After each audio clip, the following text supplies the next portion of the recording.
Hello again, friends!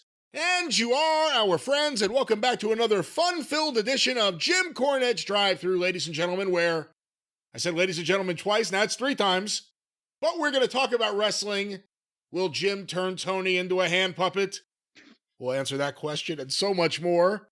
I'm your host, the great Brian Last. We're about to cover the wild world of wrestling and everything that happened in pro wrestling drama this week with this man, the leader of the cult of Cornette, Mr. Jim Cornette. Do you honestly, Brian Last, think there are any ladies out there? There might be a few gentlemen in our audience. Even that may be a tenuous description of reality, but are there really any ladies? There may be a couple of females again, but would a lady listen to this program? If she liked professional wrestling and snappy takes, yeah. And snappy pappies and things snappy like that. Snappy pappy? That's right. No, we hear from some of the ladies. Hey, there was this one lady that was, she kind of had a Beatle haircut. She was sending everyone nude photos. Oh, come on now. That's what she said. Come on now. Come on down.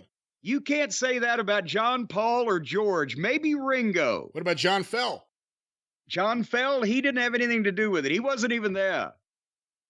So where are we going? You've botched the opening. I've jumped in and slandered you and the audience as well, and now it's your program. You know, I'm getting sick and fed up with one thing though. I'll tell you this at the top of the program.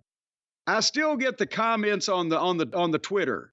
Can't call it X because you still go to twitter.com. And after all, X is a stupid name anyway. But I get comments on, well, Cornette, yeah, he's scared to leave his house still because of the COVID. I'm not scared to leave the house because of COVID anymore. I've just now discovered over the last several years how much I enjoy not leaving the house. Because, Brian, guess what I did yesterday? Did you leave the house? I left the house. Oh, where'd you go? Well, I got Stace that new car this past summer, as you may recall when last we left our space travelers. They had a new car. Well, of course, I've still got Black Beauty, which is a 2007, so it doesn't have all the computerized bullshit on it that they got with the cars these days. The young whippersnapper automobiles these days that are delinquents.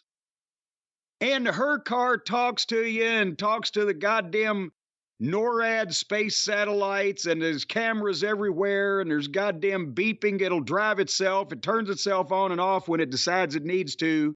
Scares the shit out of me to ride in it.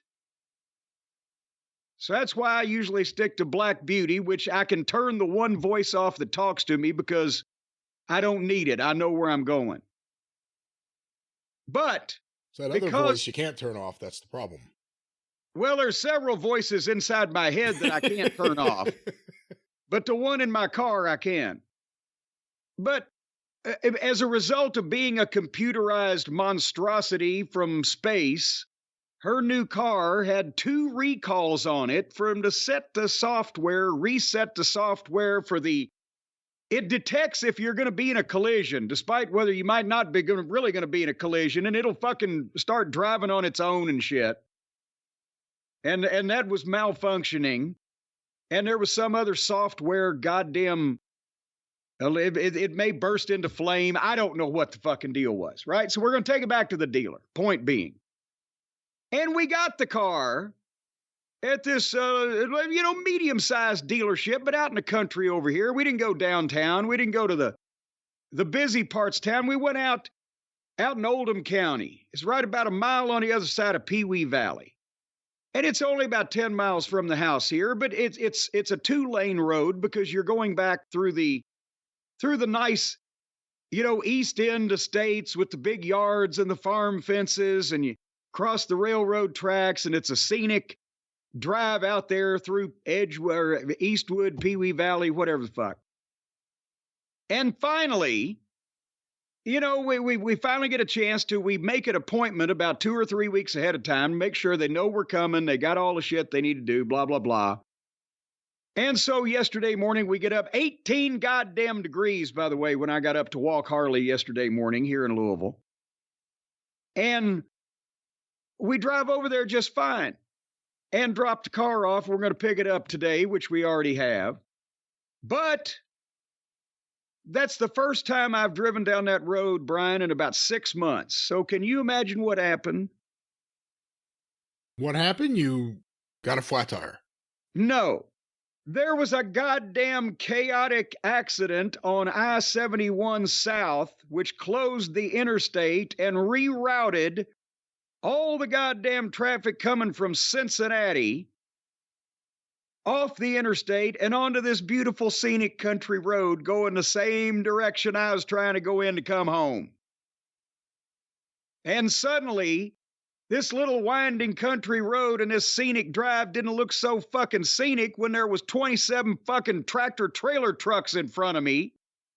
It took me a goddamn hour to get home from driving 10 miles to drop this fucking car off, just to go back there and pick it up the next day. So the point is, anybody gets mad at me for not leaving the house, over the last 4 years, besides the fact that my health has never been better, my weight has never been better, and my sleep has never been better, I don't have to deal with the aggravation of every jackleg and nitwit that I run across, or every goddamn traffic schmoz and chaotic incident that you have to deal with when you're a person that goes out into public circle on a regular basis. If nominated, I will not run, and if elected, I will not serve. I'm staying in the house from now on. All right.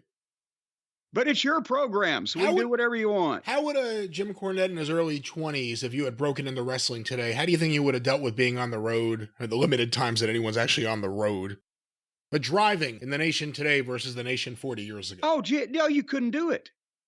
In all seriousness, the schedule that Crockett Promotions kept on not only anything that where we drove when we all lived in Charlotte and we drove the Carolinas and Virginia towns, but also the schedules that we made flying commercially, especially, maybe not even with his private plane anymore, but the commercial flights that we took for TBS, for Crockett, you know, when he bought commercial tickets, and even in the mid 90s, some of the schedules that we kept in the WWF, you couldn't do it today.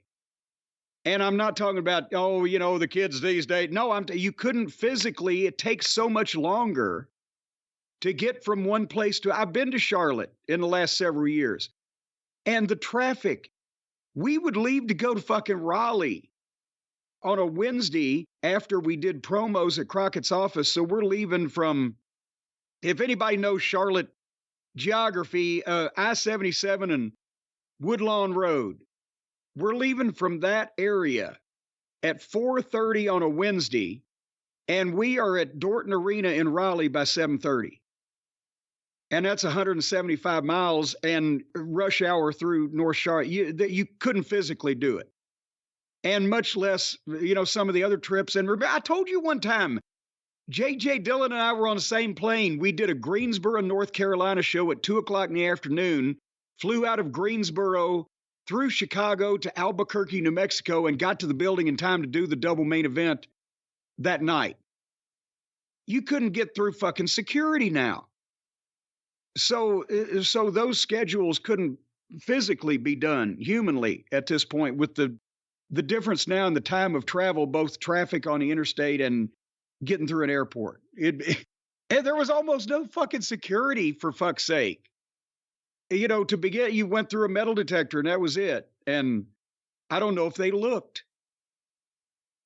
All right. Well, a plane is going by overhead. So someone's looking in on us. It's surveillance again on you? I thought it was the week they were supposed to watch me. Well, maybe they want to find out where all the fine Cornette's collectibles are being hidden right now. Well, you know, I'll tell you real quick at the top of the program where they're being hidden. Right in my garage and ready to come to you, JimCornette.com. Remember, folks, what is today? Oh, Jesus Christ. Please, by the time you hear the sound of my voice, this weekend will be the first weekend of December. I've already scheduled with the Feather Bottoms. Everybody that orders through Monday morning, December the 4th, is going to be in my hands and being signed by the next day, and we're going to get it out by the following weekend. So domestically, you still have a chance to get everything before Christmas, whether it be the Midnight Express 40th anniversary 4-pack of action figure set with the book, the certificate, and the photo, or the Santa corny to stuff in somebody's stocking or potentially up their ass with my fine little Santa hat and my red and green suit and all the rest of the fine things at JimCornette.com, of which they are too many to enumerate here. Well, as you said, it's my show. Enough about Cornette's collectibles. I think everyone Well, it's needs not it. enough about them. Well, for now. I could go on and on, but I don't want to No. co-opt the whole program because it's partially your show. Well, Monday Night The Raw. responsibility lies with you. I'm just a guest star. Well, this past week, the responsibility for Raw lied with, I'm not exactly sure who. Oh. It was a big episode, so why don't we get that out of the way right now, because everyone was tuning in. Everyone was wanting to know what CM Punk would say. The video's done well on YouTube so far. What does CM Punk say on Raw? Let's talk about what he didn't get to say. Yeah, the many speeches of Monday night known as Raw. Jesus. I can't believe they dropped this one.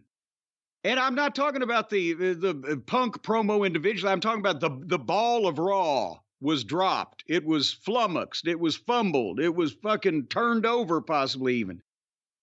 They had all the interest in the world coming off of Survivor Series, right? And Orton's back, and Punk is back, and what's going to go on with Drew, and a blah, blah, blah, and all the soap opera and the shenanigans and hijinks. And, you know, and they had a commercial hour first, or a commercial hour free, or a commercial free hour for the opening 60 minutes of the program. And we don't have it yet, do we? Do we have the ratings? Yes, we would have the ratings by now. Yes, we do. I don't know what they are because I've had shit going on. I was out in the middle of the fucking woods behind a truck. But they had a lot of fucking interest, right? Yeah. And they came out, and I swear to God, I've seen more fucking fights on C-SPAN.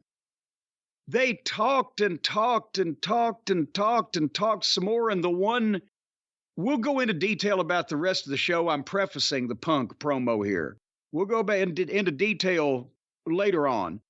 But they talked and talked and talked and talked. And the one lengthy bit of action that they did give us was a tag team turmoil situation where Team A wrestles Team B, and then the winner moves on to Team C and the winner on to Team D. The fucking same idea that I did 30 years ago in Smoky Mountain from my friend Rob Moore out in Greenville, Texas. It nearly got me sued. We've told that story I was before. there. Look it up on YouTube. You were there. Morristown. I should have fucking had you goddamn come in as a witness. I never actually got sued because I told the guy, you know what, just fuck you and fuck it, and we'll not do that anymore because I don't want to deal with you because you're a fucking idiot. Yeah, what did they say? They said that how dare you, you're not allowed to call it King of the Mountain. They own the rights to King of the Mountain for wrestling. Okay, well, now I'm going to segue into this story real quick. Rob at Fan Week, that Rob Moore, really nice guy. Rob Moore, yeah, really nice guy. Had sent me an idea. Why don't you have as kind of an ongoing matchup like that where, you know, two guys wrestle and then the winner wrestles the next guy, and then you go on and see who the final man's going to be. I used it in OVW, called it the King of the Valley. But in this instance, it was the King of the Mountain match in Morristown, Tennessee at the fucking Tally Ward Rec Center. And we got a letter from this fucking idiot outlaw tough man contest promoter from, I think, down in Cleveland, Tennessee. Well, we do the King of the Mountain Tough Man contest. And he had his lawyer send me a cease and desist thing. I said, what the fuck? We did this on a spot show, number one. Number two, who the fuck are you that you think that your goddamn drunken bums that you pull out of honky tonks and hooch saloons could be possibly confused with my nationally televised personalities on Smoky Mountain Wrestling, including myself, who's on WWF TV. And so go fuck yourself again. But just so that I don't ever have to deal with, because we weren't going to do the match again. I said, just so we don't ever have to deal with you again, and I don't ever have to listen to you or your fucking ambulance chasing asshole attorney. We won't do it anymore. Fuck off.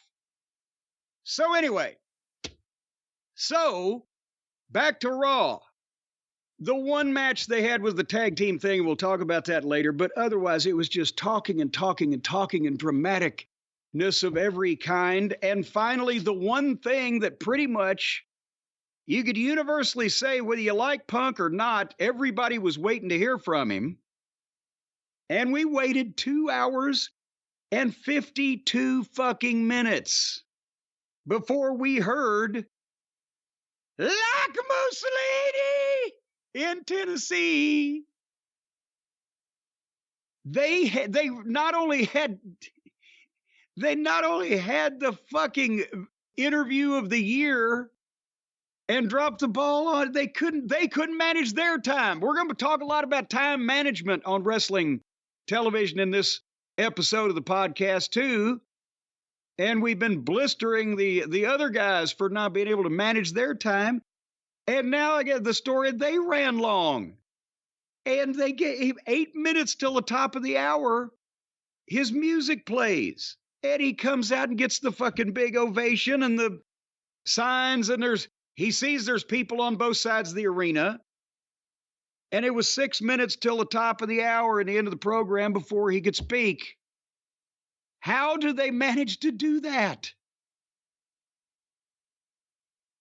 I don't even know if that's a rhetorical question. Yeah, I mean, look, answer it anyway. I mean, the other problem is they made everyone wait. They made everyone wait. And I think a lot of people gave up on waiting and said, I'll see what they put on YouTube tomorrow. To the very end, whether he got capped with the time or not, I think for a lot of people, it was a deflating promo. There was nothing. Not that he had to say anything about AEW or anyone there. He didn't have to say anything about that. But he had to say something. And I feel like something was missing. There was no pith to the pithiness of the promo. It didn't have pithiness, but that's on a variety of levels. Part of the comeback promo, the reason why that we remembered it and loved it in AEW is because it was the first 25 minutes of the fucking program by the time that everything was all said and done, right? And as I recall, the pipe bomb back in whatever year in the WWF, or it was still E by then, that took a little while. But here, boom, he's out, and he either had the choice of starting and telling a story and needing more time to get to the bottom of it, but they neither gave him the time to tell a longer story to draw people into something, or they gave him nothing to exclaim at the end besides, I'm back. I thought he needed to declare a purpose. We needed to have something from him about what the fuck was going to happen to possibly somebody. I don't know. You see what I'm saying? Oh, I agree with you. It needed more time, and it needed a more, besides purpose. I'm back, a purpose. I mean, everything he said was great. We need more of it. And with a better capper at the end. But I mean, I loved I'm not here to make friends. I'm here to make money. But that was the very, very end. Yes. And, but otherwise I needed to hear, I'm going to goddamn be the main event at WrestleMania if I have to cripple every motherfucker here or something. You see what I'm saying? Yeah, look, I mean, there's a few things here. When he debuted in AEW on Rampage, he started the show. They began the show with the music, and he was out there. You said 25 minutes. I think it was more like 45 minutes. Maybe I'm wrong. It was a while, but it flew by. Yeah, it was great. I'm not saying it took too long or anything, but I think it ate up a large part of that first hour, and it was tremendous. He started that show. He ended this show. A long show. That show, it was still technically a rumor that Punk would be there. This show, you knew he was going to be there. Yeah. And you knew he was there. And you kept waiting for him. And I think they mishandled that. And I think he had to say something. He has that rare ability that like a Jake Roberts had, where whether he's a babyface or a heel, you don't know what you can trust that he says.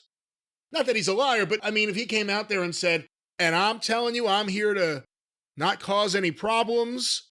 I want to get along. Just tease something. There was no tease of anything. There was no tease of anything with Rollins. There was no tease of anything with Roman. He mentioned a wise man, so there's that little bit of a tease. He didn't say anything wrong, but he also just didn't say anything. It was kind of just, well, it was I'm happy like, to be here. I love everyone. Well, let me ask you this, since we're talking about the promo. What did you think of him saying it's good to be home? We just talked about that concept. Well, here's the thing. The promo that he did was fine if there had then been more promo. Okay, let's start. Hell is frozen over. CM Punk's on Raw with a live microphone, and he gives the people the jab because he's, he plugs the Blackhawks. He's in Nashville, the home of the Nashville hockey team. I can't remember what they're called, but the Dixies, yes. Scoring goals constantly. And so then he said, I've changed. How do I feel? It may sound corny and it may sound cheesy, but I've changed. And he plugged Dusty in there, said, as a kid, if you always just speak from the heart or speak the truth, you'll never go wrong. This is the truth. I'm home. And I'll tell you my interpretation of that, which I think is probably the same thing that he was trying to say when he came to AEW, but now he's learned a lesson. When he came to AEW, he said he felt like he was back in the wrestling business and he had left it when he went to the WWE. He'd left the wrestling business, and he felt that way, and most people do that liked the wrestling business. And he thought at the time he went into AEW, he's going to make a difference in their business. He's going to have a nice run second time, or the nice second run, last run, whatever the case. He'll be given a chance to make a difference in their business. Be given a chance to make a difference, and he obviously will make a difference because he saw the rest of the roster. And he did make a difference at the beginning. But he's, okay, I'll go out at easier schedule. There was problems with the other company in the past. I'll make a difference with this company. I'll contribute something. I see guys I want to work with, help elevate, whatever. He was gung-ho on that and make some money, right? And then he realized that place doesn't exist anymore if you want to be in the wrestling business, because instead of working for a corporate, publicly traded machine, he had to go to fucking kindergarten with a bunch of kids that were doing it for the fucking love of the star ratings and to be the bosses. It's that PWG on national television for these jackoffs. And they didn't like the competition of a real star that was trying to make serious money in a serious way. They didn't want to get shown up. They didn't like him anyway because they're naturally not the kind of people that are going to get along with Punk. Tony, as we've mentioned, all the things we've mentioned, and he realized, Jesus Christ, I got to get out of here. And so now he's a changed person because he's realized, unfortunately for the wrestling business, if you want to be serious about making money, you have to work for the goddamn corporate, publicly traded machine, because the other place is a goddamn shit show. And so now I think he believes you know what? I guess I am home. This is the only place that people are doing business and worried about making money instead of fucking friends. Well, the other thing, too, is look at the two homes he had. The Indies and WWE.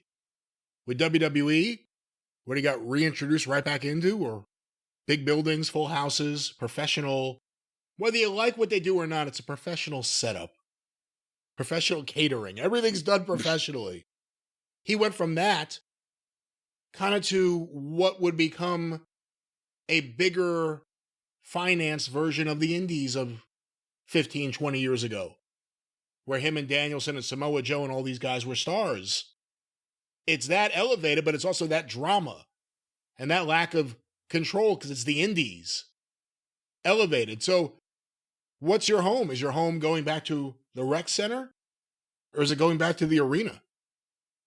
When you reach a level in this business that you can draw serious money for the WWE if you're positioned the right way, then I think this is proven that's almost the only place you can go, because either you will be on a substandard program that every outlaw jackleg that Tony takes a liking to is featured at your level, or that the ratings are declining because it's all the goddamn same. They just signed, Edge gets to, I guess WWE may have wanted to, a couple pay-per-views a year, whatever, limited schedule. Edge gets to finish his career with Christian, his friend, his best friend. Okay. But if you feel like you still have career left and you've got a few years run that you could draw them money, then that's the only thing. Cody saw that. And I'm not saying he's only got a few years, but I mean, look at what Cody's doing now. And where he was stuck before, but setting himself on fucking fire. So well, that's the thing. If you're someone who takes it seriously and you are in AEW, if we go based on the test of, the sample size of who's left, you're going to eventually run into a wall of frustration. Because the best case scenario is you get to do something really good in your segment and it's followed up by all sorts of shit. The worst case scenario is your segments start to suck too. And that's the AEW thing. Weird question. And again, we're all at one point or another smart fans, me and you, we all at different points, you got into the business. But do you think it's more rewarding maybe for a wrestler to perform in front of the WWE audience than it is in front of the AEW audience? Because it's a very different set of reactions from the audience. There are some similarities. Some of the chants are the same.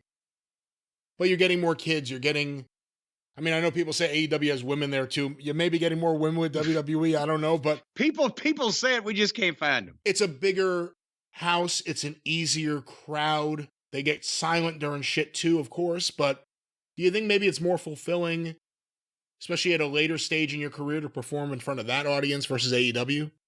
Well, that's an essay question in the middle of, we're still talking about his promo, which we're going to come back to. But there's multiple different levels and kinds of satisfaction when you're in the wrestling business and okay, I've been in the Superdome with Watts early in my career, and my God, that was amazing.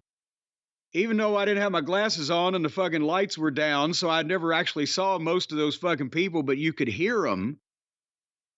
But at the same point, I've actually felt more, oh shit, from the Charlotte Coliseum, half the amount of people, because every seat was filled. There was enough light, you could see the people, and then it was the roof on the building. It wasn't as big. There were 25,000 people in the goddamn Superdome, but it seats 80 or whatever, right? So, and then there was times that you would be at a show in Pikeville, Kentucky, the Bluegrass Brawl, where a smaller building even with 2,000 people in it, but there wasn't room to draw a deep breath. That was an incredible, reaction from people because it's so compressed and so compact and so loud. And then there's another level when you get to, the stadium situation that WWE does with WrestleMania. The people jumping up and down for an Austin or a Rock or that type of thing, and the lights and the atmosphere, that's off the charts. But by the same point, because the wrestling fans as a whole don't react as, I think you can testify to this because you've been seeing them for 30 years. They're not each one as batshit into everything as they used to be 30 and 40 years ago, and people have seen the old videos. So even some of the modern WWE crowds in those stadiums, unless you're, figured in at a high level and really over, you're kind of walking out looking, oh, Jesus Christ, they don't give a shit about me, do they? I've been in that position. Some of those fucking, WWF shows in the 90s. So it depends on what you want to do to get your satisfaction from, do you want to make money because you might only can do this another 5 years, and you loved working and showing people what you could do when you were 25, but you need to consider your exit strategy. What is more exhilarating? Put yourself through a fucking table or getting booked in a goddamn pay-per-view main event because you can talk and people care who you are. You're not just doing shit that's fun for you to do. You've actually made yourself a personality that makes a difference in business. So I'm sure it's exhilarating and gratifying, or what word did you use that I'm trying to fumble around and remember? Fulfilling. Fulfilling. For a lot of these people to have the goddamn 4-star street fight, or for, Bryan Danielson to get his own G1 tournament brought to him by Tony Khan. More on that, maybe on the experience, because he didn't want to leave home for a month and leave his kids, so Tony's doing him a tournament. It may be more fulfilling to goddamn, really, hey, I made a difference in business, drew some fucking money, and did not goddamn fracture myself and hospitalize myself. I don't know what people are fulfilled by anymore. Were you fulfilled by this promo? Okay, back to the promo. So he spoke from the heart again. I was gone for 10 years and you people never forgot me. You never stopped chanting my name. And that's where he put the wise man line in. A wise man told me I'd have to get everything I wanted out of this place, I'd have to leave and come back. And he was right. And we've said that a million times, because people, when they leave, when they're frustrated or when they're not going anywhere or going where they want to go, then, it's time. Cactus Jack did that with WCW in the 90s. But anyway, so he thanked everybody for welcoming him back. AJ's great and sends her regards. Everybody welcomed me back here, almost everybody. And then some, he said, were afraid of the truth, afraid of the competition, afraid I set the bar too high. And this is where he was getting into it. The most dangerous and controversial man in wrestling is here, and they can't handle it. And the best in the world is back, and his name is CM Punk. Boom. This was forceful, but basically that was it. The best in the world is back, and his name is CM Punk. And then they hit his music, and he said to the camera, and I'm not here to make friends, I'm here to make money, which was a wonderful fucking nod to where he's been. And we'll talk in a second about whether the people that thought that he was going to talk about AEW with any specificity are out of their minds from the start. The WWE doesn't do that. And they're not going to, as I said on the last program, they've left cable access. They're on network now. This is the belt is not going to be displayed because it's a fucking toy belt from Walmart compared to the universe that they're in. So he's not going to tear down AEW or mention Tony Khan by name or talk about the children that he worked with except in vague, elusive terms, because the audience is a fraction of theirs, and they don't do that. Jarrett didn't talk about the Pafos. Fucking the established company doesn't talk about the Outlaws. So I don't know why everybody thought he was going to go off and tell all the backstage secrets of AEW, because most of the WWE audience either doesn't know or apparently doesn't care that there is an AEW. So that was crazy. But as I said, Cody had declared for the Royal Rumble earlier in the program. How different would even this 6-minute abbreviated promo that they fumbled by not giving him more time, how different would it have been viewed if he said, hey, Cody, you got some fucking company, pal. I'm in it too. Something, a point at the end. Help me. Tease anything. He didn't tease anything. He didn't tease whether he's a babyface or a heel, what show he's going to be on. Didn't tease anything. Do you think WWE needed to start Raw with the promo? Do you think it needed to be the 9 o'clock hour? Where do you think it should have been? Well, and also, he didn't need to. This is the one time I'm going to say this about heels and baby faces. He didn't need to tell us that right now, because he's probably going to be both, because there were signs a few different directions in the crowd. And that's what Right. The most dangerous man, the most controversial man, you want that. Again, most people there are going to be happy to see him back because they don't know where he's been. They ain't watching. I mean, that's just the numbers, right? I kind of wish you were talking for him the other night. No, he didn't have to say that. I agree with you. My point was he didn't say anything. But yes, no, I'm agreeing with you. I'm just saying that's the one thing. We don't need to know that because it's going to be, left up again to the people, and it's going to be organic. But placement, as you mentioned, boy, I tell you what, I don't know whether they should have rearranged this to where, if they were gonna, I would have put him on maybe at 10 o'clock and let him cut the promo of the length and the kind and fucking declare for the Royal Rumble or whatever. And, the people gave him a overwhelmingly positive reaction, even if there were, some of the signs and everything. But then if Cody had somehow been at the end of the show, I'm just, again, making this up out of my ass. Would they have remembered it better if Cody won his match or had saved someone or done something where he's standing there kind of huffing and puffing at the end? And the fucking music plays again, and we get Punk and Cody staring at each other. Or end with the Randy Orton match. Or maybe we get Punk and Orton staring at each other. Punk and anybody staring at each other. Just give me something. Did he need to be on that show before 10:50? Yes. Well, that's what I'm saying. I mean, even if they saved it for last, my God, give him 15 fucking minutes, let him milk the entrance. Those people would have chanted Punk for fucking, they didn't get a chance because he couldn't milk anything because that's all he had the time he had to say whatever he had to say in.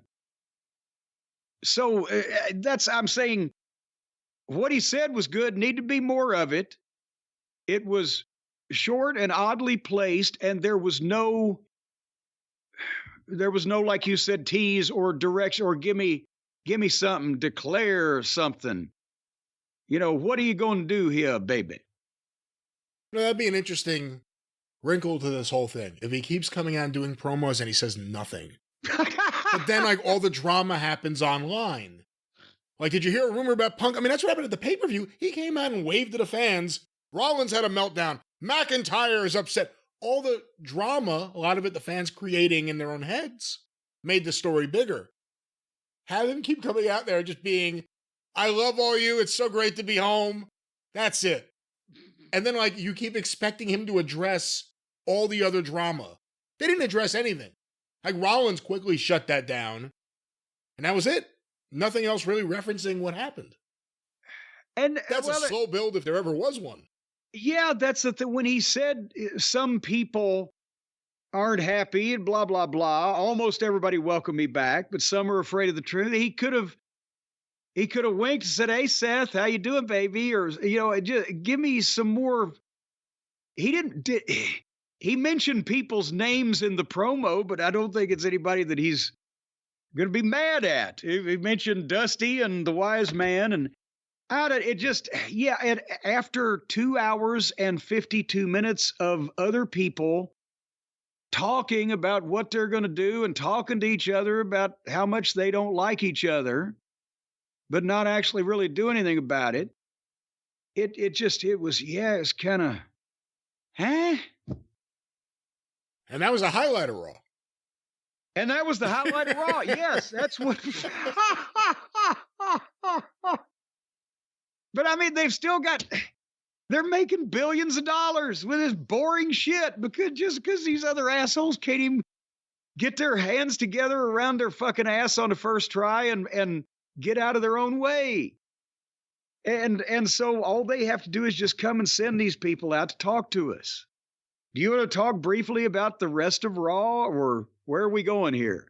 Yeah, I guess we could talk about the rest of this program. I will say that I heard that, and I don't have anything in front of me, but right now, I think CM Punk's the top merch mover in WWE, and he's still in the top 10 for AEW at the same moment. Yes. And I think at one point, wasn't he number one on both sides? Oh, I don't know. I don't know if he was at the same time. I don't know. Somebody said that on Twitter. Don't quote me then. Well, he better duck from all those royalty checks that are going to be flying at his head. Jesus. Well, he's going to be in fear of his life. He got to get a paper cut.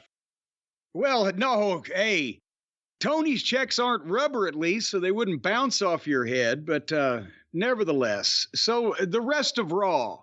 And I just have some observations. I took a lot of notes. And I'm not going to probably repeat most of them because it's just so-and-so said, and so-and-so said, and such said. By the way, Wade Barrett, we've talked about all of the, and once again, we don't want to insult our friends across the pond. You better not.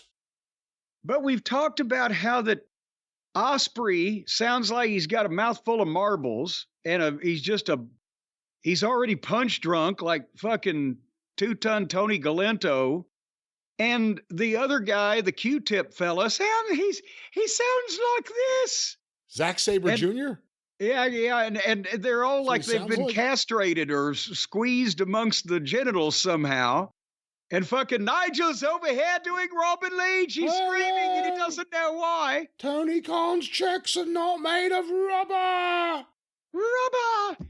Wade Barrett has a man's voice. He sounds like Sean Connery. Oh, give me a fucking break. I'm not necessarily saying he's a good announcer, but it's not like, a child. If you heard that, he should do voiceovers. He's got the oomph in his British accent and sounds like a man. Well, look, it's nice having masculine-sounding announcers, I guess, but it stands out especially when they're usually next to like, hello, I'm the whispering fawning guy. And then all of a sudden it's like, oh, look at that armbar, he's mad. I mean, he stands up, but he also is a bit over the top and bad. Was that your giant haystacks voice, by the way? That's my Wade Barrett. Look at what he's doing in there. Oh my God, I think I'm gonna come. Don't come on me. I'm calling the match. That's every fucking match of these people. Oh, look at what he's doing in there. Oh, we're on Raw. Can you imagine? I don't know how to say this, either Wade Barrett doing Hawk the Road Warriors promo or vice versa. That would be even more fabulous. I'm a neo-maxi zoom dweeby. Ew, what a rush. Well, pudding.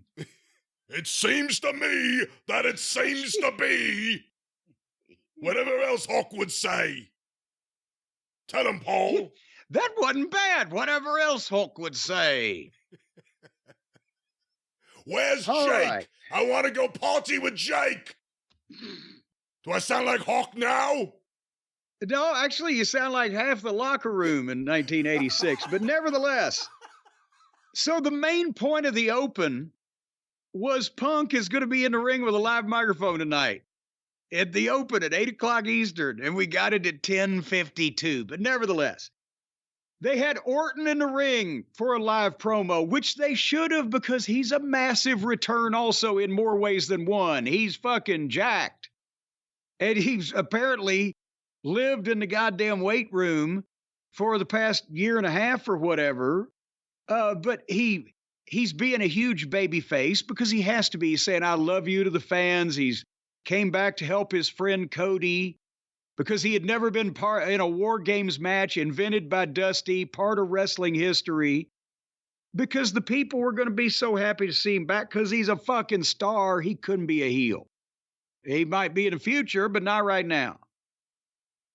And I'd forgotten, again, he comes from a different area. He comes from OVW. He comes from the early 2000s when you actually had to be able to do a fucking promo. And so he can speak, even if they've told him his topics and told him the point to make and what's going to go on, he sounds like he's saying the shit instead of memorized and scared and fucking reciting, right? So I don't know whether, Orton's getting better or just everybody else is fucking falling behind. But then him and Rhea Ripley, boom, she looks incredible. She's dressing the gimmick. She's a star. This is why that people are watching this show when these people are just standing there fucking talking to each other. Because everybody's a fucking star. And she says, hey, I can't believe you let your return get upstaged. The landscape has changed around here, and the bloodline is not as fallen or is out of the way, whatever the fuck she said. And the Judgment Day runs things around here, so you better watch out. And he tells her, well, guess what, Mommy? Daddy's back. And the place goes crazy. And nobody tells Randy Orton what to do. So, of course, now he's the enemy of the Judgment Day. And that's when J.D. Funko and Dominic jump Orton. Brian, if you were going to send two people out of that group to jump on Randy Orton, which two would you pick? Jim? I'd send, if I had to send any two, obviously Damian Priest and Finn Balor. Well, yeah, they sent JD and Dominic, who, if JD was on Dominic's shoulders in like the old chicken fight fucking position, then maybe he could look Orton in the eye. So Randy routed him and RKO'd JD and challenged Dominic for later on. And that's obviously, we want to have Randy get a nice win over somebody that has heat, that it doesn't hurt them to lose a match to keep that heat. So that's what they've set up, and that's fine. But it tickled me that here they sent the fucking B team out. Yet anyway, then they did this tag team thing. And I didn't watch half of it because I don't know why anybody would have watched any of it. Can I stop you? But yes, go ahead. What are your thoughts on a Randy Orton return, or on the Randy Orton return promo? Was it what it needed to be? Did it leave you wanting more? Yes. No, see, that's well, I'm sorry I forgot to give you my analysis. I was rushing to get to the next fucking monologue. This is what it needed to be, because everybody wanted to hear from Randy, and they love seeing him in the ring with Rhea Ripley and them going back and forth and him telling her off, even though they like her. And the idea that, okay, now we know, and we are pretty certain that we're going to see more of Orton and the various people in the Judgment Day, or whatever there was purpose to it. It didn't just wrap up at the end of the promo. It led to the match later on. So we're going to get to see Randy in action. This was fine. He didn't need to. I think the people, would you think it's fair to say that the people are happy that Orton is back, just like they're happy that Punk is back, and they may have wanted to see what Orton was going to do, but they didn't necessarily look forward to the promo. Like, oh, Orton's going to speak. They want to know what's going to go on, but he could have wrestled or he could have run in. Everybody's wanting to hear Punk talk because Punk is more known for fucking talking and saying, shocking and or explosive things than Orton. So this was fine. He came out, he thanked everybody, did his thing, said what he needed to say, interacted with the Judgment Day, sets up his match. That's fine. And it was like, we were 20 minutes in. He got the guy that, and I'm not knocking Randy because he's a fucking superstar, but the guy that everybody was expecting to hear from to specifically speak got 6 minutes, and fucking the guy that everybody would have been happy to do whatever got 20. See what I'm saying? Possibly not. No, I do. I mean, I think you wanted to hear what Punk had to say. With Orton, people just want to see what he's going to do. More than even the matches, or hear what he's going to say. What is he going to do? He's like Punk. He could be a heel or a face very easily. We'll see. But, and Orton's appeal is, who's he going to RKO? Not what's he going to say.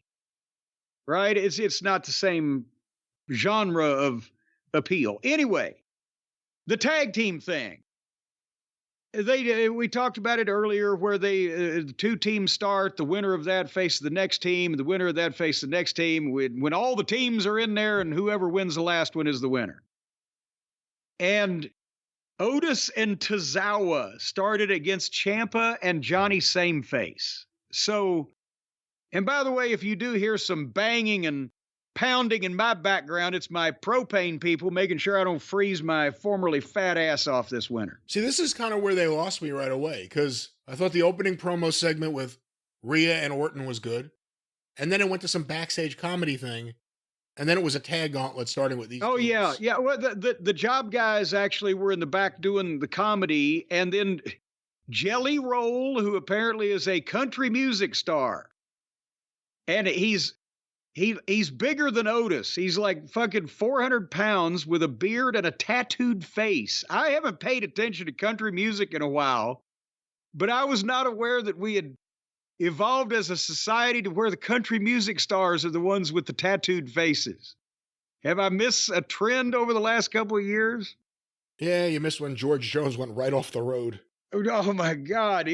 Anyway, so it's a nothing match, right? So I skipped through that, and then Ciampa and Sameface advance against Shanky and Spanky and Veer McMahon. What's their fucking names? I like Shanky and Spanky. They are I didn't watch this part of it. Inda Sheer is the name of the team, but they're the former Shanky or Spanky and the former Flunky or Skunky. I don't know. No, the other guy had a name too. The other guy was Mansoor. The other guy was Mansoor.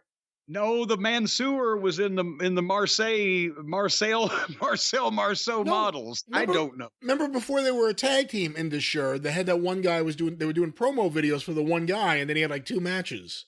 What was his name? Well, you see why I wasn't paying attention to this yet. Right.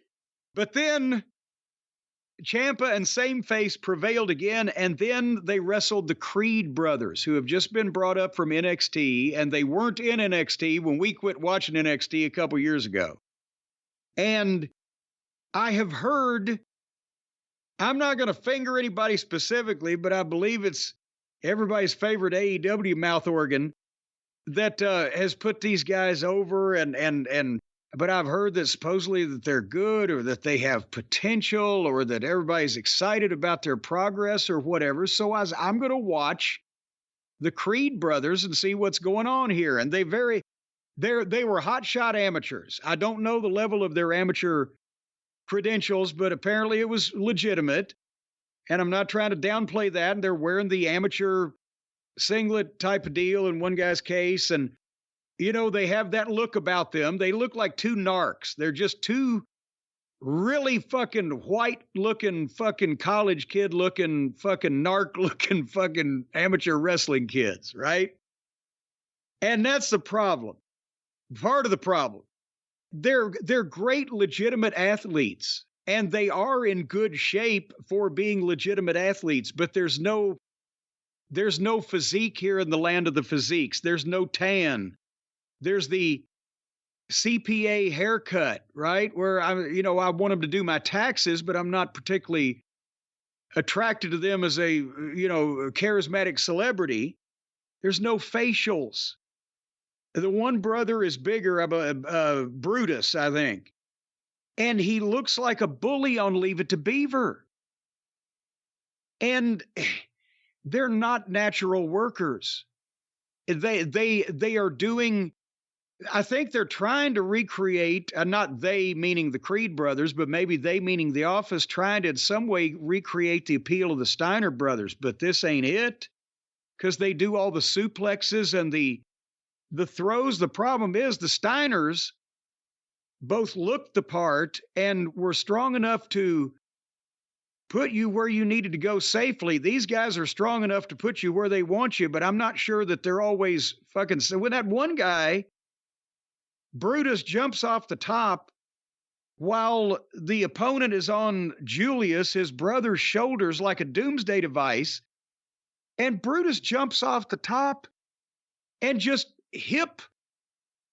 jumping hip attack for you 80s Japanese fans. He just blasts his ass into the guy's fucking chest and face and falls on top of them. And he did it 2 or 3 times in this deal, and he fell on the guy every time. And they're pushing him apparently to the moon because they beat Ciampa in same face. And then here came the New Day. And I'm thinking, okay, well, this is where it ends, because as bad as we don't like the New Day, they're established stars, and they beat the fucking New Day. And I mean, in some places, again, it doesn't work for everybody. We had a couple of hotshot amateurs in OVW at one time, including probably a guy named Brian Keck that could have fucking given Brock a little tussle, but he was fucking bland as fucking unsalted eggs. He would just... And these guys look like they were in a second week of wrestling school because they're doing athletic moves, but they have no fluidity, no timing, they're not natural workers, and they're not moving fluidly in the ring. I think, honestly, as a team, these guys ain't going to make it. Now, Brutus is a long shot if a personality bulb ever comes on. But otherwise, I'm sorry, but I've seen guys more impressive than this in that system that did not get anywhere. And I was shocked when I saw this after I'd heard some of the publicity out. I mean, did you see any of them, or did you give a shit about any of this? I watched a little bit after the New Day were eliminated, and it was all right. I thought they were okay. I've seen just very, very little of them in NXT.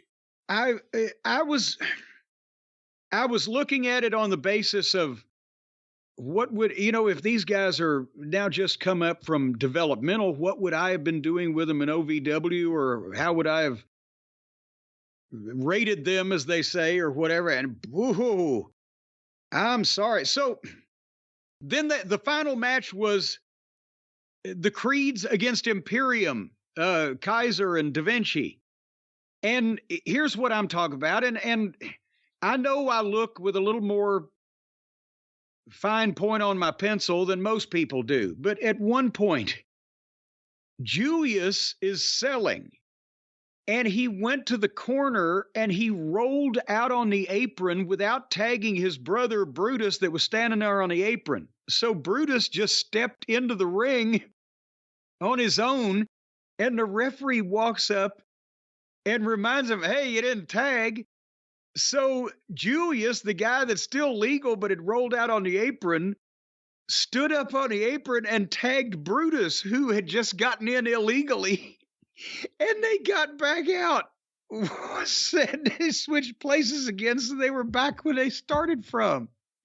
And then the guy that was trying to roll out and tag out to begin with but forgot to tag just started doing shit again. Where the fuck was he going to begin with then? Where the fuck was he going to begin with then? See, that's what I'm looking at. I'm sorry, I can't help it. It's 50 fucking years. I can't not see this shit. Give me a goddamn degree of difficulty of 5 and an execution of 10 instead of the other way around, is what I've told aspiring auditioning wrestlers in training camps and seminars and schools for the past 25 years. So they hit Da Vinci with their finish, which is the big guy was landing right fucking on top of him from the top rope. 1, 2, 3. It would ass first or back first or just however. And anyway, the tag team thing went 30 minutes. No commercials. For once they didn't go 2 minutes to the break. What'd you think about the fact that the first hour was commercial free? Well, and then they didn't put Punk during that hour. And then they wasted it. That's what I was about to say. I remember we used to do that back in the good old days of the Attitude Era and the Monday Night Wars. A commercial free was a big deal, but it wasn't like Vince never came to us and said, okay, we're not going to have a commercial in the first hour. So therefore, just find some shit to fill some time. Just write some shit down that'll take a while that we don't have to break away from. No, it was, here's fucking this and that and a star and a fucking thing. You still had to fill the time. If they were going for a number by just artificially inflating this thing, because they won't have people theoretically switching out for the first hour, but because there's not a chance to, so they're not leaving the action. But a lot of this action was easily left. Anyway, moving alongward. The Judgment Day was in the back talking to each other, and Priest was upset at the rest of them because he was the leader in the War Games and they lost the match, so that he is upset at them because he knows that they want to say something to him, but the other ones tell him that there's no worries about that, and we should go check on J.D. McFunco. And off they go. And we're at 9 o'clock already, so now Cody can come and talk to us. And he thanks Sammy and Jay and Seth and Randy and the whole Hee-Haw gang for helping him win his daddy's match, baby. And he refers to the other story, the return of CM Punk, to which Cody says, welcome back. So that would lead you to believe that they will be on the same side of things, but we don't know from Punk's standpoint. And then basically Cody announces, with all the stories going on, he wants to make big news. He is going to be the first one to announce his entering, or he's going to be competing in the Royal Rumble. And as soon as that happens, the lights go out. And there's a spotlight in the ring on Cody, and I'm like, what the fuck now is this? I can't remember who makes the lights go out in the WWE, right? I'm thinking, who is it? And up on the screen pops Shaky Nakamura, and I'm, oh, for fuck's sake, god damn it, this fucking guy, he is going to torment me. He's my new Pockets in the WWE. How the fuck? Don't say that. That's not fair. Pockets. Goddamn, he has been weird and subpar for several years, and now suddenly he's in every main eventer's fucking face. And he looks like he's ready to be broken in half. What is he? I've asked this before. How old is he? 53, 54? He's like 39. Well, he's had a hard life, as Mama Cornette would say. But anyway, he was on the screen doing it. What are you laughing at? I don't even know what to say to you. Every time said that I think you're like, and how old is he? 80? Are you denying that Mama Cornette used to say, well, he or she's led a hard life when they saw somebody that looked like they were ready to be broken in half by a strong wind? I'm denying that Nakamura looks that old. Well, are you denying that there was more subtitles on his promo? You should say thank you. Why? So you could understand, so you could read what he's saying and understand it. Yeah, but I'm trying to take notes. Well, I can't look down and write if I've got to goddamn read it. Well, I didn't think of that problem. Not everyone has that problem. That's a good problem. Yeah, well, that's if they're doing their job, they do. This is my job to write this shit down, so I don't have to fucking look at it. So anyway, he does the promo and says all the things to Cody. And then suddenly they shoot, the camera goes back to Cody in the ring, and there's Shaky behind him in the ring, and Cody turns around like he turns around. Where's he going to go? He's looking at the entryway, which is also the exit way, the vomitorium, as they say. He turns around to go walk over and tell the announcers something at the desk. He can't get out that way. So he turns around right into Shaky's face, who blows the red mist in his goddamn face. And Cody sells it big. And so now we got, has Nakamura been misting people? I thought that was all the Japanese girls in the WWE, and Julia Hart and fucking Kabuki. It was Kabuki, it was Muta. It appears in WWE now, if you're from Japan, you can do it. In AEW, it's just, if you need some gimmick help, you can do it. Because, well, Julia Hart, but it didn't And then Sky Blue and Malachi Black. And Sky Blue. Malachi Black was doing it. Did Jericho do it? No, Jericho was throwing fire, not spitting fire. Yeah, because he's a wizard and an arsonist.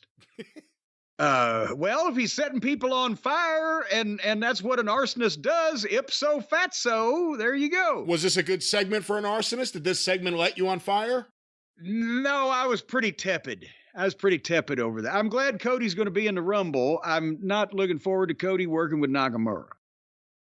I bet you that's going to be good. I bet you out of anything Nakamura, well, this is not really good praise, but out of anything that you've seen with Nakamura that you've knocked, you will like this more than anything else. I will hate this less than I've hated the other stuff he's done, is what you're saying. And Cody will make this good. For you. Merlin the Magician, huh? For you, yes. All right, just for me. Doug. All right, yeah, man, as Dusty once said, make it good. All right, then we're continuing in this program. We've had a lot of talk, and we've had the tag team Gaga, which just drug. Well, now we get Bronson Reed and Igor the Viking.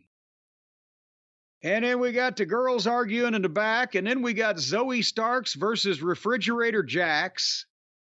And I had to watch the bonsai drop on the refrigerator to see if she was still just landing just willy-nilly with the gluteus maximus all over the massive upper frontal protuberances of the other competitors. And no, she didn't. She landed a safe bonsai drop with her feet flat on the mat, and her ample glutei did land on the girl's midsection, but not in an unprofessional way. And you know what she did then? No. Right as I said, well, she didn't potato her with that one. She stood up, and as she turned around to drag the girl out and cover her, instead of stepping over her head, she kicked Zoe Stark right in the side of the face with her left foot. Just bam! God damn. Bam! Oh my God! So that was a brief wrestling break in this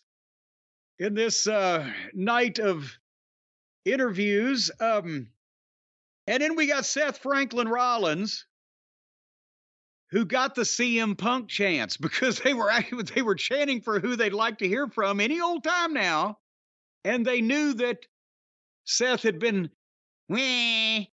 on his little deal at the Survivor Series, so they're crapping in his post toasties.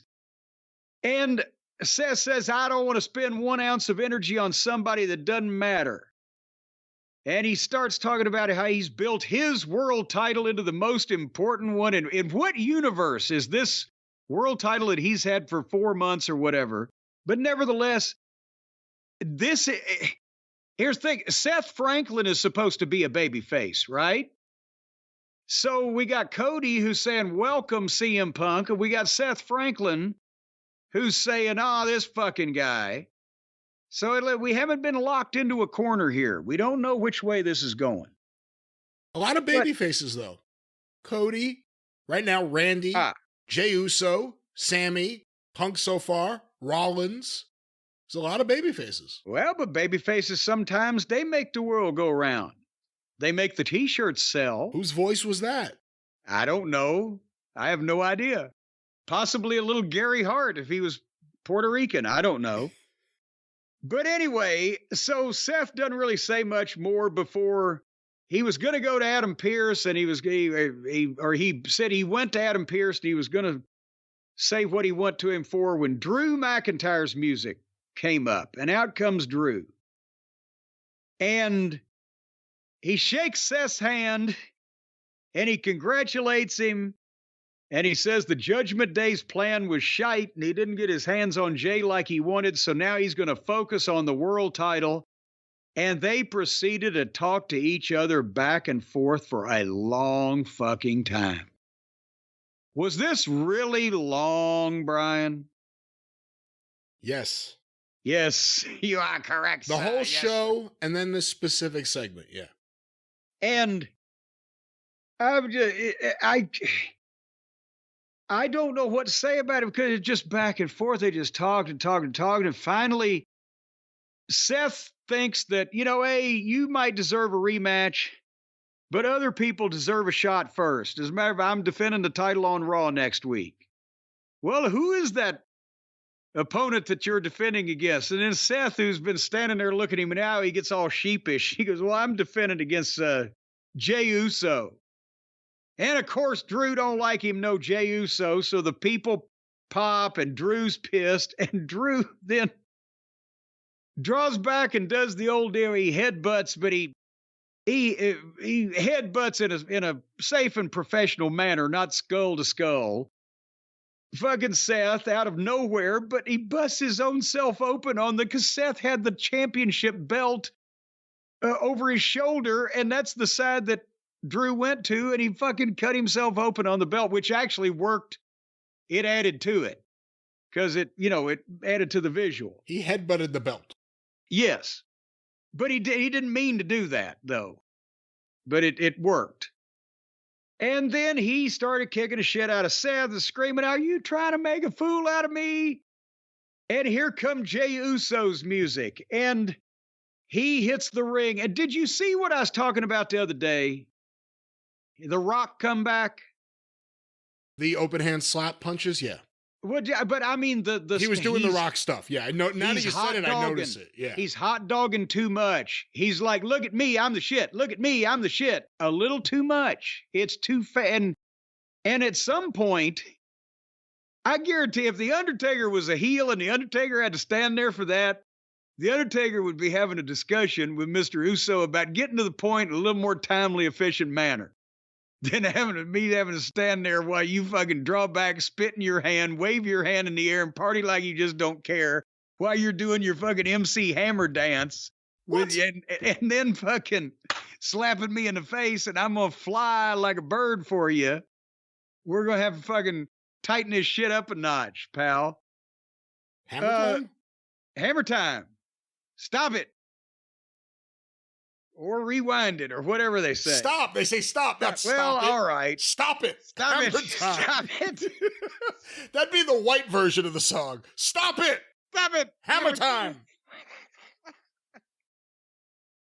Well, back to the hammer time to the head. Stop doing your cousin Rock shit, Jay. Anyway, and then Jay and Seth Franklin super kick McIntyre to the floor, and Jay hands Seth his belt, and it was all over. So that was about a 15-minute conversation to get to that fucking headbutt. Oh, lordy, lordy, lordy. And then they went to the back where Sammy then, I'll tell you what, I wish they'd put Sammy in the ring live instead of backstage, because he does a hell of a fucking chew out these days. When he gets fired up, he's as good as anyone there. This was the mute, phony luchador. Hello, McFly. Hey, can we make El Generico talk? Oh, God, no. I'd rather quit the company first. Bing bong. Anyway, Bing bong. Bing bong. What's bing Avon bong? calling. Wouldn't it be ding dong, not bing bong? Ding dong, bing bong. I don't know. I'm not a goddamn doorbell man. You don't know the sound that a doorbell makes? It's ding dong, not bing bong. I thought it was bing bong. You did not think it was bing bong. Are you trying to call me a ding-a-ling? Well, bing bong, Raw rolls on. All righty. Well, Sammy was in the back, and he chewed Drew out over what he just did. You're better than this. You shouldn't act like this. And so Drew said, well, maybe you're right. And I'm going to start working my way back to the top from the bottom up. As a matter of fact, I'm going to go to Adam Pearce to get a match to start my way back to the top next week against you. Ooh. Dun, dun, dun, dun. And then we get Chelsea and Piper against Natalya and Tegan. So thankfully soon they were back to talking to us, because now Jay is talking to Orton. And Jay apologizes to Orton for all the terrible things that the bloodline did to him. And Randy said, bygones? Bygones, as long as you're out of the bloodline, then we're good. So again, there's no ill will here whatsoever. Apparently, they're going to become all friends wrestling over here, except for the one guy that don't like anybody anymore. And then we got Randy Orton and Dominic Mysterio. And this was basically exactly what it needed to be. Randy toyed with him, did absolutely nothing that could be perceived as something that might injure a human being. Dominic ran him into the stairs safely and got about 30 seconds of heat. And then Randy made a comeback, DDT'd him. JD pulled Dominic out on the floor. Jelly Roll was back, all 400 pounds of him. He's a thoroughly dangerous man and an undercover agent for the FBI. Didn't Flair marry his daughter to that guy? No, he's the guy that joined Flair's family has never won a Grammy. Never won a Grammy. So Jelly Roll shoved JD down and then shoved Dominic, and then Randy threw Dominic onto the deck. He just picked him up and just boosted him up and dropped him safely flat, but just like a sack of shit on the announce desk, and then did it again. And then DDT'd JD, and then Dominic hit a 619 on Randy, but missed a splash, and Randy hit the RKO 1-2-3. And it didn't hurt Dominic a bit. It was good for him to be in that company, and that's his gimmick. And JD is the assistant stooge now, and we got to see Orton win a match now that he's returned, while at the same time not risking any injury to him as he's first come back. And one more thing, and then Brian, hop in with your thoughts. People might say, why didn't they milk Orton's first match back for pay-per-view? They haven't wasted a serious match for Orton yet by giving this match away on free TV, because again, it's Dominic and it works with him, but it's not like we always knew he was going to come back. This is not a surprise. It's not a landmark event. Punk, his first match back, I believe needs to be on goddamn pay-per-view, because for 10 years it was like, this will not happen. So that's the difference. Go ahead. I'm sorry, Brian. No, I have nothing to say or add to this match. Well, in that case, we'll move on because it's now over. We were at 10:50, and that match only went, well, they went, what, 1 minute to the break, I believe. Hold on, I think I notated that. Yes, 1 minute to the break, and then they came back, and Dominic got 30 seconds heat, and then they did the finish. So they were already running late to get that match in, and then we get Punk out at 8 minutes till the hour. So that's where we came in, right? But I can't. They could have done some really cool shit with people that you actually care about on this program, and instead they just had everybody come out and talk to each other. And I know that's working for them, but couldn't they have given us something a little special since they knew they were going to have some extra folks watching? Well, Jim, with a long-ass boring show like that, when it's over with, you have two options. You can go to sleep or you can have something to eat. And it is the time of year where we have a wonderful offer for post-Raw food, or any food, delivered right to you that we can offer. Post-Raw food, wouldn't that be cooked? Also, I got to be honest with you. I promise you food that can be cooked, is what I'm saying. When you said a good night's sleep or something to eat, I thought we were going to have to do the commercial where we were sleeping in the box of awesome. But anyway, I'll tell you what, people do like to eat these days. I understand it's never fallen out of favor. In almost any environment, in any society, in any situation, most people like to eat, and the holidays is a time where you want to eat even more. And you want to pig out on cow. See what I did there? You want to get some cattle byproduct. I'll tell you, but the folks at Omaha Steaks, they've got everything. They got every kind of animal you might want to take a knife and fork to. They've got the butcher's cut filet mignons, the mouth-watering burgers, the gourmet jumbo franks. And nobody knows what kind of meat those son of a bitches are made out of. It's all kinds of animals, and it takes all kinds of critters to make the Omaha Steaks jumbo franks, and boy, do they taste tender, juicy, and good. And they're fat. They're plump when you cook them. Brian, if that's not a tagline that's still copyrighted by another hot dog company. But I'll tell you what, have you heard about the amount of money that you're now able to save on the Omaha Steaks? Because right now, folks, our friends at omahasteaks.com, they know that times are tough at Christmas. You're trying to stretch your money. You may be buying gifts. You also got to feed a variety of homeless people in a neighborhood. So they're not only giving you a 50% off site-wide deal. I'm talking 50% off. That's half or nearly. But you can also get an extra $30 off with our promo code, which is JCE. And once again, we've talked about it so many times when the box of Omaha Steaks arrives at your door or on your porch, or if you know your mailman really well, he'll bring it right in your window and deliver it to your children while you're not home. But the mailman who has nothing to do with Omaha Steaks, that is a government employee, if that is indeed the way it is sent, or FedEx man or UPS man, God forbid the DHL man, will deliver this to your front door. No questions asked. He'll just leave it at your front door. They will not enter your home. I lost track of what you were denying. I think you said that the mailman has nothing to do with your children, but no, in your case, Brian, that's the milkman.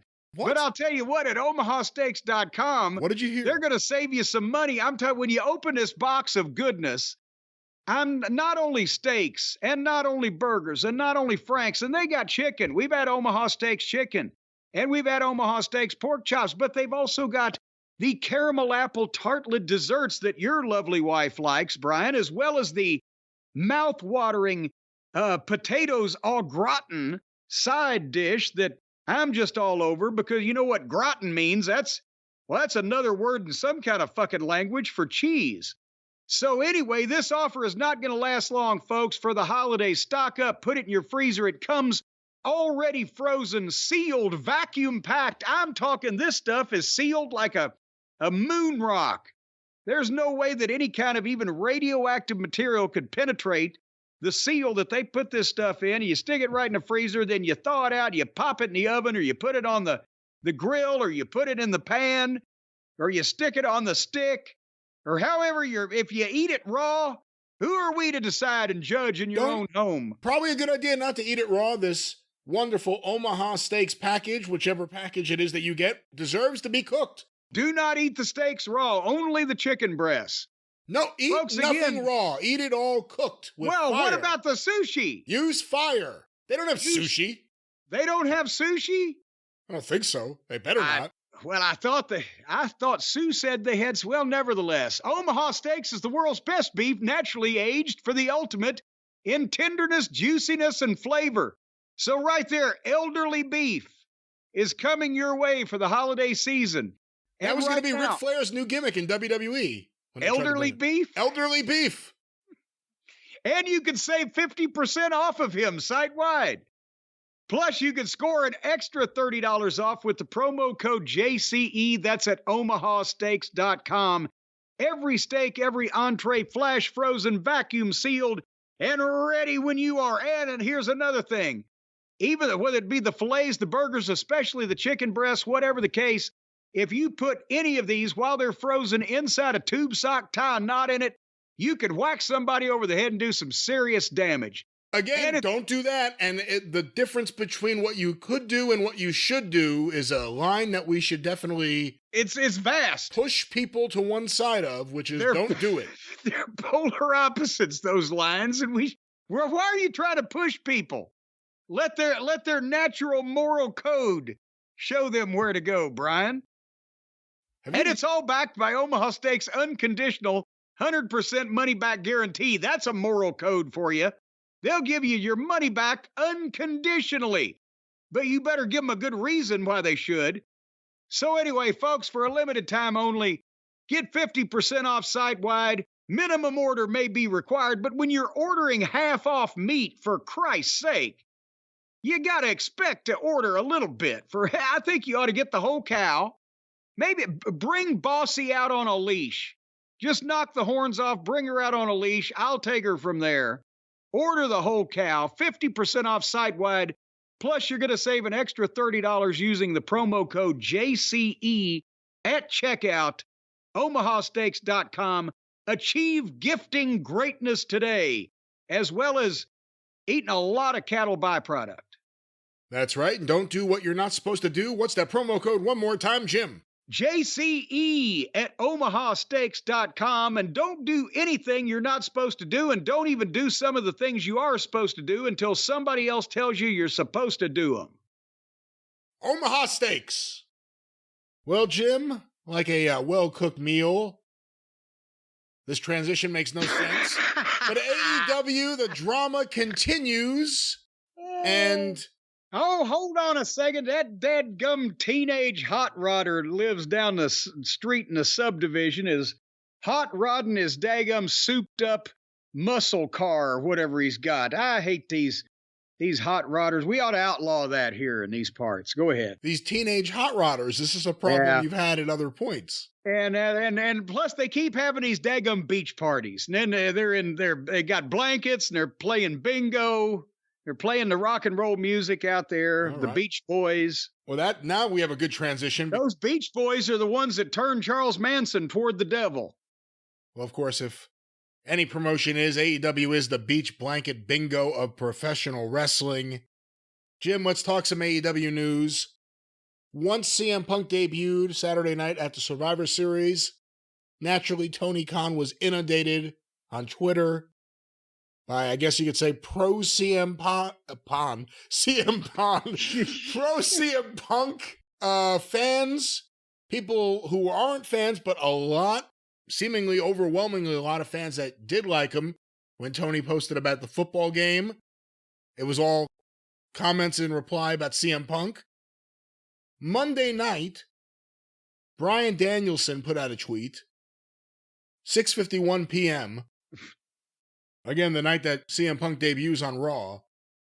My dad always told me the right thing is often the hardest thing to do. It won't always make the most money. It won't always be the most popular, but it's still the right thing to do. Hashtag AEW with a heart emoji. Followed by hashtag bankruptcy based on that advice. But that was the tweet from Bryan Danielson, and it was vague enough that people... Cryptic even. That's right. Any thoughts on the initial tweet here? Well, you're setting up the timeline of events here like a master prosecutor, Brian Last. You should have finished that pre-law background you had. You and Dutch Mantell, I understand, were in the same class. The timeline was, on Saturday night, CM Punk returns to the Survivor Series and breaks the internet in front of 18,000 people or whatever the fuck it was at the sold-out show, and everybody's going crazy. Meanwhile, Tony has 3 hours of television on a network he's trying to do a renewal on the rights fees with, that I don't know, and we'll talk about that here at some point in the program. Did they crack 300,000 viewers this week? And he tweets about an unrelated issue, another part of his sports empire, and people bombard his image, bam, bam, bam, bam, with fuck you about Punk, and why couldn't Punk be for you instead of blah, blah, blah. So the following day, Bryan Danielson emits that very cryptic tweet, but Bryan Danielson is one of the most universally beloved figures by the fans. He's such a nice guy, and they've been in his corner, the yes movement. So that tweet happens. People are kind of like, hmm? And then the news suddenly appears the following morning, I guess, wasn't it? It's leaked, or did it drip, or was the garden hose spigot turned on and it just kind of came out on purpose? That Bryan Danielson, correct me if I'm saying this incorrectly, Bryan Danielson was the head of the disciplinary committee that we heard about but never knew who was on it, that led to the firing of CM Punk, or the recommendation of that to Tony Khan for same? Is that what we learned the following morning after Bryan emitted his little word puzzle? Right. The chain of events were that Tony Khan started getting a lot of flack online from people about what happened with CM Punk. Then all of a sudden this tweet. Then a story emerges. Fightful broke the news that the disciplinary committee in AEW was a 3-person committee with an internal lawyer, Chris Peck, an external lawyer who's undefined, but I'd like to know if he works for the Khan family in any other fashion. That'd be one of the questions about the impartial third party. And a wrestler from the roster, and Bryan Danielson was the pick. And this 3-person committee, so that Tony Khan didn't have to make any decisions on his own, came to the decision that CM Punk should be fired. I guess fired with cause is the way it was put. Bryan Danielson, here's something from Fightful, I'll read it. Danielson was said to have spoken to the roster when addressing them about Punk's termination, and noted that the decision was a particularly hard one. He cited the positives that CM Punk brought and his long-standing friendship with Punk, but said that it was a decision that had to be made. So, CM Punk's leaving AEW is now fairly or unfairly, and I think a lot of it's really unfairly, the way this got out, being put on Bryan Danielson. Well, no, I think basically Tony probably, because Tony has already announced that Pockets may be his adopted delinquent son, but Bryan Danielson is I don't know, is he a big brother figure now? He's the guy, if anything happens to me, folks, I'm going to leave this in the hands of Bryan Danielson. So did Bryan Danielson, when Tony tweeted his big brother and said, oh, they hate me. They hate me. They hate me because I fired him, but he yelled at me. And what else was I supposed to do? Bryan said, Tony, I'll take the heat for this. It was my decision because, after all, you put me on the committee of me and your other lawyers so that you wouldn't have to make a decision. And we made a decision purely based on the facts of the matter and not based on business or logic, but based on who you like and who I like, and the fact that I like having a guaranteed 7-figure job for life here with you as long as you last. That wasn't it at all. It was purely independent. So I'll take the heat, kind of.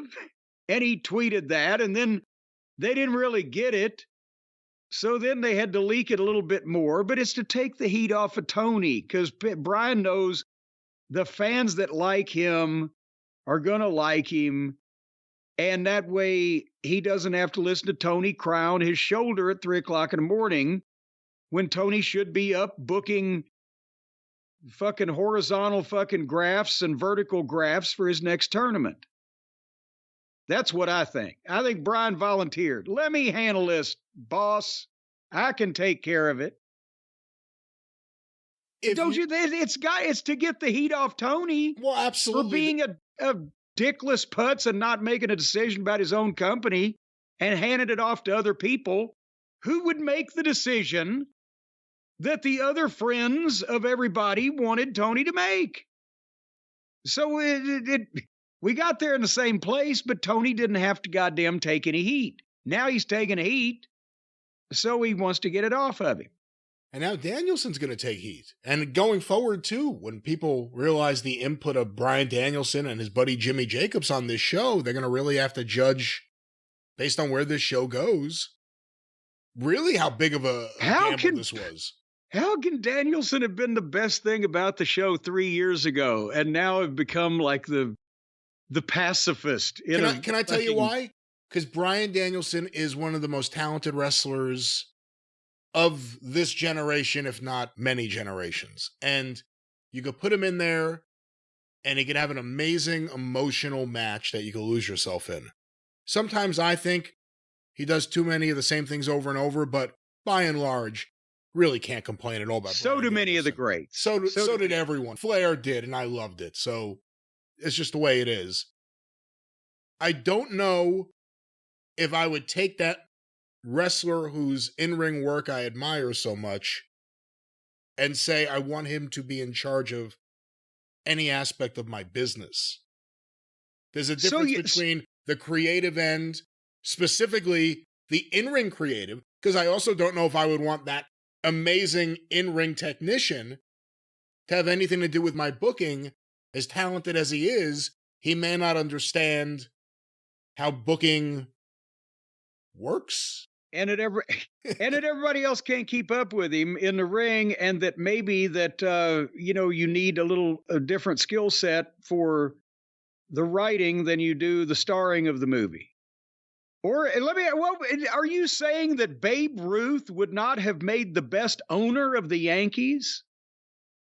A fine, upstanding, sober citizen like Babe Ruth that would have been business-minded and just made him a fortune if he was in charge of the front office. I won't even say the owner, but that's actually a very interesting example you just gave because of what really happened. Babe Ruth was under the impression, when he retired from baseball, that the Yankees were going to bring him into the organization, that he would have something to do. He wanted to manage the team. He still wanted to go on the road with the team, be a part of it, be Babe Ruth. He never got that chance. He thought he was promised that chance. Caused some problems, obviously some heartache for him. Whether or not he would have been a good manager, I don't know. He would have been an awful owner. But we're talking about management. We're talking about, and managing a ball club is different than formatting a show for national television. Which they apparently have not mastered the art of yet. But nevertheless, back to the topic at hand. So, what was the topic at hand? Well, Danielson's role here, the story getting out. What are your thoughts in general on the disciplinary committee being 3 people, and these 3 people, in-house lawyer Chris Peck, wrestler Bryan Danielson, and mystery lawyer number 3 from a outside impartial law firm, allegedly. It's the most ridiculous thing I've ever heard of to begin with. And part of the reason why that the AEW fans have bought this whole thing about that, the legal, I can't comment because of legal, and the disciplinary committee and the legal independent investigation is because this is shit that they actually do for real in various businesses. You hear about it all the time. This shit does get done for real in other lines of work, but not in the fucking wrestling business. You fucking morons. It doesn't happen. It didn't happen here. Not anything legitimate. And it can't happen. Because your goddamn Tony Khan, whether he's the booker or Triple H, if you want to call him the booker, there's a staff of writers, but the goddamn director of the movie and or the studio are the ones who decide what the fuck is going to happen. And even then now, it's not the way it was back in the days of Jack Warner.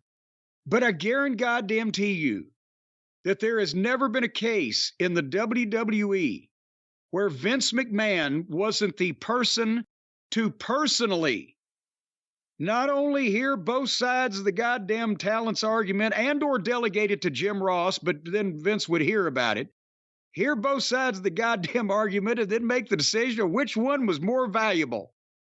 And that would be the end. And then that other person would find out. And that'd be the end of that.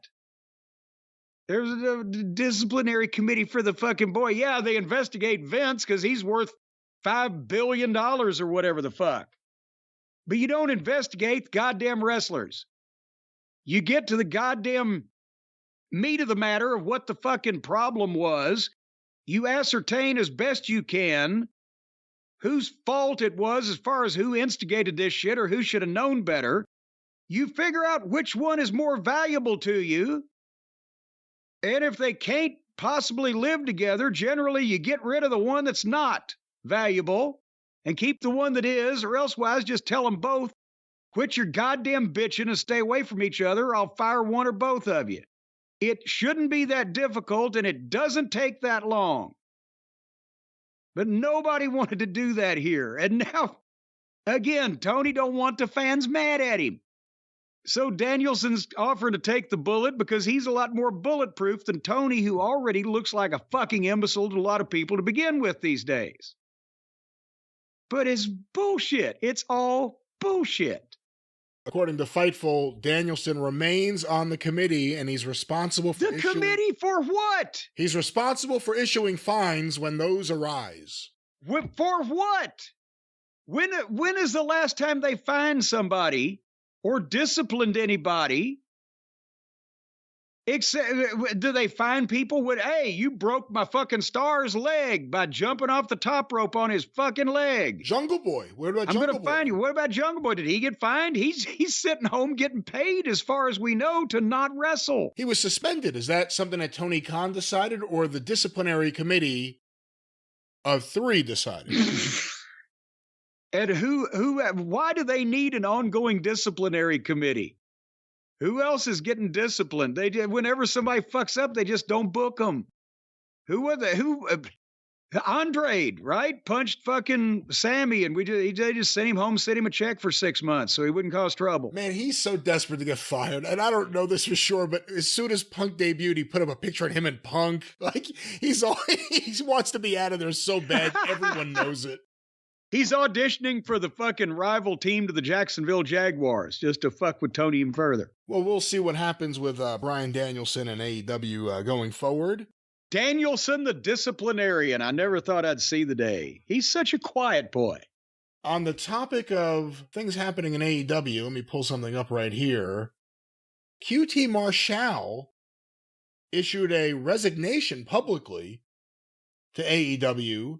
Let me see if I could actually find the resignation. Give me 1 second here. Well, and while you do that, I will mention that I think I've talked about it on the program before. I worked with QT Marshall back in Ring of Honor in 2011 and 12. Delirious had found him. He's originally from New Jersey. And at that time, he was in his mid-20s and was a good worker, had size, had the one thing that most of our Ring of Honor talent didn't have, which actually was 6 foot fucking something and a normal sized adult man. And he had that fucking face. He gets that grin like he's, better than people, or the pomposity of it. And so we used him for a while. And I think the reason why we quit booking him was because he moved to Florida and we couldn't afford a plane ticket for a guy that we were just using underneath. And so nothing ever came of it at that point. I never had anything against QT, right? But then I still have not said QT is a motherfucker that deserves to die, but he hadn't been very good on the wrestling program 10, 12 years later. And part of that's because of the stupidity of letting him do this QTV stuff, which obviously had to be his idea. And I know he's helped Tony do formats and whatever. I'm sorry, he wasn't particularly that experienced at any kind of a high level doing those things. They just, I guess, again, everybody, he's not a bad fellow. Everybody liked him. They gave him that job, but he's now in his mid-30s, I guess, if he's 10 or 12 years older than he was when I worked with him. And if it was I understand he wants to be a wrestler, but if it was going to happen, it probably happened by now because his wrestling, exploits in AEW have not been anything to write home about. So I believe if I was him and I was working right next to the boss, the billionaire, getting paid whether I wrestle or not, I might have kept this gig. Just my first blush thought of it. But he's another guy that wants to wrestle before it's too late. He was someone partners with Cody Rhodes in the Nightmare Factory. Was a part of AEW early on. That's how I got to hear your reaction. Oh, that's QT Marshall. I know who he is. Before they were pronouncing his name that way. And not used well and not particularly great in the not well used segments. But behind the scenes, we always heard he was a big figure. That he was the person working with Tony on putting the shows together. Obviously, Tony has surrounded himself with a lot of other people and other ideas right now. But here's a tweet, if we do indeed call it that still, from QT Marshall, November 27th, 7:01 p.m. Thank you, AEW.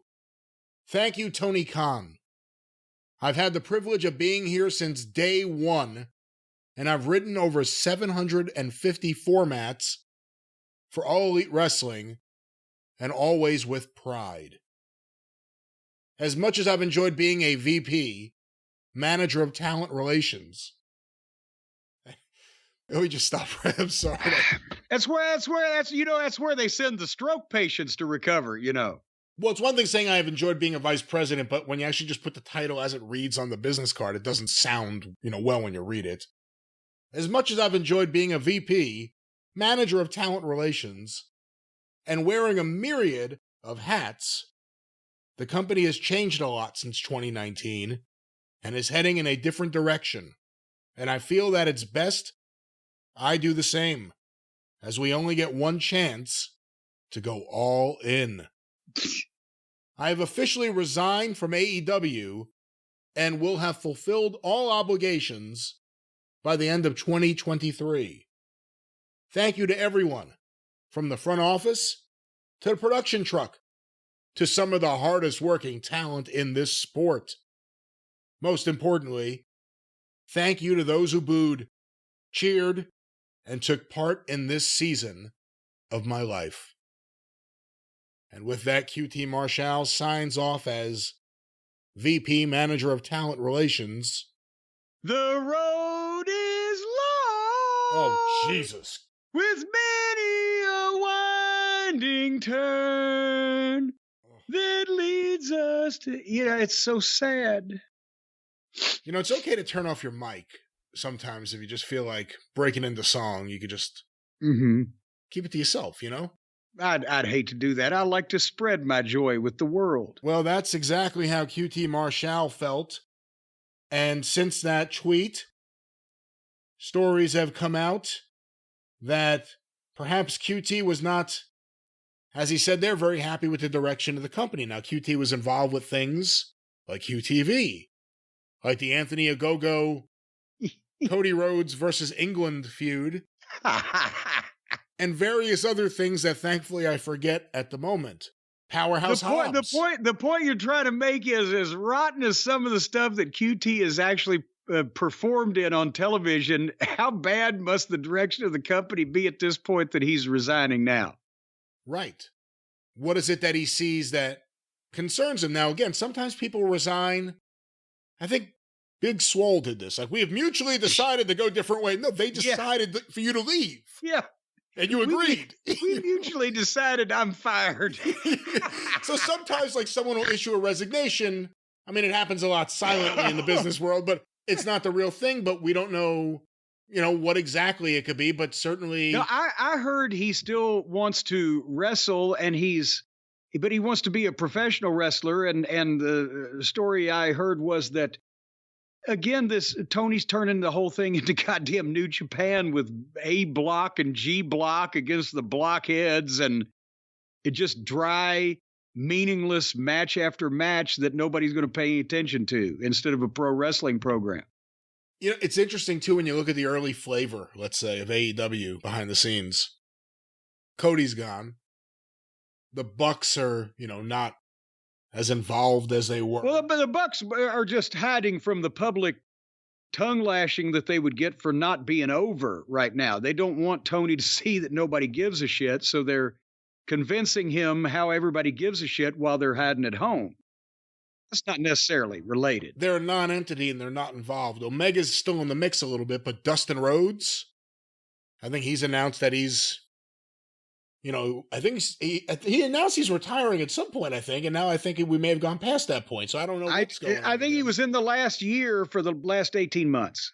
But he was behind the scenes, a big player. Obviously, Cody had different people when he was there. QT also. It's just, when you really look at AEW now going into 5 years, Tony's still the same, obviously, but you're seeing all the figures behind the scenes kind of change right now. That could have mitigated him for the first few years when it wasn't as chaotic as it has become. A lot of those figures are gone. Because Cody was the guy that wanted to be the behind the scenes businessman also. He had the ambition, just like his dad. He wants to book, he wants to promote, he wants to do whatever. He was the one that was at the tapings, dressed up and kibitzing with the guys in the groups and, your promo, or you could shoot it like this, or helping produce segments or whatever. And the other jack-offs sat around and looked at their tennis shoes. Because they just wanted to get credit for shit, not actually do the work. So with Cody not being, and then Punk, as we've heard, not just secondhand, was doing kind of the same thing, trying to help out in Collision especially. We do this, do that, the finish or the fucking production, or how do we shoot, whatever. Because he had experience with the big company that knew how to do the shit. And that was so now they're just, again, mostly rudderless, except for the people that do not want to use that rudder to rock any boats. It'll be interesting to see if anyone ever talks. I'm sure there are a lot of NDAs at times being put together. Tony's big on those NDAs, isn't he? For some reason he's afraid of people hearing how things are run. I don't know what to tell you, but he didn't want anybody spilling his ideas. Once I heard him, I figured why. Well, we'll see what happens with QT Marshall. We'll stay on top of that story. Jim, another this one's a rather quick one, an AEW drama story. Dr. Brit Baker, DMD. You may remember her. She was an AEW original. She was a world champion. She was a babyface, and that wasn't working. They turned her heel. It was really bad, and then suddenly it clicked, and it worked. And then it went on too long. And she hasn't been seen in quite a while. Here's a tweet from her as we are recording, November 29th, 2023, 9:49 p.m. So this was during Dynamite. Tonight's AEW Dynamite. MJF live promo time, 7 minutes. Christian Cage live promo time, 10 minutes. All of 2023 on AEW Dynamite, Brit Baker live promo time, 0 minutes. Well, that brings it right into perspective, doesn't it? It's November 30th. In 11 months, she hadn't had a promo on it. Remember when we couldn't avoid her talking on that program? That doesn't even seem like it could be possible. It's been that long that she hasn't been on that show talking in the back, at least. Well, think about it. It's been a while. And because remember, Adam Cole was gone for quite some time and then came back for very little time and now is injured again, even though he still won't go away. I had assumed at one point that you didn't see Adam Cole, you didn't see Britt Baker because she's home taking care of Adam Cole, right? And that would make sense. Now Adam Cole is back, and even though he's still in need of being taken care of, and has just had, delicate surgery or whatever, apparently she wants to get back to work. And I get, is it creative has nothing for you? Creative has nothing for anybody. That doesn't stop him from just booking people constantly. So I wonder what's the heat there? What's the heat? Where's the heat, as Larry Latham would say? What are your thoughts on a talent, unless they're directed to or told they're allowed to by the office, this specific kind of tweet, putting out a tweet like this? Because all it does is, there's no positive spin to this, unless it's, like I said, part of a story. And again, there's no positive spin to the company doesn't treat me right stories, I don't think. Well, before I say what I would do, let me say this. If she is sitting at home and hasn't done a promo on television this year, and when's the last time you saw her have a match? I don't remember, because they kind of, that horse came and went. But if she doesn't know, I'm sitting home for X amount of time, I'm sitting home for this reason, I'm sitting home until he comes up with something else for me to do, but I'm still getting paid, whatever. If she's just completely in the dark, if he won't give her an answer or talk to her or say, look, I'll figure out something sooner or later, or you'll be back in February, or you've been off because I don't like you, or you've just been off because you were on too much, but you still get a check every week. If he hasn't said any of those things, then I would be lenient with somebody making a comment like that. if I was the booker and or the boss and I had communicated those things to her and she put that tweet out, I would immediately call her and say, well, guess what? You've uttered the last fucking word you're ever going to utter on that fucking program, bitch. Because you're trying to fucking knock me at a goddamn Twitter. Fuck you. You're fired. Well, looking at it as being knocked is one thing, and anyone on the other side may see it that way. But to look at it from the perspective of the idea that talent possibly think that an effective way to get your message across or be heard even by the company is to do something like this. Well, that's because they've never been in the wrestling business. And that's why that maybe the last generation who would know not to send that tweet would have come from OVW, because I'd have fired their fucking ass if there'd have been Twitter for doing the same thing. Because number one, you're calling attention to the fans that you're not important enough to have even been on TV or said a fucking word all year. Secondly, you're telling the fans publicly that you think the booker don't know what the fuck he's doing. And thirdly, who the fuck are you anyway, lady? So those are the basic three things. But that's the thing, is that I don't know whether Tony has ever said boo to her about what her status is. And here's another thing. Complaining when you weren't getting booked, when you didn't get paid unless you got booked, that I support. But complaining publicly when you're a middle card individual and you're getting a check every week and your husband works there and is getting a check every week while he's been hurt for 20 of the last 24 months, I don't believe I'd be it. No, this is not the time to goddamn yank Tony Khan's chain. Is it to you? Not particularly, just because also they're making hundreds of thousands of dollars in their household, but millions maybe between the two of them, to do very little fuck all of anything. Right. Yeah. If she was goddamn Rhea Ripley, the biggest fucking female star in the world, and was being hidden from the fans, and it was a shame that this talent in the prime of her life can't be exposed, that might be one thing. But it's Brit fucking Baker, and we've seen it. And Adam Cole, my God, Randy Orton came back from a fucking back fusion after a year and a half, and he looked like the fucking Thing from the Fantastic Four. Adam Cole came back from a year and a half from a concussion, and he looked like a goddamn floating corpse. So, and he's getting paid a lot of money.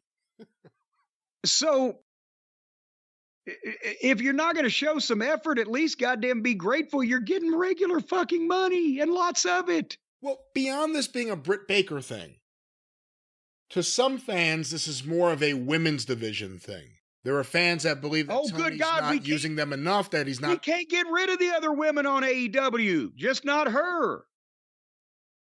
The other women are all over the goddamn thing. Aren't they? I said not as much as WWE, because they don't have as many, thank fuck. I mean, they keep them to maybe one segment, and usually, you know, it's a segment. I mean, if it's Dynamite, you usually know where the women's segment is going to be. It's going to be in segment 6 or segment 7, usually. And they natter at each other in the back. And they goddamn, they're on Rampage and Collision. It's the same goddamn shit. Well, that was the AEW Women's Division Britt Baker update. Yeah. Cash your check and like it, chickie. Well, whether you're Chickie Star or a star in your own right, we all deserve something awesome. And when it comes to awesome transitions, there's no better one than the one for the box of awesome from our friends at Bespoke Post. How about that? Of all the transitions I've ever heard, that is certainly the most recent. I'll tell you what, you could segue from goddamn peanut butter to battery acid fluidly and seamlessly. Brian, I'll tell you what, have you ever seen peanut butter come out of a box of awesome? It's even more awesome. But if you want battery acid, they got that for you too. They've got everything. No, they don't have battery acid. Why would you even say that? They have awesome things. If one of these fine small businesses across America that they pluck these items from and then send them on to you, if they make battery acid, I mean, if you want independently produced battery acid, I bet you that boxofawesome.com, our friends at Bespoke Post, would probably have the finest independently produced battery acid. Now, that's the way to put it. If they did, which they don't, they would have the best, but they don't because they don't. But what they do is they have the greatest small business products. Yes. Like knives. If they would, they could, but they can't, so they won't. But if they did, well, they didn't because they wouldn't, because they couldn't do that to you.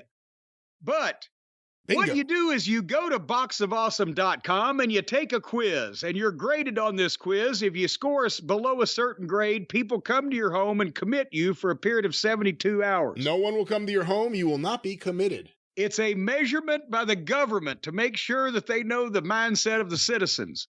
So just answer these questions, and then... What government? Well, it depends on where you're located. But then they'll shine a flashlight in your eyes. You won't remember a thing, folks. And then every month... You will remember. You will remember. You'll remember when the box shows up that it's awesome, is what you'll remember. Yes. Because it's awesome. Because a box of awesome shows up, and you will think, well, it's like somebody read my mind. Because I love this kind of stuff, but I certainly don't remember asking anybody for it. That's where the beauty comes in. It's like a Groundhog Day of Christmas every month when this shit comes to you and you're pleased, but you don't have any idea how the fuck they knew to send you shit like this that you would like so much. And then it happens again the very next month. A Groundhog's Day of Christmas? It's like that. And you say, well, I'll be a son of a bitch. Here's another box of stuff I like. And I didn't even know it existed. Each box is valued at around $70, but you're going to pay a fraction of that price because, well, boxofawesome.com, they know people, and especially they know small up-and-coming brands and businesses around the country that need help and that aren't doing too well like the major big box retailers. They could always need a helping hand, help get their products out there, and Box of Awesome then collects up everything these people have and leaves them pretty much bare-walled in their brick-and-mortar stores or, penniless. And then they take all that stuff and they send it to you and they charge you a fraction of what it's worth. Because they don't care, because they just basically confiscated all this stuff from mom and pop. No, they did not. They care. They care about mom and pop. They work with mom and pop, and they bring mom and pop's product to all the children out there who are grown-ups, of course. To all the little children of the world. Over 18. A box of awesome to the children of the world. It's free to sign up, and you can skip a month or cancel anytime unless you're one of these small mom-and-pop businesses. And NK, you need to be working your fingers to the bone making this stuff. No days off for you people. Work at your normal pace because... Get a nanny for the children. These old people that are working there need nannies? Well, they might. Hey, old people need love, too. You said it was for the children. As long as you can get it on, you can get it on. What are you talking about? I don't even know what you're talking about anymore. If grandma gets pregnant, these things can happen. What does this have to do with Box of Awesome? That's because, they can't take maternity leave because they need to make these products that go in your boxes of awesome.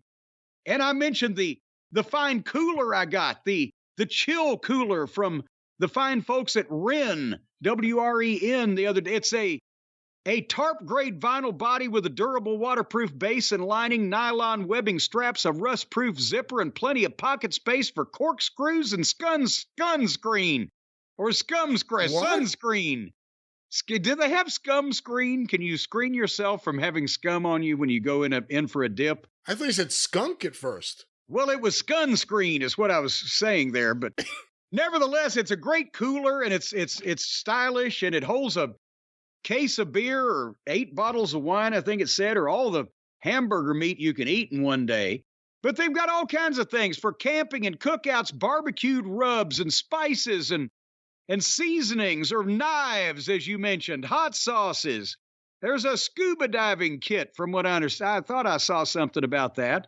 And of course, remember, I got the the bourbon nosing kit, where I can train my nose to detect the fine quality scents in the bourbon materials here in the state of Kentucky.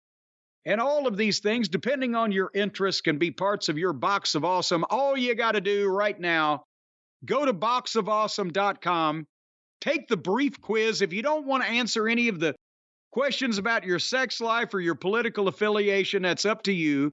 But just tell them what you're interested in. And then every month you're going to get a new box, and it's going to be awesome. And did I mention mom and pop? So right now, go to boxofawesome.com. You're going to get 20% off your first monthly box, which is valued at a fraction of what it really costs. Or did I say that right? It is valued. It costs a fraction of its value. That's right. Rather than its value. Hey, you said that right. Oh.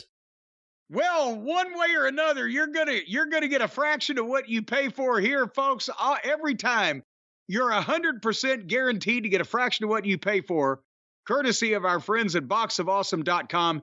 Enter the code JCE at checkout and get 20% off your first monthly box. Boxofawesome.com, and somebody send Brian another knife. That's right. Box of Awesome. Big fans of them here in the house. But Jim, let's continue on with this parade of terror. Are you a big fan of them in the house? You're not a fan of them except if they're in your home? Well, we like them here in the house. I get the Box of Awesome. Suzanne has her own. I thought you meant the Box of Awesome people. I thought you were having them over. No. Trying to fucking invite them, suck up to them without me knowing it behind my back? You can have Mom and Pa over anytime you want. Once again, we are concluding the spot as of this moment. Box of Awesome. What's that promo code, Jim? Well, I don't know. I've fucking lost it now. JCE. JCE, and there we go. Jim, this past week was Survivor Series. Up against the Survivor Series on TNT was back-to-back AEW Collision and Rampage. We have the ratings. Oh, boy. And now I predicted, was it last week or it was the week before, I predicted on Friday night that when Collision got moved over off of their regular night and they were against SmackDown on Fox, that they would beat them 8-1. They'd do 8 times the rating on SmackDown they did on Collision. And I believe at one point, when we got the numbers, it was 10 times. So now this was Collision's normal night, and we can't quantify because we don't get traditional ratings for Survivor Series. But Survivor Series, you know, one of the big 4 events, whatever, I would assume that Collision was probably up slightly, but still, I would question whether they cracked 350,000 people or not. I know nothing about this, so we'll see. Oh, we didn't talk about the Raw ratings, did we? Well, we'll do those after this. We will, because now we're all out of order, but that just made me think of it. AEW Collision on Saturday on TNT, November 25th, and these were compiled by WrestleNomics, was watched by 317,000 viewers on average, which, it says here, went head-to-head with Survivor Series on Peacock. This was Collision's lowest total viewership ever in its normal time slot. And the good news is, it was up 17% compared to last week, where the total viewership was 270 in a different time slot. Remember when they were up one time against a WWE event when Punk was still on Collision and it got like 500,000 and people were like, see, that proves he's not a draw. Apparently he drew 173,000 at least.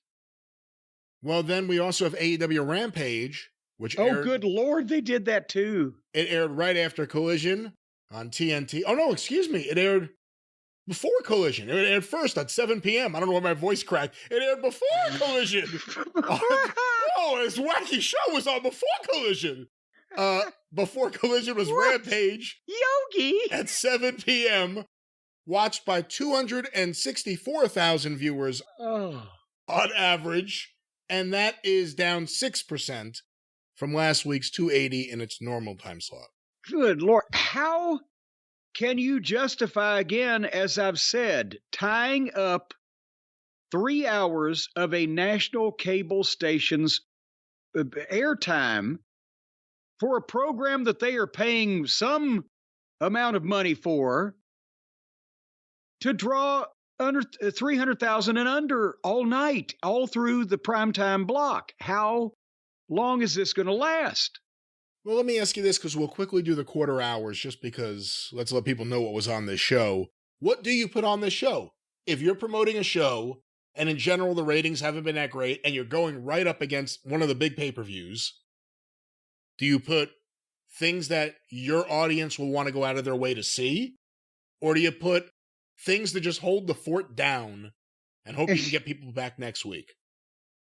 Well, and first of all, it's not even a big pay-per-view anymore because most people don't even have to pay to view it with the Peacock thing. And that's why they continually say we're breaking numbers or breaking records and records, because even WrestleMania, when it was doing 1 million buys on pay-per-view, it wasn't available on a fucking platform that you could get for $5.99 a month or even free with the, paid admission or whatever the fuck they're charging for Peacock these days. So of course they're breaking records from when you previously had to pay $30, $40, $50, whatever the era was to get the thing.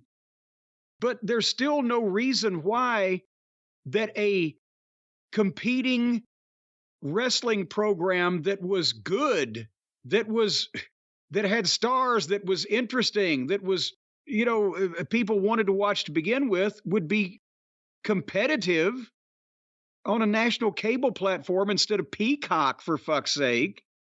Because remember, it was Sting and Flair did a 7.8 rating on the first Clash of Champions, wasn't it? Against WrestleMania at the same exact time. And it was on pay-per-view, yes, but that was taking up several 100,000 of the wrestling fans of the day. And there were still fucking, 7-8 million people watching Flair and Sting. So the answer is, what do you put on? You don't just, this company doesn't just advertise something for the Collision against a WWE premium live event because they don't have anything interesting that they're advertising to begin with. I'm waiting to see something that's interesting besides MJF and Samoa Joe on their next pay-per-view. And with what they're doing, they're diminishing that rather than adding to it. So you can't just say, well, we'll book a big match, or like Gary Juster, you say in Ring of Honor, we'll book a cage, because he was living 20 years beforehand. I had to tell him, well, that doesn't work anymore because they fucked the cage up. We'd have to build a fucking War Games cage. You want to pay for that? Well, Jim, let's start with AEW Collision on TNT, November 25th, 2023. The opening segment, 8 to 8:15 p.m. Backstage promos and Claudio Castagnoli versus Daniel Garcia with picture-in-picture, 319,000 viewers. Okay, well, that bodes well. I'm not going to interrupt you each time, but that bodes well for their keeping the audience, what little there is, because that's almost their average. Claudio versus Garcia continued in segment 2, 8:15, 8:30 p.m., along with an Eddie Kingston backstage promo. Kill Switch versus The Boys with the post-match with Adam Copeland, an ad break, and then a Copeland backstage promo. 301,000 viewers. Okie dokie. We're still over 3. Quarter 3, 8:30 to 8:45 p.m. Gravity and Commander versus Buddy Matthews and Malachi Black with picture-in-picture and a full-screen ad break. 337,000 viewers. Okay, I have no idea why anybody would join the party at that point, but they got them.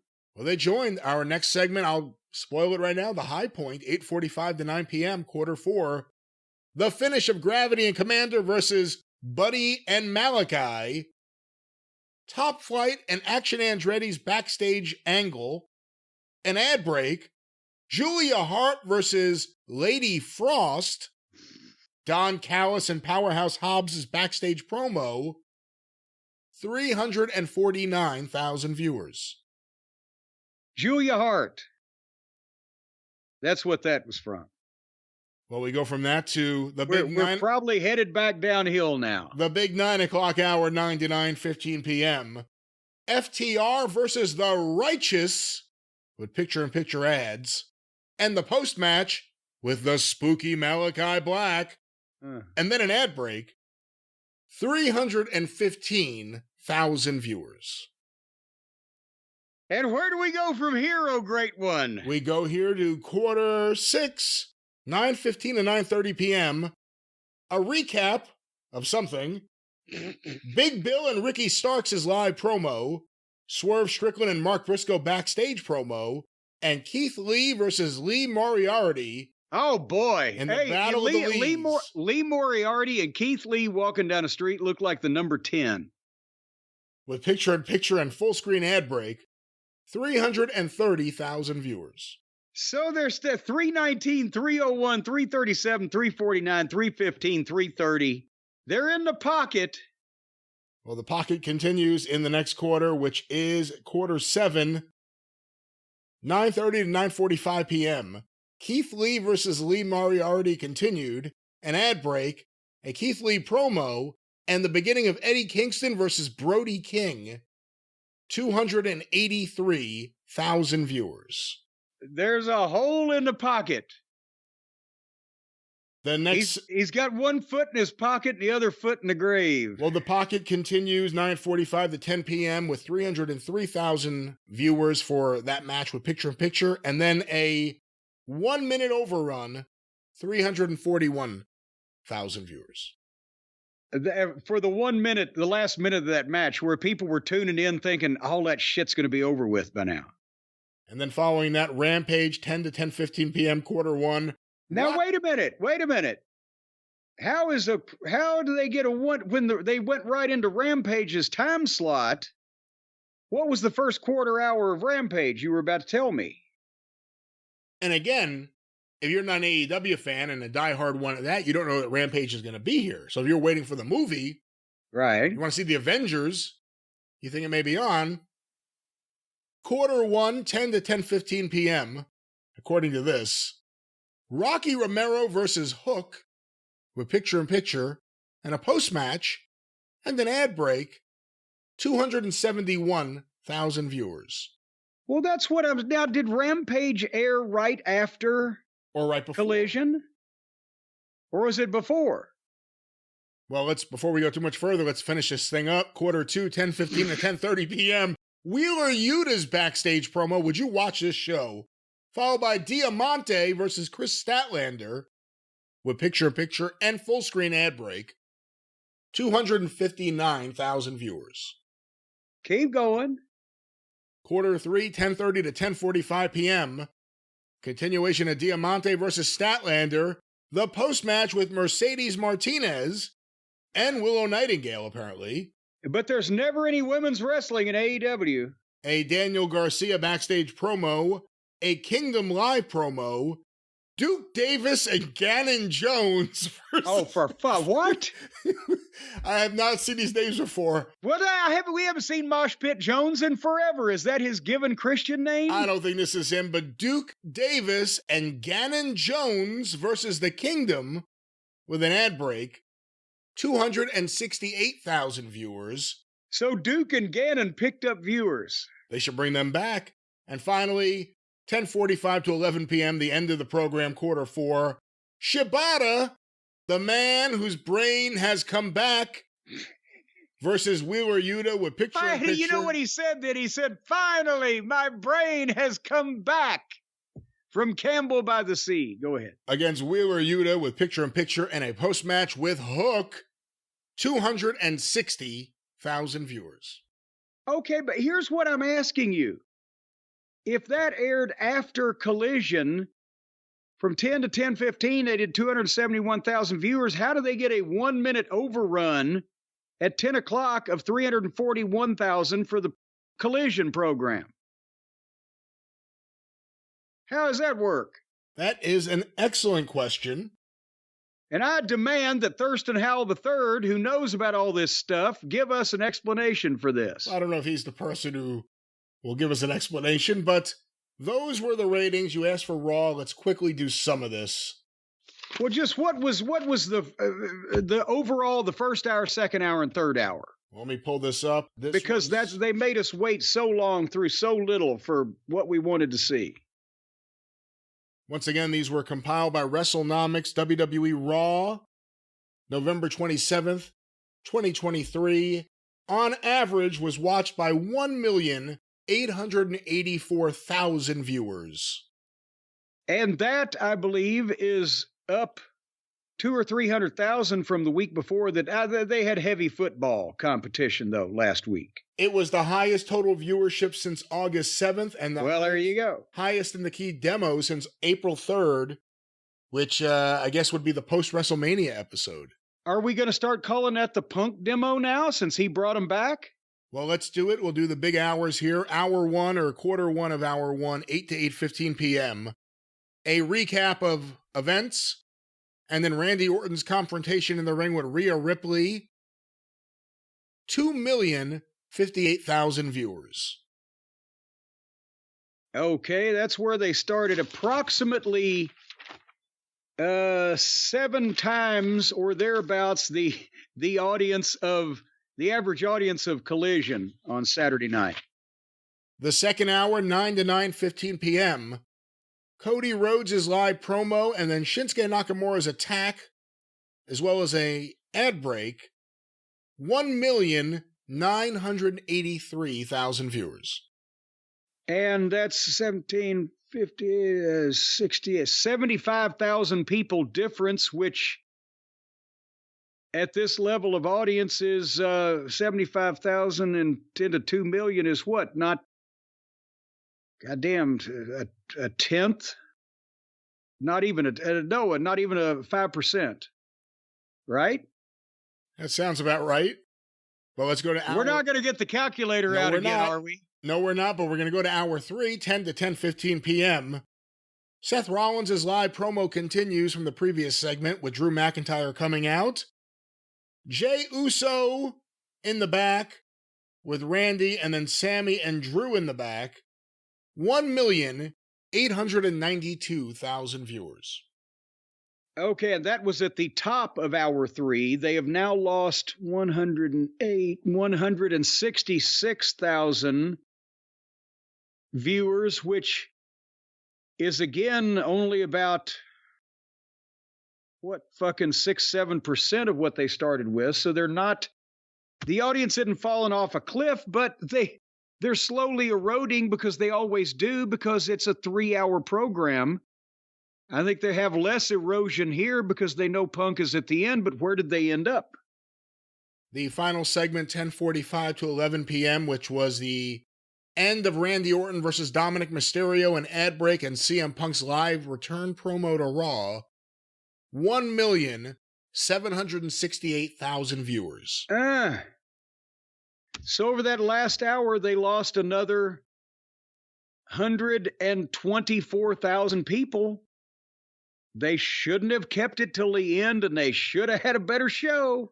And, I'm looking at the trend line that WrestleNomics has here. Raw always dips in the end, the last hour, specifically the last 2 segments. It went a little bit up, more than normal for the Punk thing, but it was still a down number from obviously hour 1. If you know you're going to lose viewers as the show goes on, wouldn't you capitalize on having Punk at the top?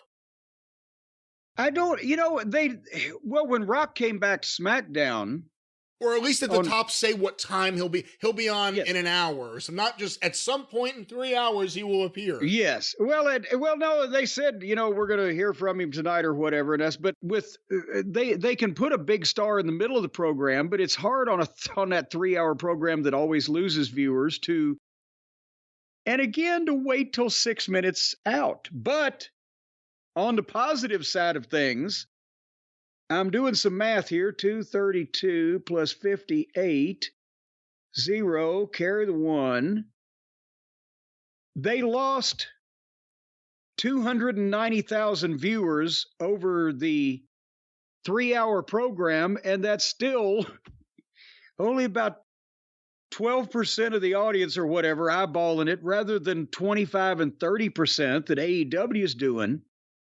But it's still, you can't make people wait through that long for that little, even if it's Punk. I think they botched it. If he'd have been the top of the 10 o'clock hour, they would have grown back over 2 million.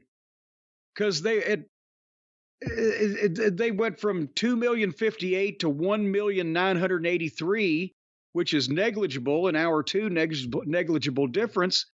And at the top of 10 o'clock, we're still at 1.9 million. It just can't. It's too fucking long and too late. They botched that one big time. Well, one last thing before we move completely on from ratings. Did you get that email I sent you? Yes, I finally did. About 30 seconds ago, it dinged in my ear. And I am now, oh my God. Is that TV ratings or is that the stock market in October of 1929? Well, those are the collision ratings specifically against WWE pay-per-view events. But it's a remarkable chart for how it slides down. Well, yeah, when they were head-to-head against, Money in the Bank was earlier in the day because, of course, the time difference. And they scored 452,000, which was a low for Collision since its June debut. And it started at 816. That was because of Punk. And then it climbed back up to 739 and then went head-to-head with SummerSlam and was back to 417,000. Then they fought their way back to 552,000 and were head-to-head with Payback and were down to 345. And they fought their way back to 562. But, of course, at that point, they also lost their primary star of the program, went head-to-head with NXT No Mercy and was down to 327. They actually got back up over 518,000. And then head-to-head against SmackDown, they were at 270, and head-to-head with Survivor Series, they were 317. Every time they bounce back lower, and every time they drop head-to-head, they drop lower. Can it be possible that they will be in below 200,000 against the Royal Rumble if the program lasts that long? They won't be on the station once they get to that point. They may not. We'll see what happens with the TV rights deal coming up. But the information you just mentioned there was from a chart that WrestleNomics did. And like I said, it's telling where you see where it started. Obviously, you're going to lose when you're head-to-head against WWE. But like you said, they're not bouncing back. The bounce back is losing people every time. Well, and again, you know, WCW and WWF in the 90s, WCW or Crockett in the 80s and Vince. Yes, it hurt. It hurt both companies when you were head-to-head, but that was the idea. But there was a big enough audience that you could still do respectable numbers on both sides. And this ain't happening. No, it's not. And Jim, we're going to have some lighthearted stuff to go over and talk about in a little bit. But a topic that a lot of the listeners have gotten in touch with us about the last few days, for a long time, obviously, but specifically the last few days. So let's talk about it now. Tammy Sytch being sentenced to, I believe she's going to be 17 years, is it? Yeah, well, I have not seen whether or not that there's any parole eligibility to get out before that, but she was, yes, indeed, sentenced to 10 point something on one charge and 6 point something on it. So 17 years. She'll be, I think they said 67 when she gets out of jail and 75 when she gets off probation. And of course, at that point, that's optimistic thinking, talking about anybody, much less with her track record of how she takes care of herself. And so she may be there for the rest of her fucking life. Yep. I don't even know what to ask you. I don't know what to answer. You know, we've talked so much about this in the past. I mean, obviously you never thought this would happen.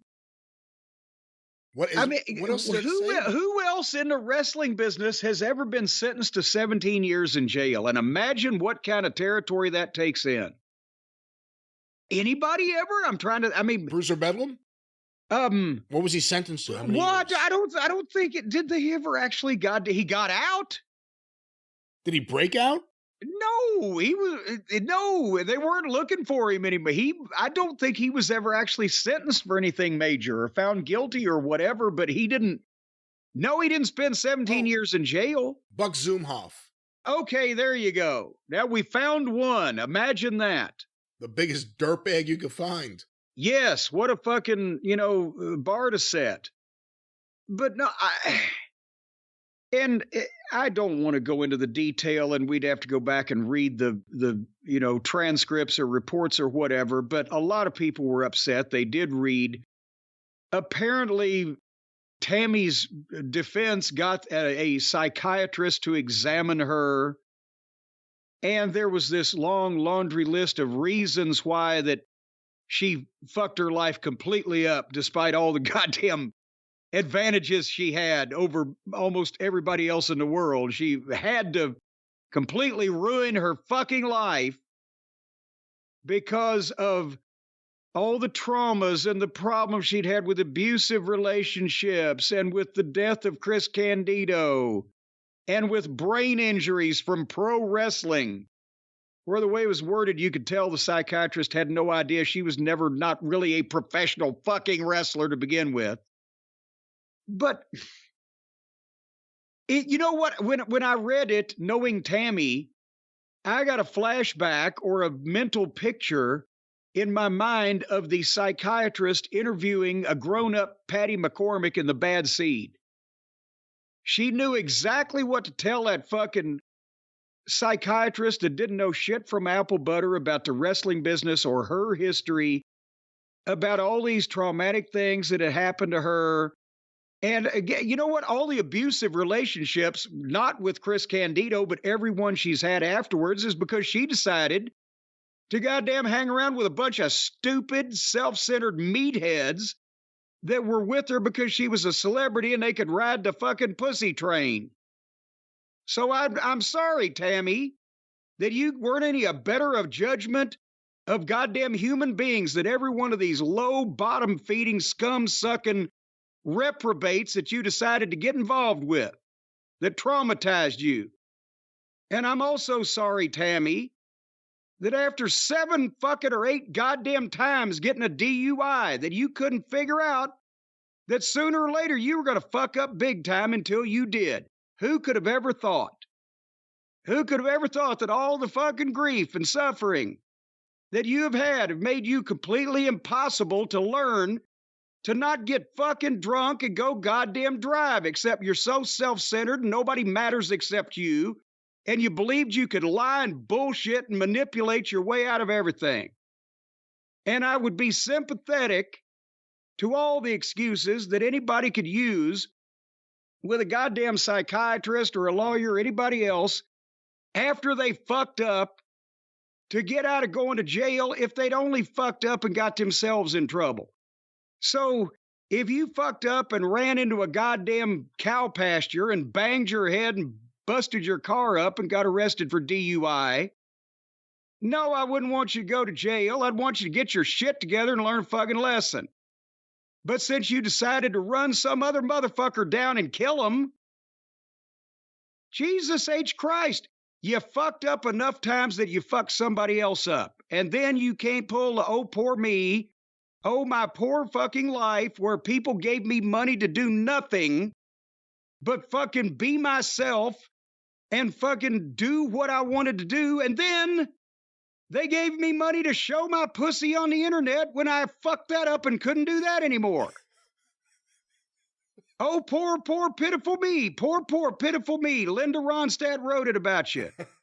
What the fuck? No. You could have got a job as a fucking secretary instead of hanging around with a bunch of jack-off, meat-headed, fucking abusive boyfriends that you allowed all that shit to go on to begin with. And I'm sure that the guy that you run over probably had some problems in his life too, but he didn't get so upset about it that he went and got 7 DUIs over multiple years in multiple states and then ran somebody down and killed him. So, what the fuck? And You can't, and I said this when we talked about it before. I said I talked about it the one time, and then I haven't talked about it anymore. You can't make any more excuses for her. She couldn't fucking figure it out because she was so convinced that she was the only one in the world. And the fucking brain damage, concussions from wrestling. Did you ever see Tammy have a match where she took I never watched almost any of the ECW stuff, and I'm sure that everybody there got brain damaged. I don't remember ever calling for her to take a bump in the WWF. I was her producer a lot. I don't remember in Smoky Mountain, she had manager matches with the Dirty White Girl. One time she got knocked off the apron of the ring accidentally. When somebody hit the rope, she didn't see it coming. Straight into the front row, she broke her fucking finger. It looked nasty, but it didn't have anything to do with her head. She's always been sharp. She's never been forgetful. She's always been quick enough mentally to manipulate everybody into fucking believing her goddamn sob story, whatever it may have been at the moment. So what she should have done was, instead of the psychiatrist and my trauma and my addictions and my pancreatitis and all the other health issues she's lied about. One time, I think she did a GoFundMe so she could get a fucking tit job or whatever.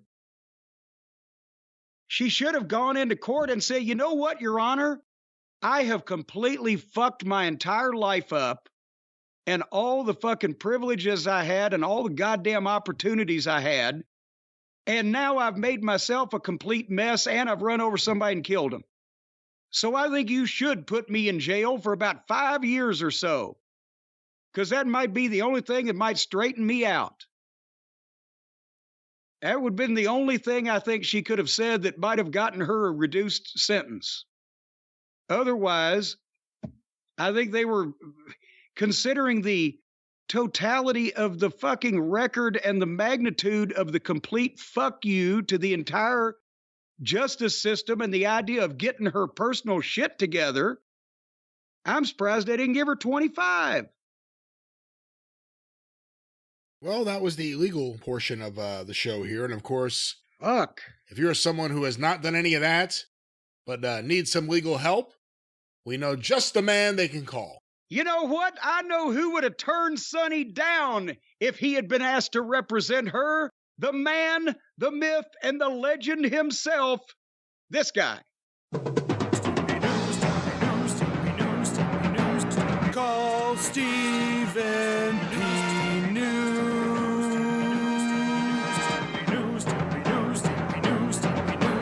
If you need to sue.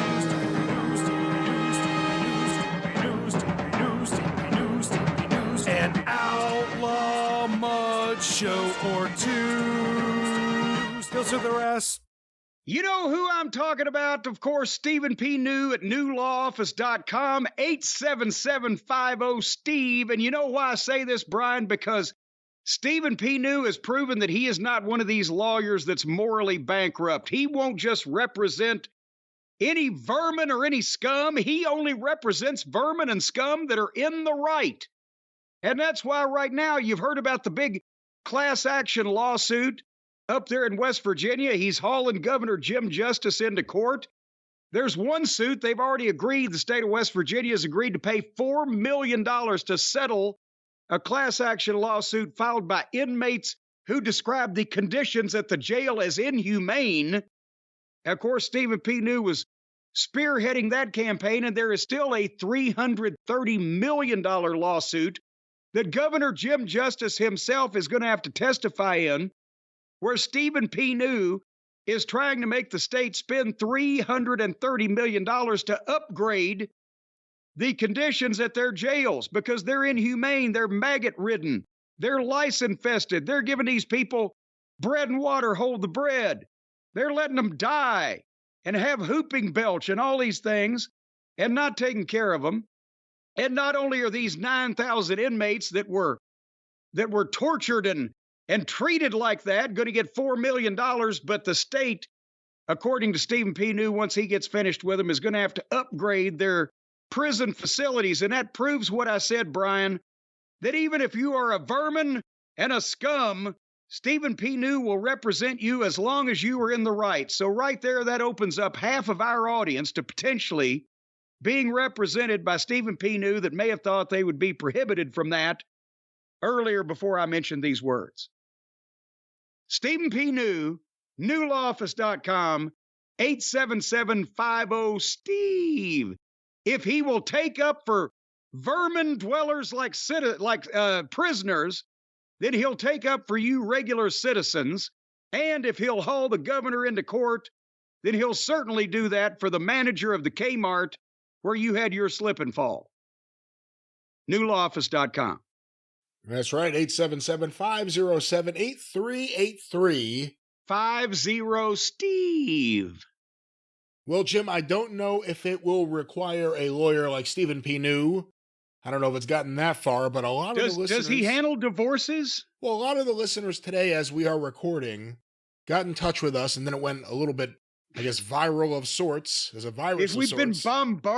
bombarded with this. Apparently, a debate broke out on Wrestling Observer Radio on the Figure 4 weekly Wrestling Observer website between Bryan Alvarez and Dave Meltzer about the overrun and DVR reaction to said overrun. We have some audio we'll play here. We'll review this. We'll talk about it. But any initial thoughts on this? Yeah, well, first of all, this is a debate that, well, we haven't been having it because we haven't been disagreeing, but we've been talking about it. They can't manage their time. AEW, they're overrunning. The DVR's not getting the finish of the main event, whether... And one thing is Uncle Dave is acting like it's only been the past few weeks. They've been a minute late, or they've been close to running off to the point where they didn't actually run over their time, but they were narrowly close to it. But by the time they got in what they needed to get in. And I've been talking about it, and I've had people go, well, you ought to learn how to set your DVR for extra time. Why is that my responsibility when I'm just trying to watch their fucking program, right? So we've been talking about this. And we don't have to do it for Raw or any of the other we don't have to do it for Raw when Raw runs over. Baba Wawa. We don't have to do it when Raw runs over. We don't have to do it for NXT because they're in the schedule. Because it's a professionally done fucking proposition with the network and the company that's producing the program. And it's not like, as I've said, calling from the truck, hey, we need more time, which is what you're going to hear Dave admitting that they do. So it's nice to be vindicated again. But point being, they had this discussion. And one would think that this wouldn't be, of all the inflammatory things that go on in the world of wrestling and in AEW, this wouldn't be the breaking point between these two longtime life partners who've built a home for themselves and a life. And who's going to get possession of the puppies and the parakeet? Because as you're going to see, this was the most hilarious thing I've ever heard, because Dave cannot give up any kind of ground on the AEW defense mechanism that's been implanted in his brain. And as you said, we were bombarded by this, or with this, by the listeners and people wanting us to hear it and wanting us to know what we would say. And to be honest, if this is the kind of entertainment that you get by subscribing to Wrestling Observer Radio or Figure 4 Weekly or, you know, Uncle Dave's fucking cabin or whatever they're writing over there, get all of it. Because this is the funniest shit that I've ever seen. Well, I don't know if that was the intention, but let's go to this. This is, we'll obviously be talking a lot about it and breaking it up. But Dave Meltzer and Bryan Alvarez discussing Dynamite, I presume. Let's go to this. AEW needs to contact YouTube TV and probably some other providers as well, and either stick to the damn 2 hours or let them know when you're going to do an overrun. Well, because for the second week in a row, I did not see the end of the main event. Okay, so here's the deal. But you know what, Dave? Hold on. Yeah. NXT went 16 minutes over. No problem. Yeah, you know why? Zero problem. Yeah, because NXT that's built into the show. No. Their overrun is 9 minutes.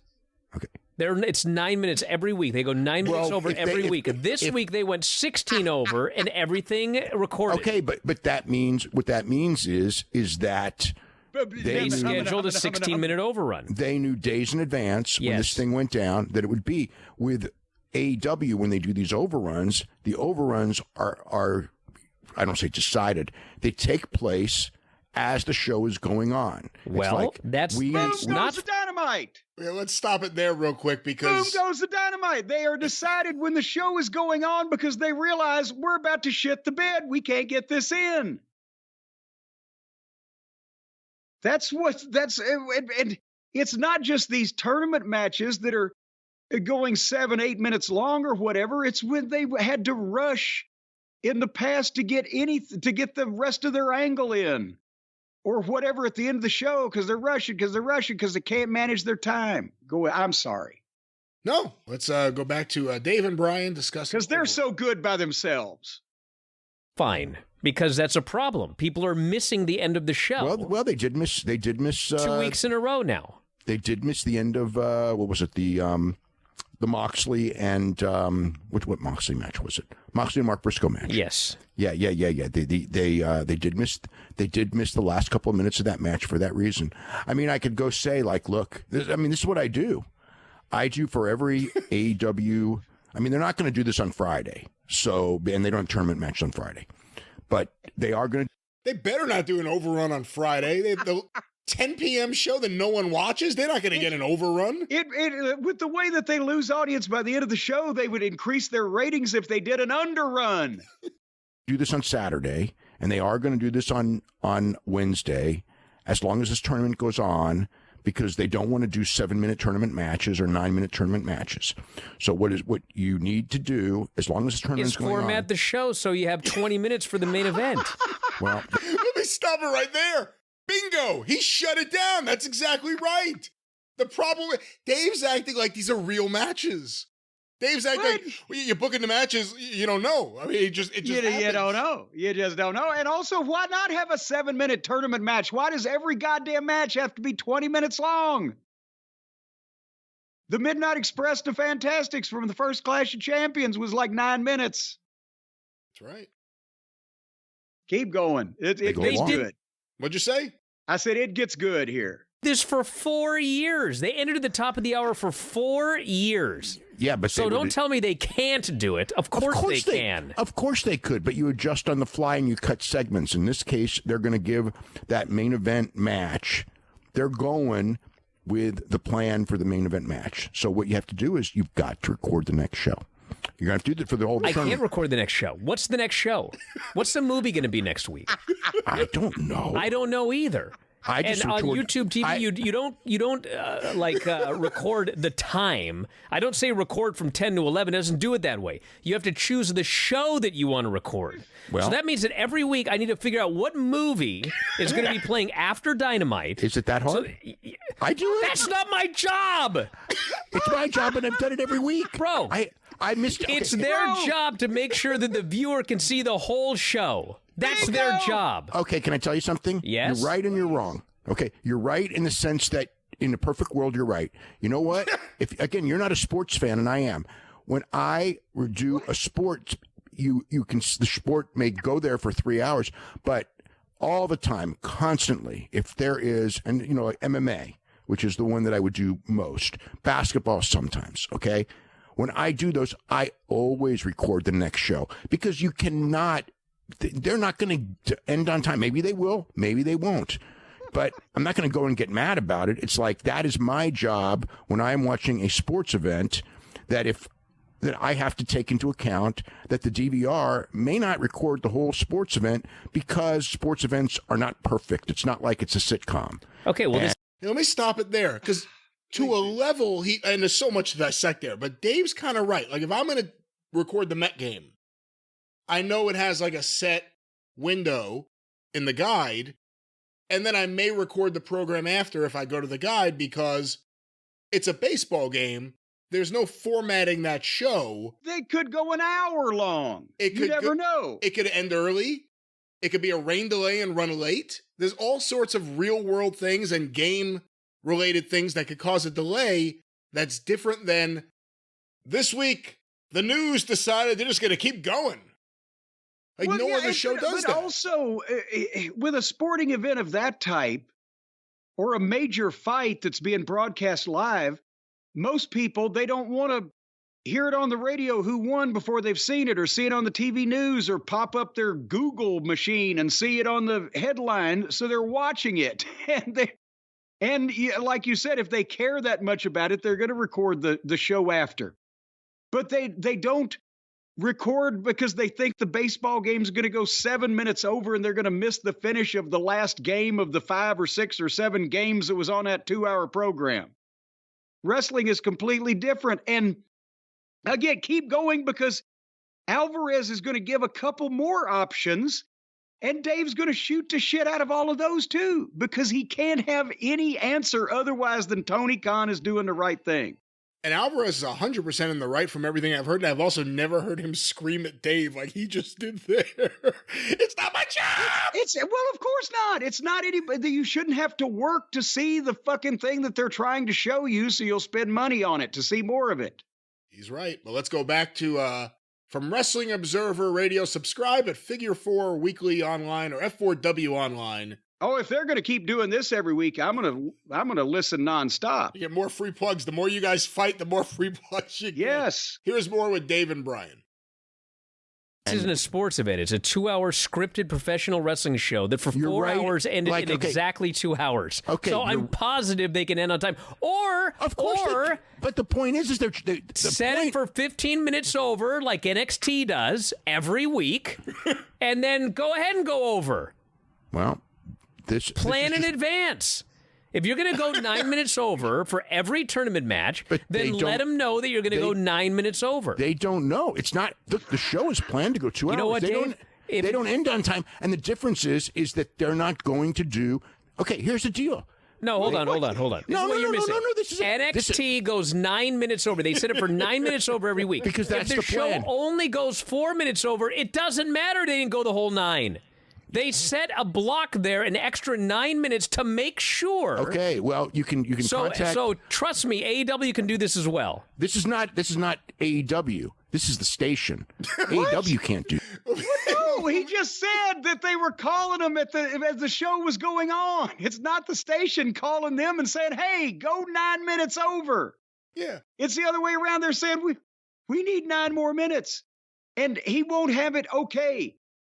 If they don't have to, we've established now by what they're saying that they don't have to use all of the overrun. So they don't have to. What if happens if the match ends after 4 minutes after the hour? They can just go off the fucking air and go on to the next program, which is ready to go. They don't have to stand there with their dick in their hand for 5 more minutes. That's not what Alvarez is saying. Dave can't have it end on time.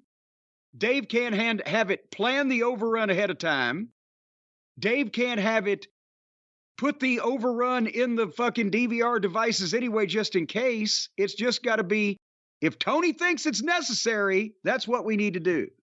Again, he's treating it almost like these are real matches. Like, you can't expect him to go quickly. These are real matches. How could you format it? But let's get back to this. Cut the girls segment, put the main event in the ring already. We did it all the time on live TV in days gone by.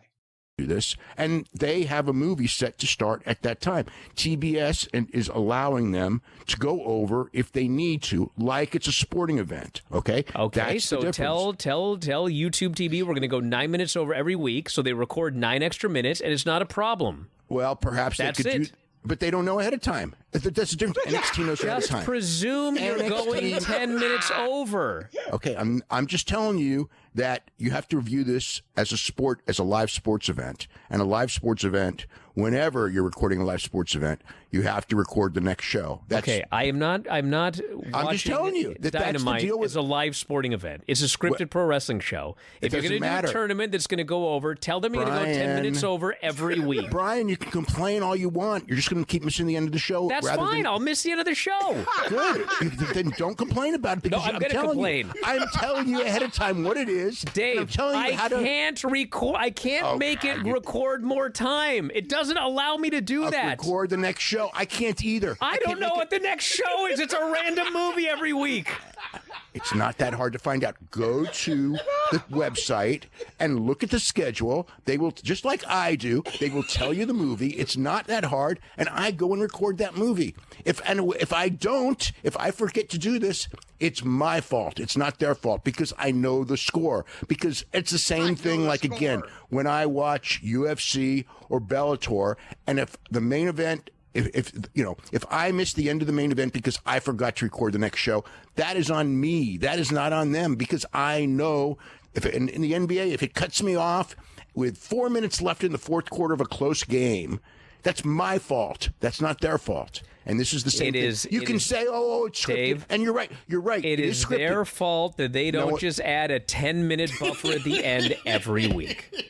That's their fault. Because it's not the plan. It doesn't matter. If they end at 10, that's fine. They still have the buffer just in case. Yes. Okay, guess what? NXT does it every week, and it's never a problem. Then why doesn't the NFL, NBA, NHL? Oh, my God. Because it's not a scripted UFC. show, and it could go a half hour, it could go an hour, it could go whatever. But they still don't do it. Wouldn't it be in one of these games? Shouldn't they like tell the DVR to go 45 minutes longer so you never miss the finish? Probably should. Okay, they don't do it. That's the rules. That's what they do. Well, you know what? When we talked about this last week, Dave. So what hey, listen. We talked about this last week. No. Hold on. Well, hold on. Let's stop it there for another little break. Like you see, you can't add 45 minutes to it. The baseball game might go another hour, but what match is going to go an hour past the fucking end of the show? By the way, is this a preview of future AEW defense to why they have no viewers? It's their fault. They're not watching. It's their fault. He's blaming the viewer for not working hard enough to watch this program, that they're doing a favor to this company by watching to begin with. The guy who comes home from work, gets off the train, gets home, takes off his shoes, has dinner, talks to his kids, wants to sit back and watch wrestling, he's going to have that show cut off because he didn't know, at least in this example, what the next movie was. It's a random movie each week. That's the funniest thing. Dave's like, you just have to record the next movie, and I'm just like, I can't figure out what the movie is. Well, besides that, your simile is no good, Brian, because none of the AEW fans are employed. They don't get off the train after work. But yes, that's the problem. Is it's continued to be narrowcasted to this small group that will do anything to see these programs. And Dave. How does Dave have time to write 80,000 words a week when he does all of these minute tasks and watches all of the Joshi princesses and still does he doesn't clean his office often, but anyway, finish this thing up. God damn, these guys are killing. Let's go back to these two. This is my new favorite comedy team. You told me last week that final quarter died. Am I wrong? Yes. Okay, it's going to do that again this week. Yes. Are they happy with that?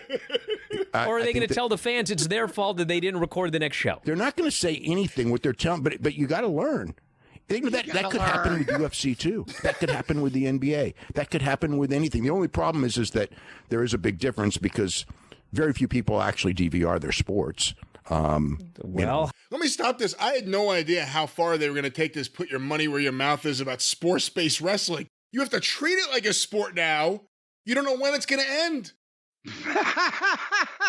That wasn't what I wanted from sports-based wrestling. Yeah, sports-based presentation. You don't know when this shit's over with.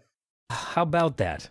Yeah. So people are DVRing this show, so maybe you should make sure that they get it so your final quarter doesn't die. But there are people who do. Okay. It's not that difficult. That's fine. If they want to have a low final overrun quarter every week, that's fine with me. Or they could just set it to go 10 minutes over and not worry about it.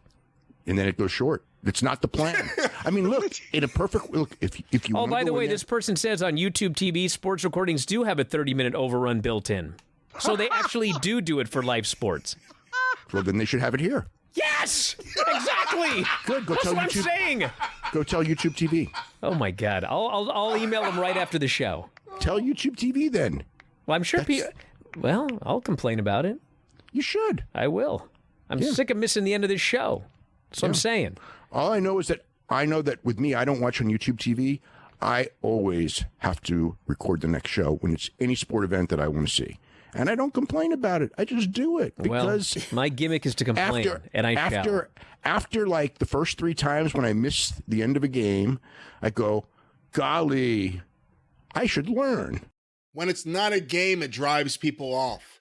When it's a game, you think of it like a game. When it's professional wrestling and every week you don't get to see the finish of the match, it drives people off. It's a different animal than a football game or a baseball game or anything. God almighty. But once again, I'm telling you, Martin and Lewis, Laurel and Hardy, Abbott and Costello, Olsen and Johnson. Now we got Meltzer and Alvarez. If they'll do that every week, I will listen to that program without fail.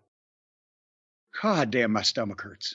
I mean, it's craziness. That's why you lose viewers. Fans are not going to go out of their way like that, and they shouldn't be expected to. And the bigger point is, if you're going over every week because you can't manage your time, and if that may just be you won't say no to anyone who wants to go long, I don't know how this happens every time, then ask for an extra 10 minutes. You go 4 minutes long, you give the network back their 6 minutes. Any final thoughts on Dave and Brian's? I mean, is this a sad thing, the sign of the times that AEW is driving fans apart? Well, no, now they're breaking up marriages. Because that's, again, Dave and Brian have built a life together for years now. And suddenly this comes between them. I think maybe they need to go into counseling over this. Well, Jim, I have some, we're going to get to this in a moment. Let me put this down. I have some programs here for Guest the Program. But first, I do want to make mention of this. Go to another pile here. I have the new issue of Pro Wrestling Illustrated in my hand. Oh, God. It is does it have a date? Does it have a date? It doesn't have a date? March 2024 issue, Timeless Tony Storm on March the cover. 2024 already. Boy, they're really jumping the gun. Like I said, Timeless Tony Storm on the cover. But in here is what is the official name? The Tag Team 100. PWI's 2023 Tag Team 100, the 100 best tag teams in wrestling. Let's at least look at the top 10. Oh, boy. The criteria. The evaluation period is November 1st, 22 to October 31st, 23. They look at momentum, wins and losses, chemistry, creativity, activity,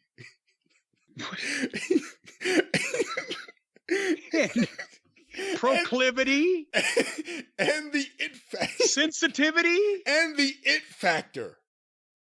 Itativity. All right, let's go to this. Number 1 on the list. Who's in the nativity?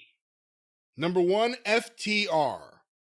Okay, you can't argue with that. I'm just wondering, first of all, where they found 100 tag teams that actually exist in the world today. But secondly, if you're going to make a number 1 tag team, then that's pretty much it, I would think. Number 2 on the list, Mark Davis and Kyle Fletcher, Aussie Open. Oh, for Christ. All right, so automatically we've gone completely down the fucking tubes here. Kyle Fletcher looks like a fucking juvenile delinquent dressed up for a fucking high school prom. I'm sorry. All right, so now we've gone to Aussie Oldham here. Well, next, number 3 on the list, Kevin Owens and Sami Zayn. Well, that'd be good if they were still a team. But at least they were the tag team champions of the biggest company in the world instead of independent guys from Australia. Go ahead. At number 4 is Hiroki Goto and Yoshihashi, the team of Bishamon. Of course they are. And they are affiliated with Chaos. Of course they are. So Besame Mucho is the number 4, or was that Bechamel? That was what was it? It was Bishamon. Bishamon. All right. Michael Jackson used to say, but Bishamone, Hana. Number 5 on the list, Alex Shelley and Chris Sabin, Motor City Machine Guns. Okay, I've worked with those guys in Ring of Honor and in TNA. They're nice young men. They're not young men anymore. I'm sorry. Can you say they're the 5th best tag team in the world when they work for Impact, right? Right. Well, you know, if the best tree in the world falls in a forest with no squirrels in it, can you hear the fucking crack? According to this, they've been a team since 2006. Wow. That's correct. Well, number 6 on the list here, Jim. ABC, the team of Ace Austin and Chris Bay.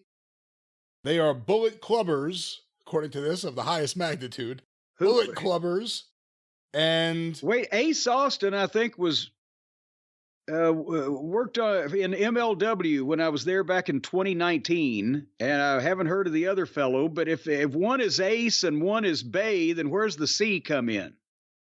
Well, the C, I guess, for Chris Bay is. Well, then, but Ace Austin, then it should be AABC or AACB. Actually, they don't know how to spell. I like the idea that there's a world where wrestling posters are still hung up, and like people who know nothing about wrestling walk by and just see, you know, ABC versus. And you know what they say about ABC? It's as easy as 1, 2, 3 and simple as do, re, mi. Well, let's get there. Number 7 on the list, the acclaimed Max Caster and Anthony Bowens. Okay, a case could be made for them above Besame Mucho or fucking Ozzy Oldham because at least they're actually popular and they've won something recently. Go ahead. At number 8, 3 wrestlers listed: Judgment Day, Finn Balor, Damian Priest, and Dominic Mysterio. Oh, but they couldn't match the fucking combined onslaught of ABC.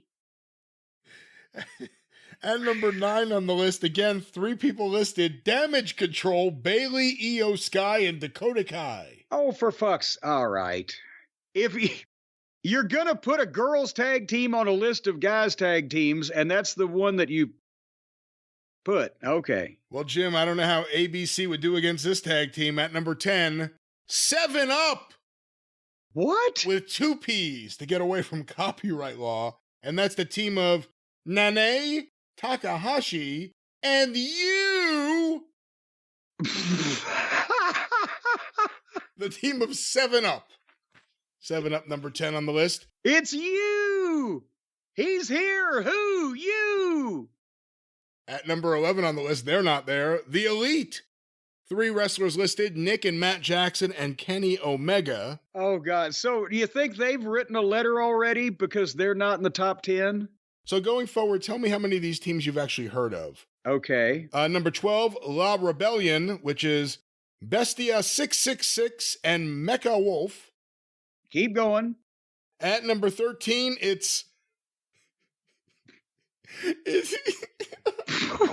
the... You know, I never see these names, and when you see them, it's like, what?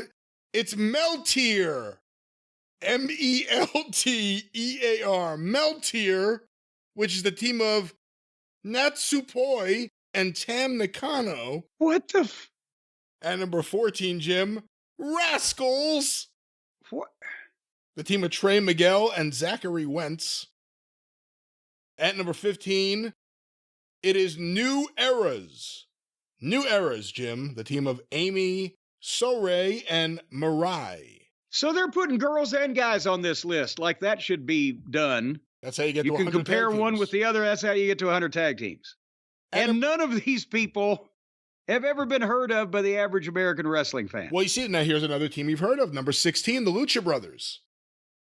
Or should have been heard of by the average American wrestling fan.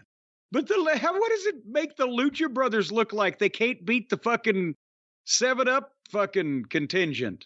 At number 17, again, some of these names are new to me. Donna Del Mondo, which is the team of Julia, Mai Sakurai, and Thekla. Thekla? Thekla.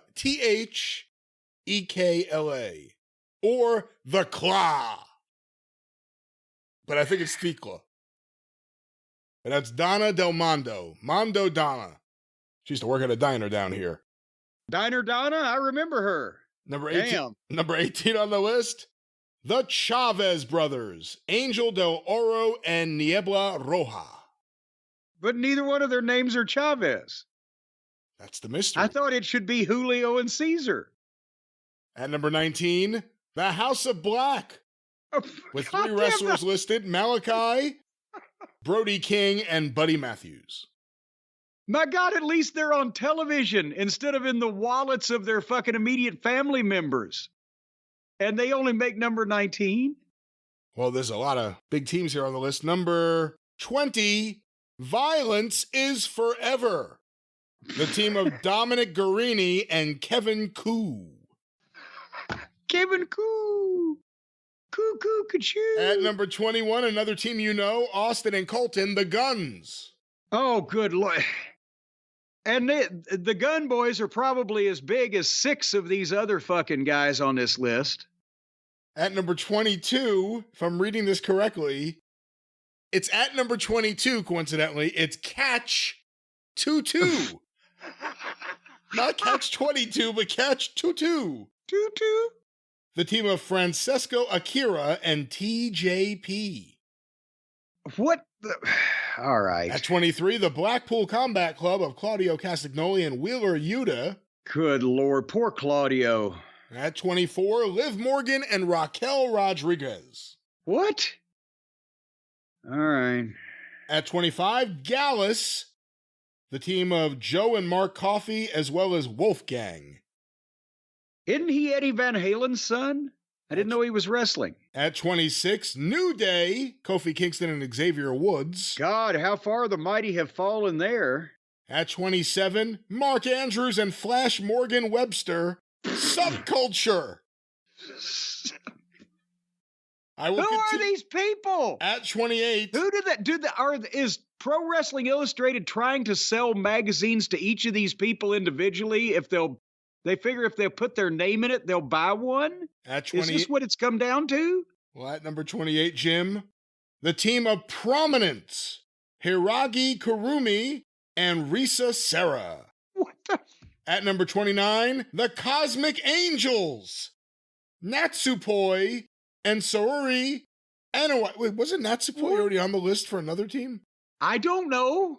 Well, Natsupoi's having a hell of a year. I can't even tell whether this is the men's list or the girls' list. At number I don't 30, know from these names. At number 30, Jim, the team of Zenichi Shin Jidai, comprised of Kento Miyahara and Yuma Aogi.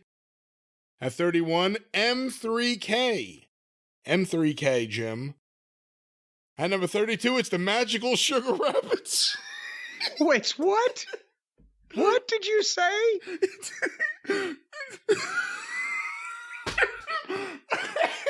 These are real tag teams. It's the Magical Sugar Rabbits, the team of Mizuki and Yuka Sakazaki. Yuka Sakazaki is one of Uncle Dave's favorites, so he likes the Magical Sugar Rabbit. Does anybody see why I scoff at the Japanese women's wrestling? By now, can you not see it? At number 33, the Perea, Eli Theseus and Gabriel Arios. Wait a minute, Eli Feces and Gabriel Arias? They are a loathsome duo that have torn through Australia's wrestling scene, and they are at present holding titles in 5 different promotions. And won't let them go no matter how many times the cops come to get them back. Jim, number 34 on the list, the big time, Big Boss Shimizu, and I don't know how you KZY. And KZY, apparently they're tearing it up in MLW or somewhere. Number 35, the Second Gear Crew, Manders, Mance Warner, and Matthew Justice. Well, I remember Mance Warner from MLW. I thought he had some potential, and then I saw him have a match with the Invisible Man, and I decided not to watch any more of his shit, but I don't know who the other 2 jokers are. What about the team at FWC? Hazuki and Koguma. Number 37 on the list, Jim. Bang and Matthews. Austin Matthews and Davey Bang. The team of Bang and Matthews. I'm sorry he broke up with Olafson. Number 38 on the list, one of your favorites, Elton Prince, Kit Wilson, Pretty Deadly. Oh, Jesus Christ. Followed by Chuck Mambo and TK Cooper, the Sunshine Machine.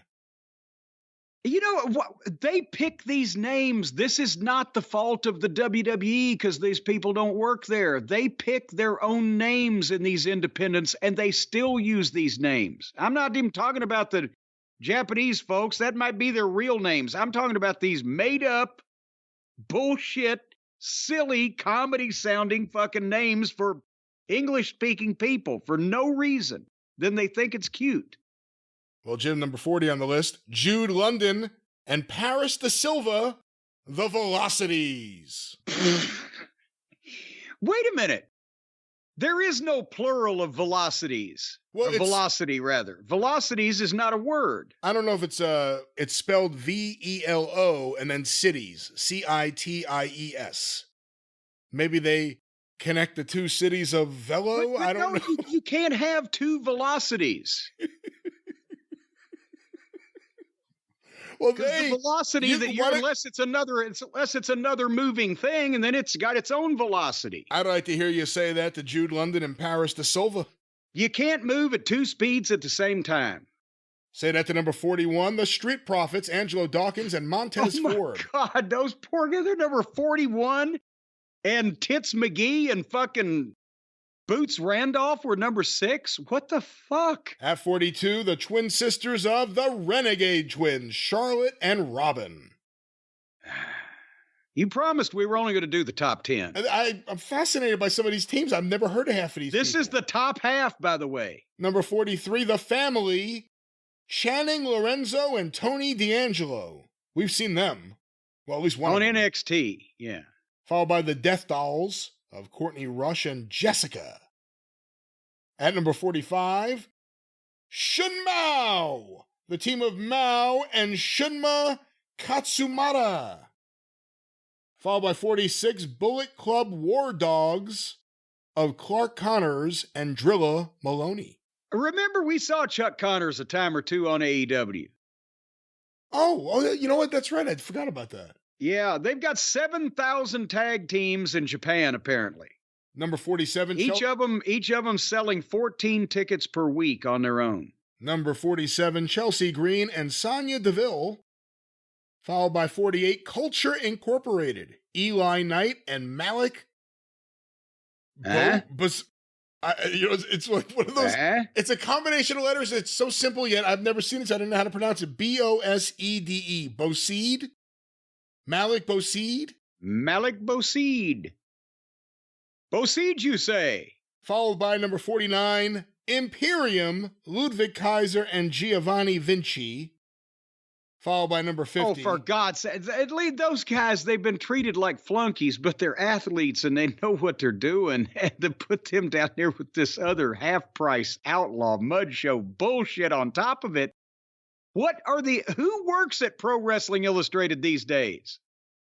I don't want to name What is these people's problems? Well, I won't go through the numbers anymore. Let me just name some teams. Tell me what you think of the names. The Miracle Generation. Dustin Waller and Kylon King. Oh, good Lord. What about Chicas Indomables? Chicas Indomables. The team of Jero Cheetah and Luvia. They're going to feud with La Fuckers and Goobers. Fly Deaf, Warren Johnson and Zach Mason. The Fly can't hear. Congo, the team of Keno and Manabe Soya. The team of Pretty Empowered. Ella Envy, Kenzie and Kylie Page, and Roxy. So there's 4 people in the team. The team of 200 kilograms. It's 200 kg, right? Is that what it would be? Yes. Here they come. The team of 452 pounds. What about the team of Fresh Air? Junior Benito and Mac Ray Martin. God, how do this many people think this shit is good and they're allowed to do it? Do promoters have no fucking standards at all anymore? Jim, maybe the next great tag team, number 63 here, the Greedy Souls. The Greedy Souls followed by M95, followed by the East-West Express, followed by The Express is coming back into fucking fashion, eh? followed by Lycos Gym, followed by Knox and Murdoch, House of Torture, Saito Brothers, Nueve, Generacion Dinamita, The Main Event, MANE, The Kingdom. I don't know what you would call this. I got to count how many zeros are here. 1, 2, 3. So that'd be that.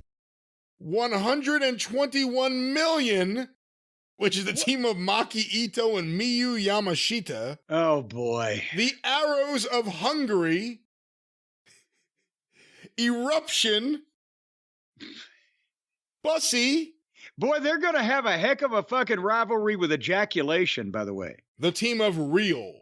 Timothy Thatcher and Saxon Huxley.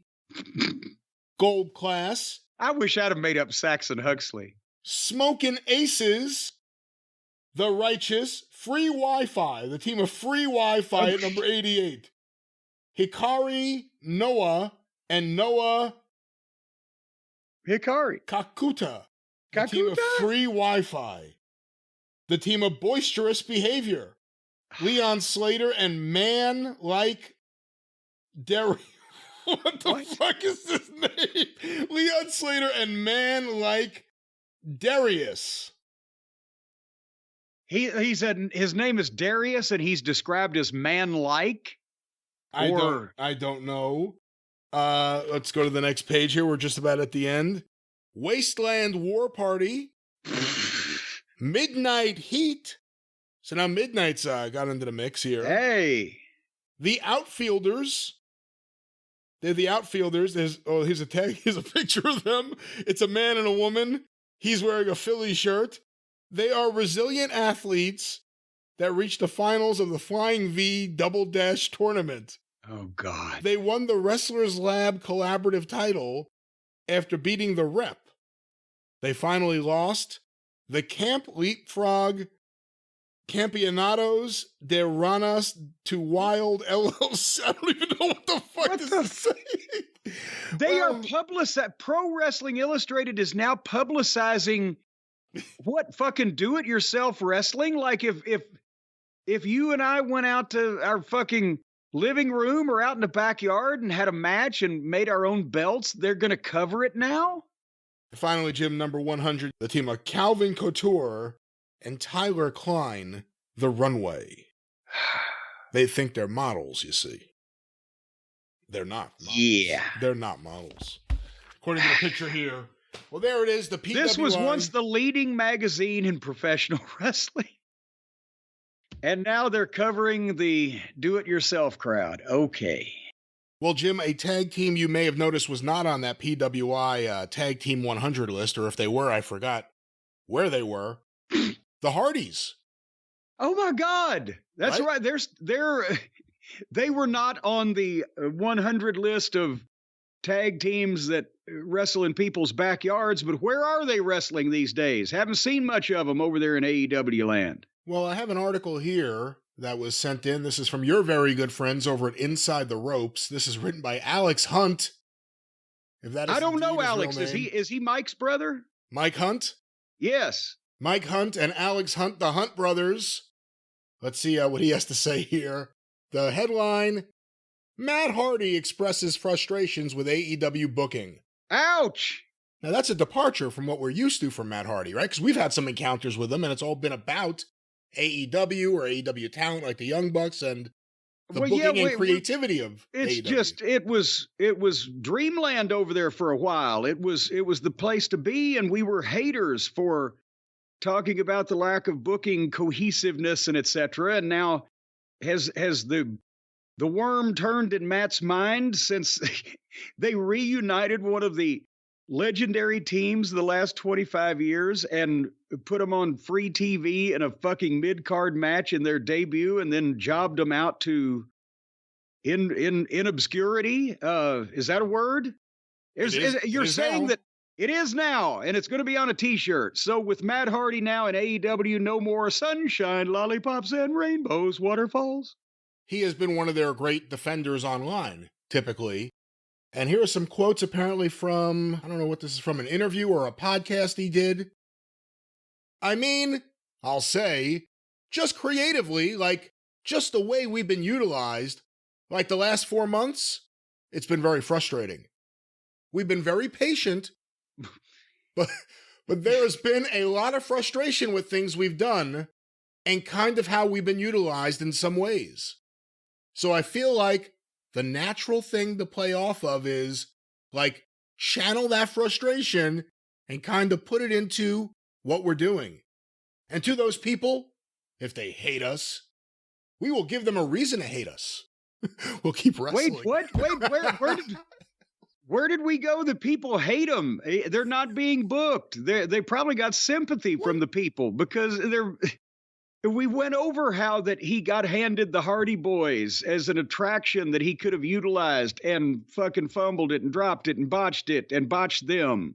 So I'm not disagreeing with Matt, but how are they going to channel that? Are they going to go out and cut promos? Hi, we're one of the great tag teams of all time, and they still could have got some mileage out of us, even at our age, but unfortunately, Tony's a fucking moron. Well, there are some fans like me. I mean, you and I have not always agreed on Matt Hardy or the Hardys in general, but right now, I don't think there's much there, and whatever was there was blown by the booking. No. And whatever was there was blown by the booking.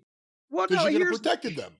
Here's the thing that I said from the start, and I wouldn't really disagree. Right now, the thing that can happen is that people forget what they've done in AEW so they can start fresh, either there or somewhere else, because it's been so bad.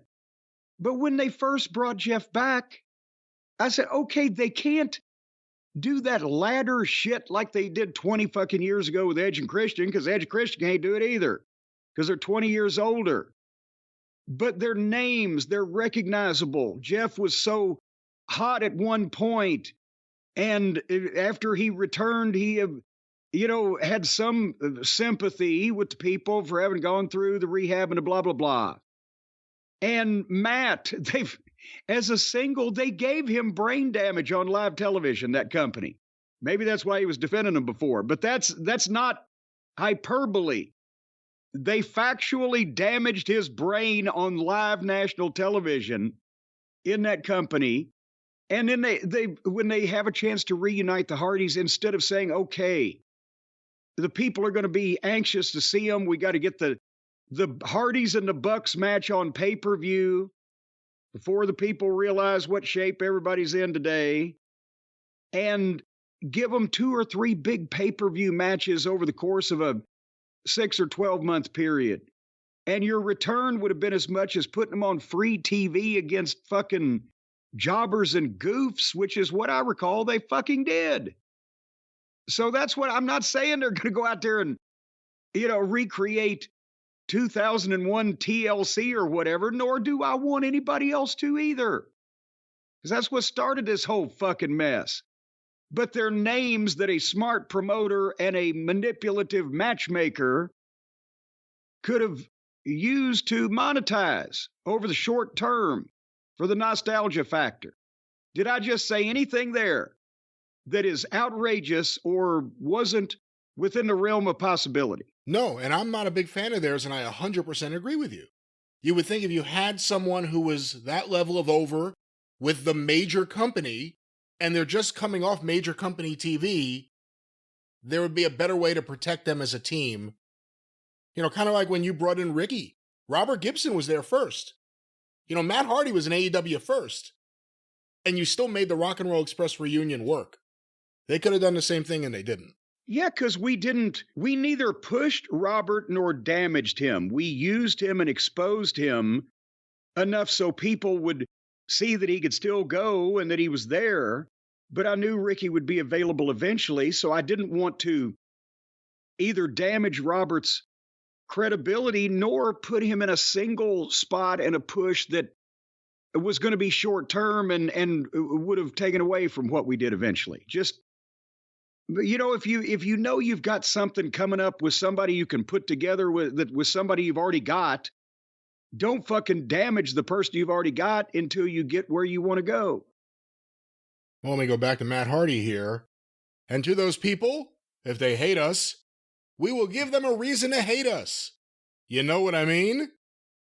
And there's something we can do there to evolve our characters and once again reinvent into something we've never done.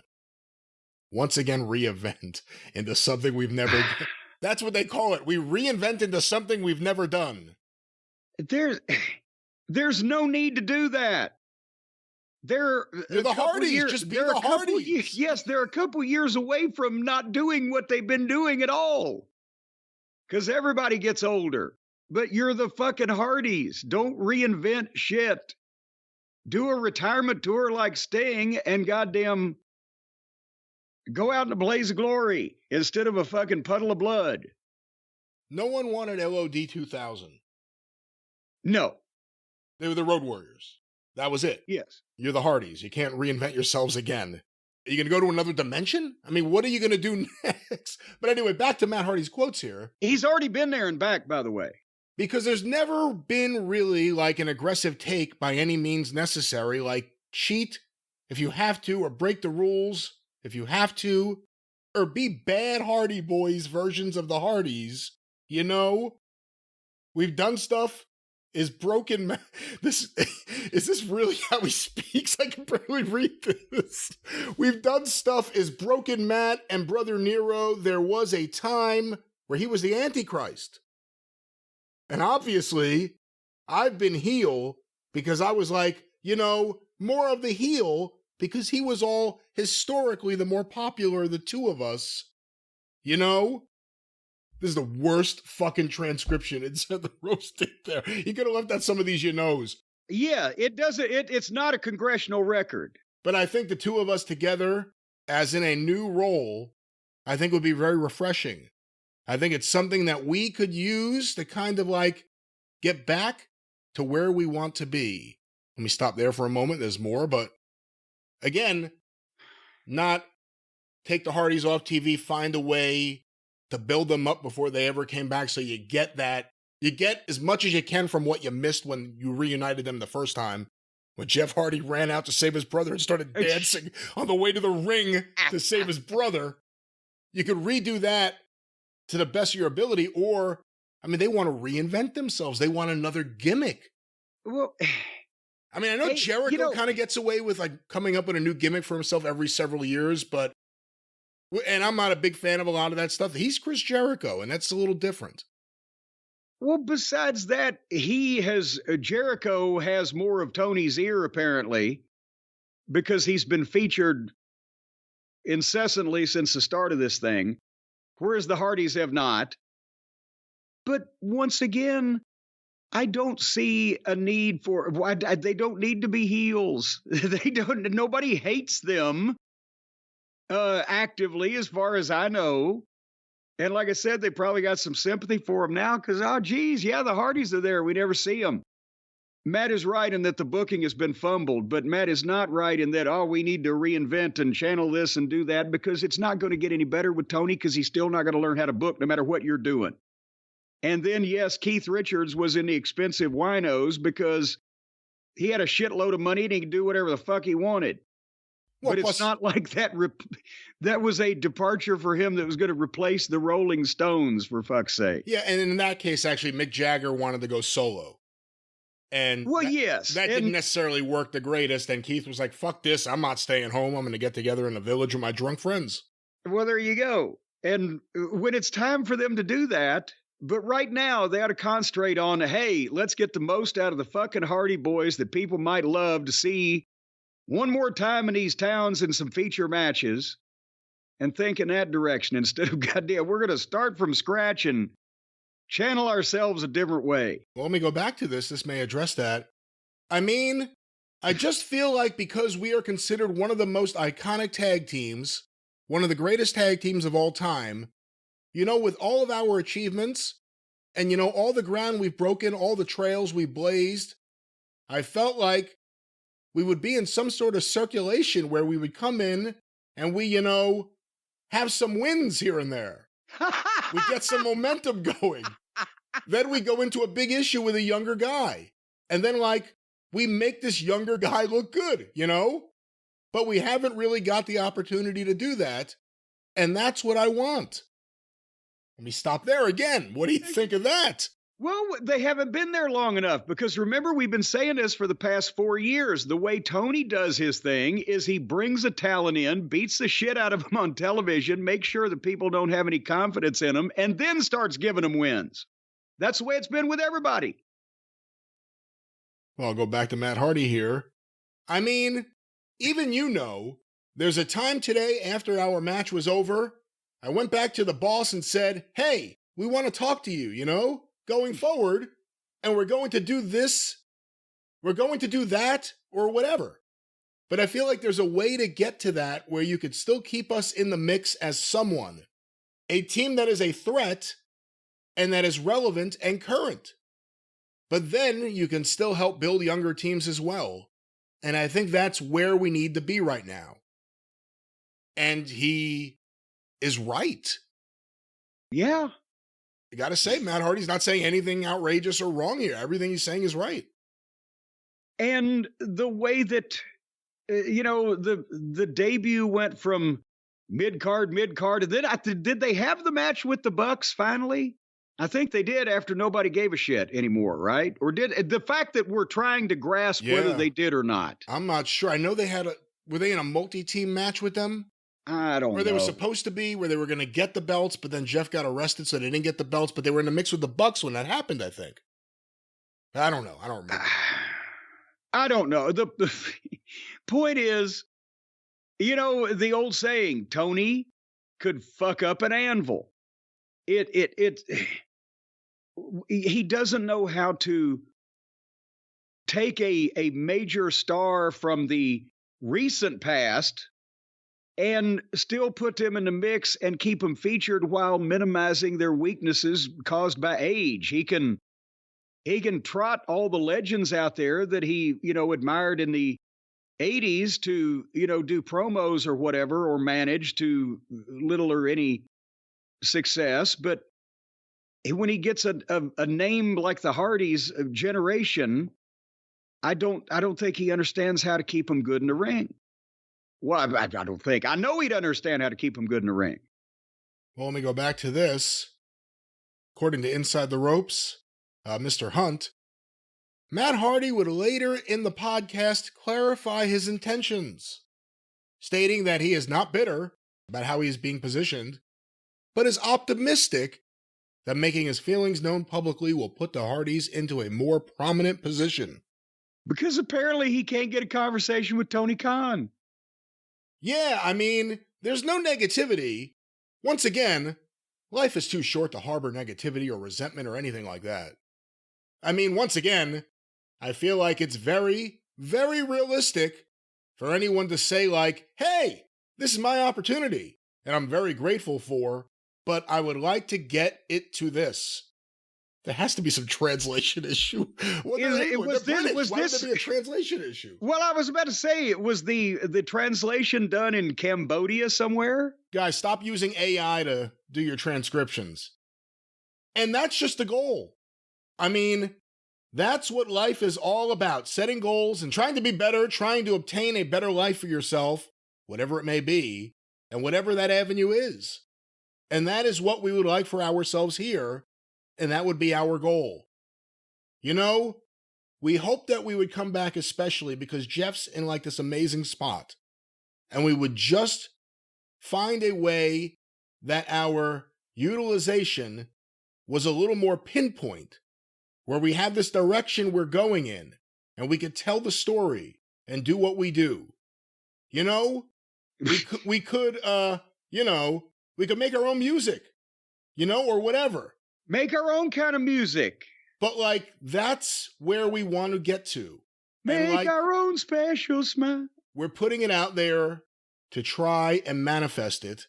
I mean, that really is the motif of this episode. I don't know what the fuck's going on there, but again, and by the way, when's the last time we heard Jeff Hardy speak on AEW television? Have we ever heard him speak at AEW? That's a question. Remember, we heard Matt weekly when he was supposed to be the fucking evil boss of the job guys that he was trying to cheat on the contracts and all that stuff, but they reunite again. One of the iconic tag teams of our time. Why didn't we have sit-downs with Jeff and Jim Ross talking about his recovery and how he's in a good place now and how he and his brother finally get the opportunity to pay the fans back for their support through the years when he did some questionable things because of his issues, but now that they're together, I mean, rah-rah positivity, make him a human being, give it some backstory instead of just having them come out and weird face paint, and get people to like them as people again instead of a stupid fucking underneath manager ripping off jobbers teamed with a guy that's had a questionable record because of his substance abuse. Turn all that around and make them people and make them human and give them the opportunity to go on this tour of the AEW cities to pay the fans back by giving them the best of Matt and Jeff Hardy. And instead, we got convoluted wrestling bullshit from the convoluted brain of convoluted Tony Khan. Tony Convoluted. Antonio Convoluted. No, again, I'm not a big Hardys fan at this point in time. But do something positive. But that's the thing. There are plenty of wrestlers I'm not a big fan of that you can utilize their star power and whatever they have left in terms of star power. Instead, they're out there with Brother Zay. Is that resonating with anyone? No, and that's not even a shot at Isaiah Cassidy. He's been used like shit too. Where's Mark Quinn? There's one of those questions. You can't get an answer. Where's Mark Quinn? Does Warner Brothers Discovery own a piece of AEW? There's certain things. What does Tony think of CM Punk? We have many questions we can't get answers to. But that's the point. The Hardys, if you are going to have them, why not have them? If you're going to have them, why not use them? Why sign them and then bury them in meaningless matches on the B shows so that when you have them on the A show, no one cares anymore? Do you think Tony is so... How can I say this in a kind fashion? Tony is so in the grip of whatever it is that's actually going on in his brain that he thinks that all these shows fit together and make perfect sense to all his most devoted fans, and he believes that everybody should see everything and realize the brilliance of the intricacy of how he's put all this together. And he doesn't realize that the rest of the world sees him as a computer with several wires crossed. I think that is maybe part of the issue. Because, I mean, look at the tournament. We'll talk about the Dynamite ratings when we do Dynamite on the Experience. But whatever the tournament does for the ratings on Dynamite has no reflection on anything with Rampage. Or not Rampage, Collision. Because they're having the other side of the tournament on Collision. And this week, there's no WWE competition. They're in their regular time slot, I believe. I really want to see what the rating's going to be for this week.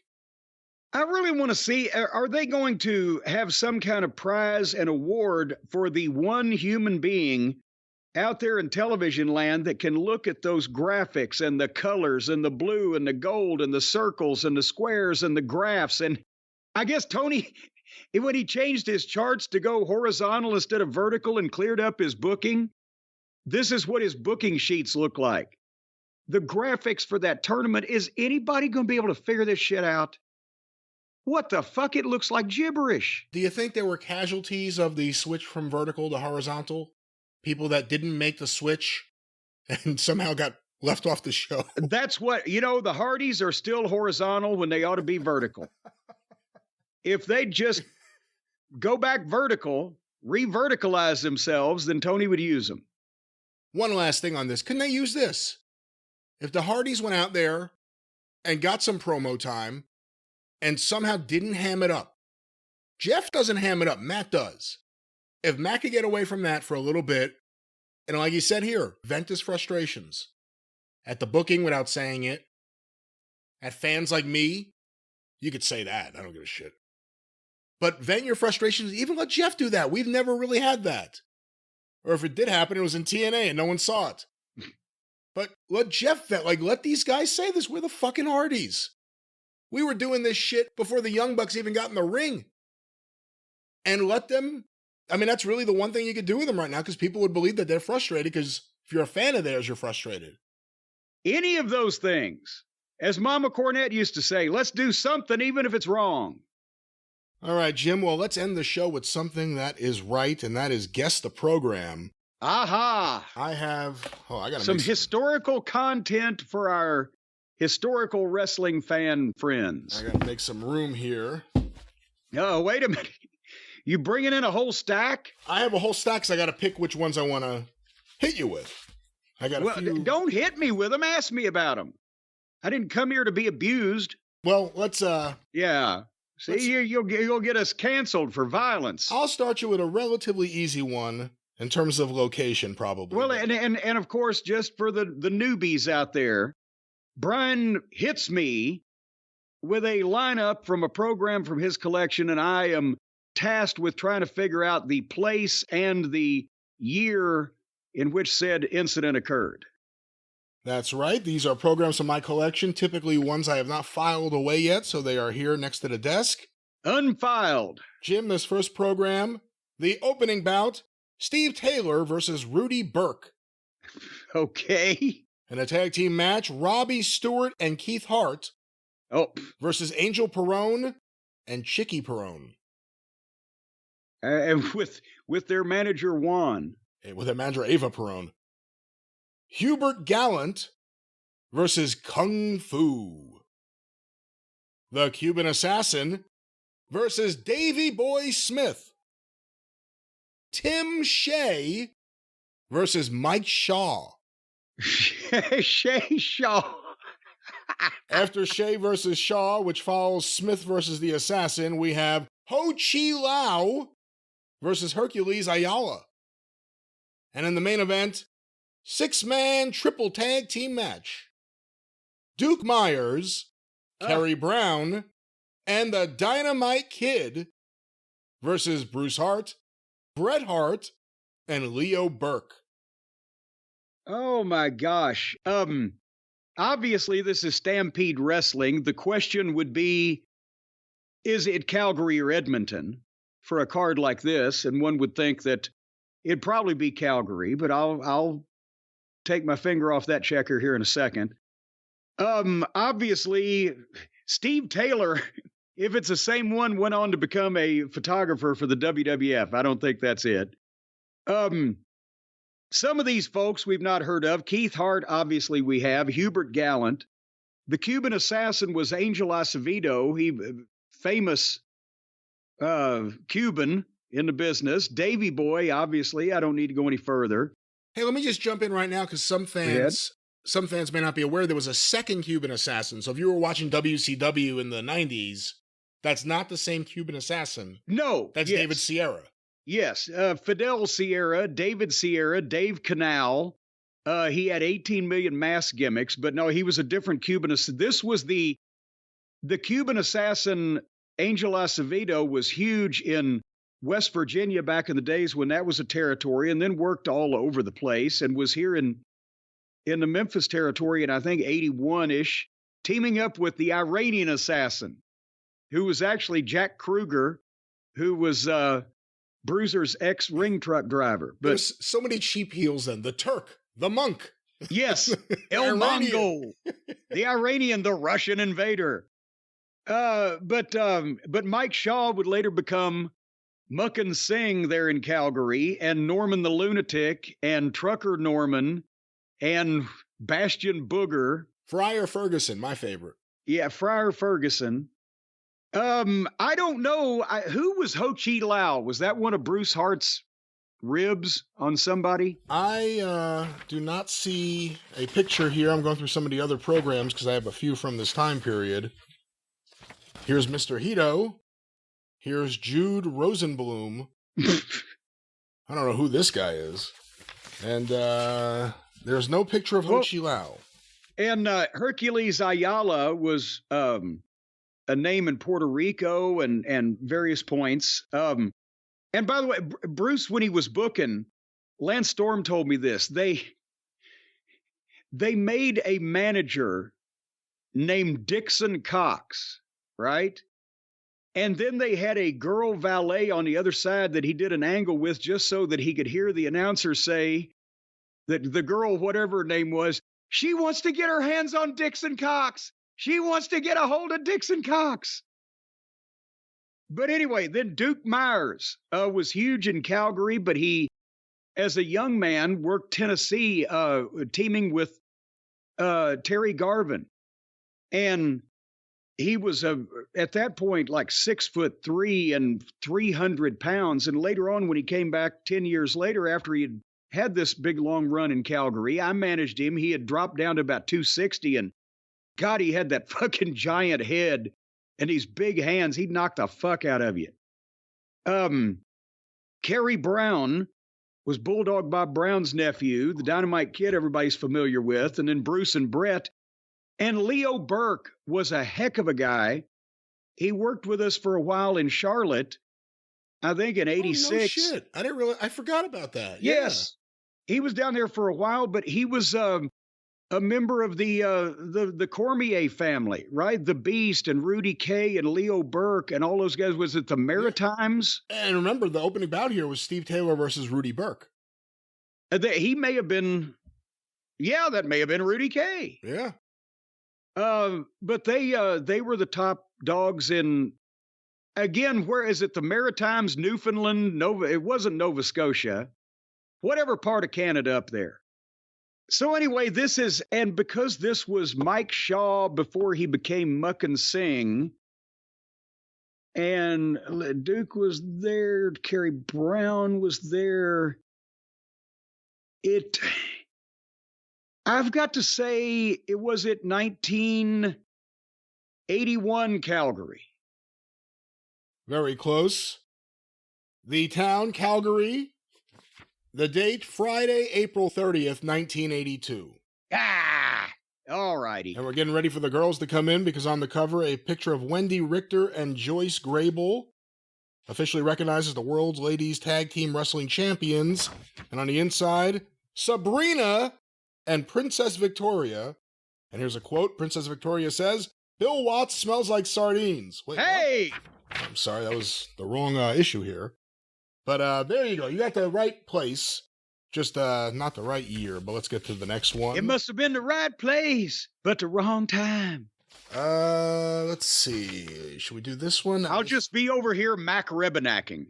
This one's a little too easy. Let's try this one. Let's see. Ooh, this one. Oh, don't dare give me an easy one. No, I couldn't. This one. All right, here we go. The opening bout.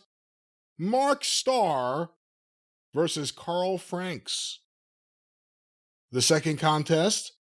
Carlos Mendoza versus Len Rossi. Ooh. The third bout. Mike Padusis versus Mario Milano. The fourth contest. Don Green versus Tex Riley. Jesus. There will be a 10-minute intermission, and the main event for the World's Heavyweight Championship, 2 out of 3 falls, 1 hour time limit. Buddy Rogers versus Joe Scarpa. Good Lord. Okay. We are, at first when you said Mark Starr, I was thinking the modern Mark Starr. I know. But then as soon as you got to Carlos Mendoza and Len Rossi, we are in the extended Goulas Welch territory of Tennessee in some respect. Here, Buddy Rogers being the champion narrows it down to 1961, 62, or 63. Of course, Len Rossi was the top babyface on the Goulas end of the Tennessee territory, Nashville, Chattanooga, Birmingham for years and years, but this would be the early part of that, and he wasn't on top yet. Mike Padusis played football at the University of Tennessee and was a journeyman around the South. Mario Milano was huge in Tennessee for some reason. I don't know that there was a huge Italian contingent, but he was also one of Barnett's top stars in World Championship Wrestling in Australia in the 60s. Maybe the single biggest babyface star, if you ask some of those fans there today. Still. Yeah. Don Green, obviously a member of the Mean Greens, the Heavenly Bodies, Don and Al Green.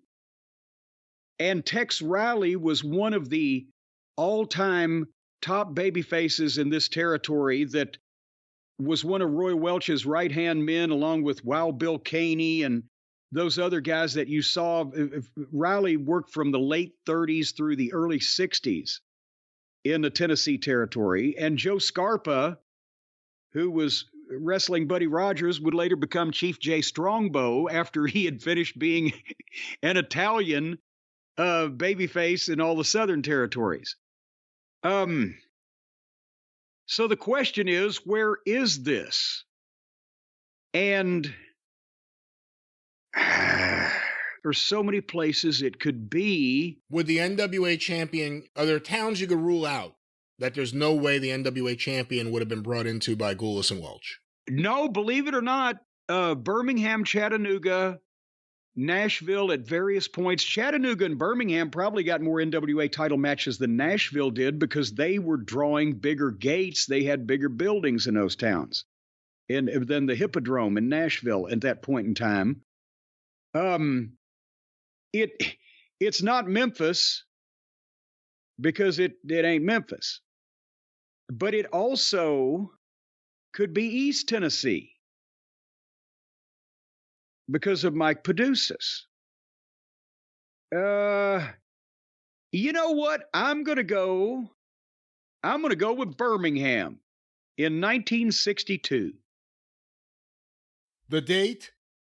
Monday night, August 14th, 1961. Memphis, Tennessee. What? Why did you say it wasn't Memphis? Why? Because I never remember seeing a card like that in Memphis. You ruled it out completely. I was shocked. You just said, hey, it's not Memphis because it's not Memphis. I'm like, what? There's not enough Memphis talent on that card. It's that for 1961, I would have thought the Greens would have been together. I would have thought Tex Riley would have been over in Birmingham. Well, actually, here's an interesting note. What may have been the world title match originally. Again, Joe Scarpa got this, the future Chief Jay Strongbow. Fargo misses chance at world title. Jackie. Well, go ahead. Oh, Jackie. I was just going to say that wouldn't have narrowed it because Fargo was huge in Birmingham, too. Jackie Fargo was among those in contention for tonight's try at the world's heavyweight title, which is held by Buddy Rogers. But Fargo's chances were eliminated when he was hospitalized in Nashville last week with a kidney infection. It is reported Fargo is rapidly improving, but will be hospitalized for an indefinite period.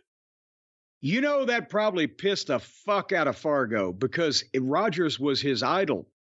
Yeah. He took the strut, he took the pally, he took the blonde hair, him and Donnie both. That was the Pfefferized. The Fargos were Jack Pfeffer's vision of Nature Boy Buddy Rogers as a tag team. And this is 61, so this is just him getting established in Memphis. No, they'd been there since 57 on and off.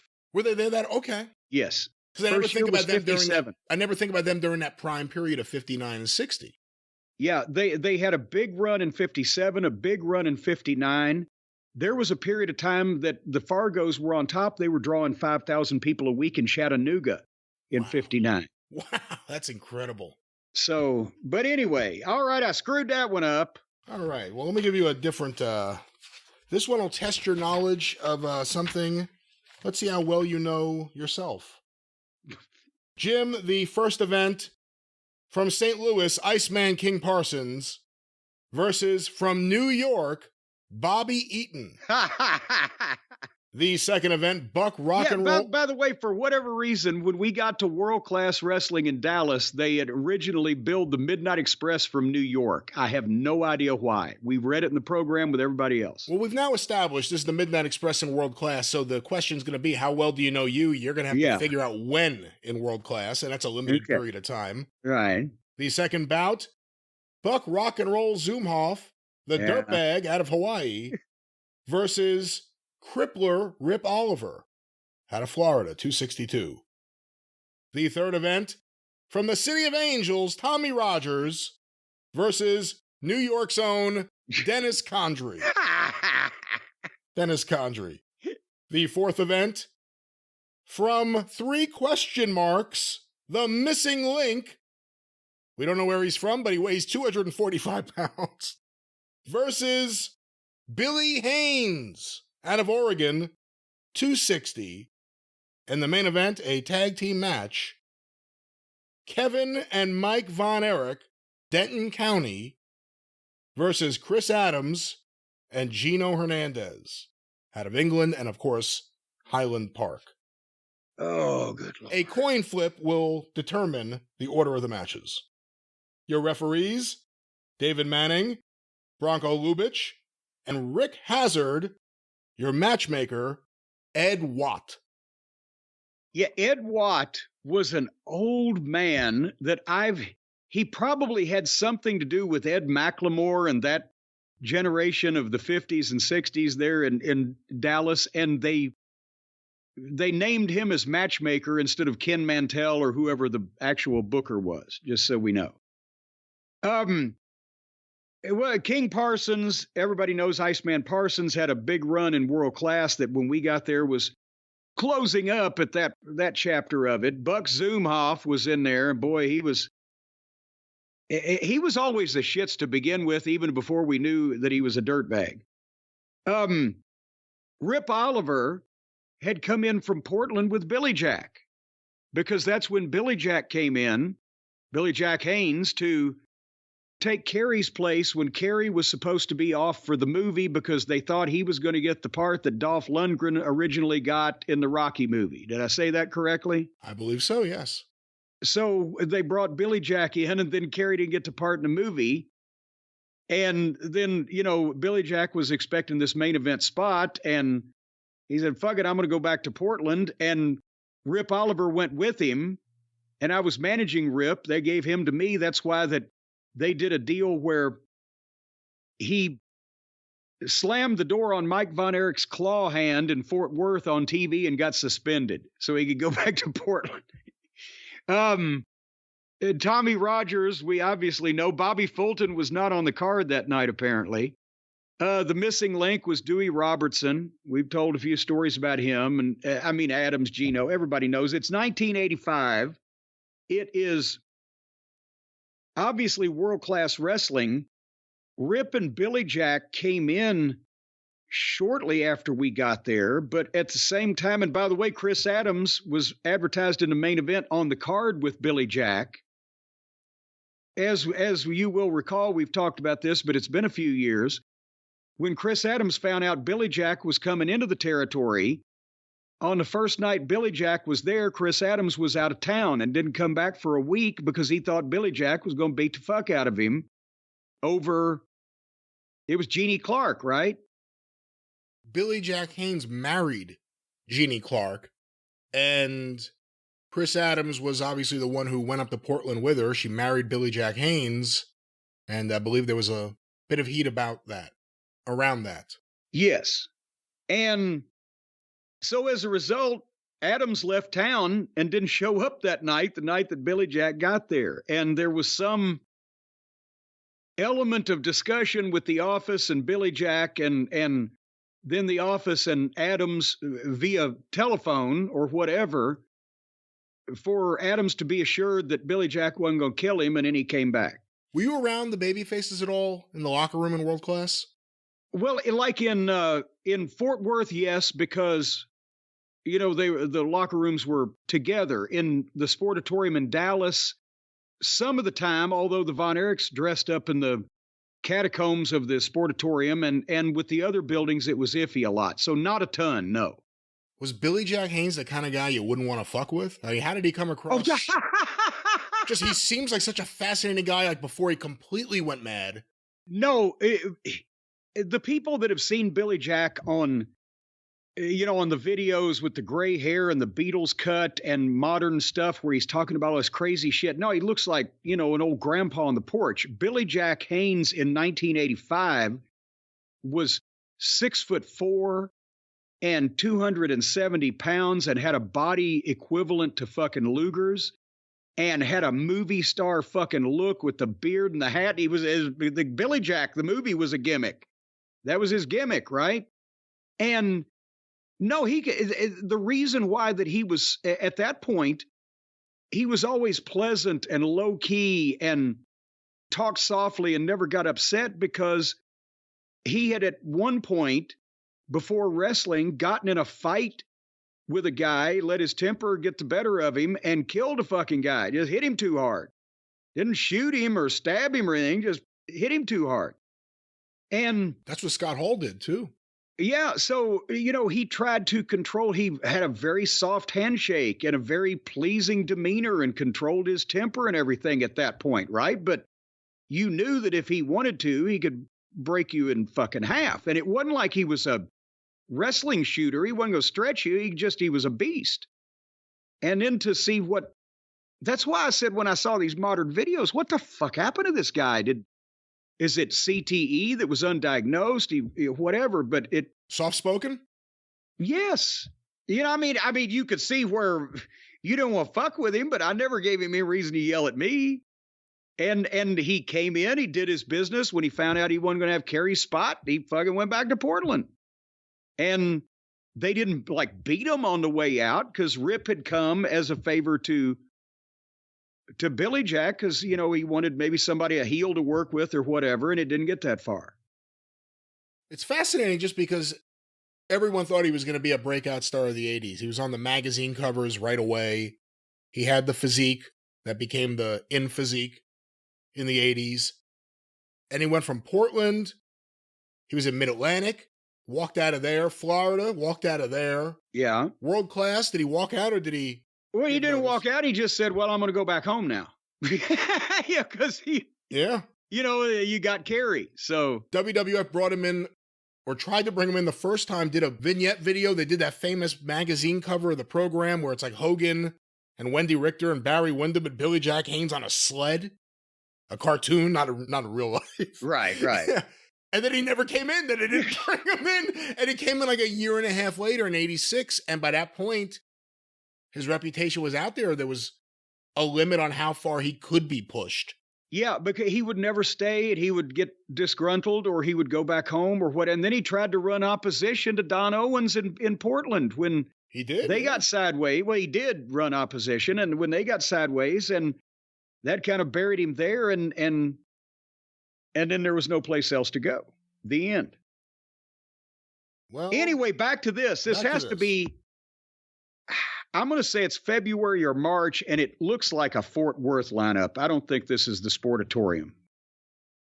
I regret to inform you, this is the World Class Wrestling Sportatorium program. Son of a bitch. Okay, it was a Sportatorium. Dallas, Texas, January 4th, 1985. Shit, so you had just gotten in there. Okay, I would have thought that it was February because I didn't remember off the top of my head Rip and Billy Jack coming in that soon. I thought we had been there a few weeks but this was before I had Rip to manage. So I guess this may have been his first appearance there. The fury and heat continue between the Fantastics and the Midnight Express. Yeah, that's why Rogers is wrestling Condrey in a single match, third on the fucking card. Although the popular duo from the City of Angels were unsuccessfully challenged once by the Express, manager Jim Cornette has issued a second challenge to Rogers and Fulton. To the delight of fans throughout the area, the Fantastics have once again accepted their outcries for a rematch. 1 week from tonight, right here at the Sportatorium, Rogers and Fulton will put their belts on the line and wrestle the Midnight Express. Express manager Jim Cornette is delighted that a rematch was scheduled so soon and is looking forward to, and this is in quotes, surprising the Fantastics with some of his personally invented secret weapons. I don't know. I think this was probably, you know what? This was probably like Ralph Pulley. Ralph Pulley, the B-team ring announcer, was writing this shit. Immediately, the question arises, are these weapons legal? Well, when January 11th comes around, we shall all see what Mr. Cornette has planned for that championship match. Tonight, Loverboy Dennis Condrey will meet popular Tommy Rogers one-on-one. There's a wrinkle we never got. Jim Cornette, the weapon inventor. That you would just have like crazy weapons you would invent and no one could find that you'd use them during a match. Hold on here 1 second. Oh, God damn it. I'm looking up. Because here's we talk about shitty booking. Remember, I've always said Ken Mantell was the worst booker I ever fucking worked for, to be honest with you. Specifically about this feud with the Fantastics, right? Okay, yes. But well, specifically everything I saw in the whole fucking company the whole time I was there. They brought to Midnight Express in the Fantastics are the tag team champions. So our first night in Dallas, besides a couple of TV tapings, our first night at a house show was Reunion Arena, Christmas night, 84, in a tag team title match against the fucking Fantastics. And they beat us in front of 20,000 people, $185,000 house. They fucking beat us. So, and by the way, our payoffs were $800 a piece. That's when we really got boo-boo face. But then on the 4th, now that I'm looking at this goddamn book, in Dallas, Bobby beat Iceman, but Dennis and Tommy Rogers went to a 20-minute draw because that was a TV night. Every 2 weeks, they did TV at the Sportatorium, the world-class syndication, and every 2 weeks was a house show. So they were promoting the goddamn next week, the TV or the tag team title match, and the following week, we won the tag team championship at the Sportatorium in front of a $23,000 house, by the way. But then we had the belts for like 6 weeks, and then they did a thing where they were held up pending a rematch, and we had a rematch, and they were held up again. And then they did the thing where they switched him at Texas Stadium in that goddamn rotten match with Little John Harris. So, yeah, as a matter of fact, in March, we had the belt 6 weeks. And then March, we were disqualified on Dallas TV. And so they held the belts up because of a disqualification. And in almost 2 months, we defended the belts 6 times. We lost by disqualification 5, and we won once. That was the way Ken Mantell booked. It sounded like Tony Khan. Well, Jim, so, anyway. Well, let's go to our next program here. The card, the opening bout, Jim Hady out of Detroit, 220, versus Guy Hill, Winnipeg, 235. And that's Hady, correct? That is Gentleman correct. Jim? Okay. He would later die in the ring in Hawaii. And Guy Hill. That's Guy Mitchell, right? I believe so. Okay. Not Bobby Heenan's brother, because a lot of people believed that for many years. Where did that get started? I'm not sure. But he managed, Guy Mitchell was one of the assassins that Bobby managed when he first got into business, but they were not brothers. Well, that is one fall, 30-minute time limit. The second bout, a special feature, one fall, 30-minute time limit, Bob Geigel, Amarillo, 240, versus an opponent to be named. Swami the dog barks at UPS man. That is a special attraction in the middle of this card. A special bout, Jim, one fall, 30-minute time limit.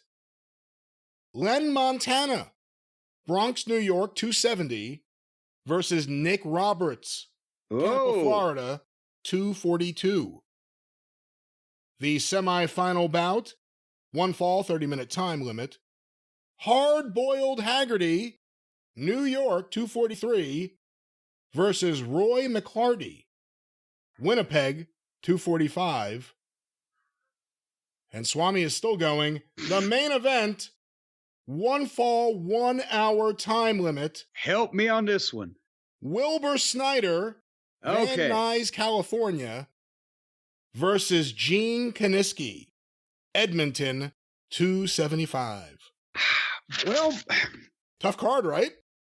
I'll tell you, tough card because they're from all over the place. Jim Hady was a huge babyface star in the 50s in various places.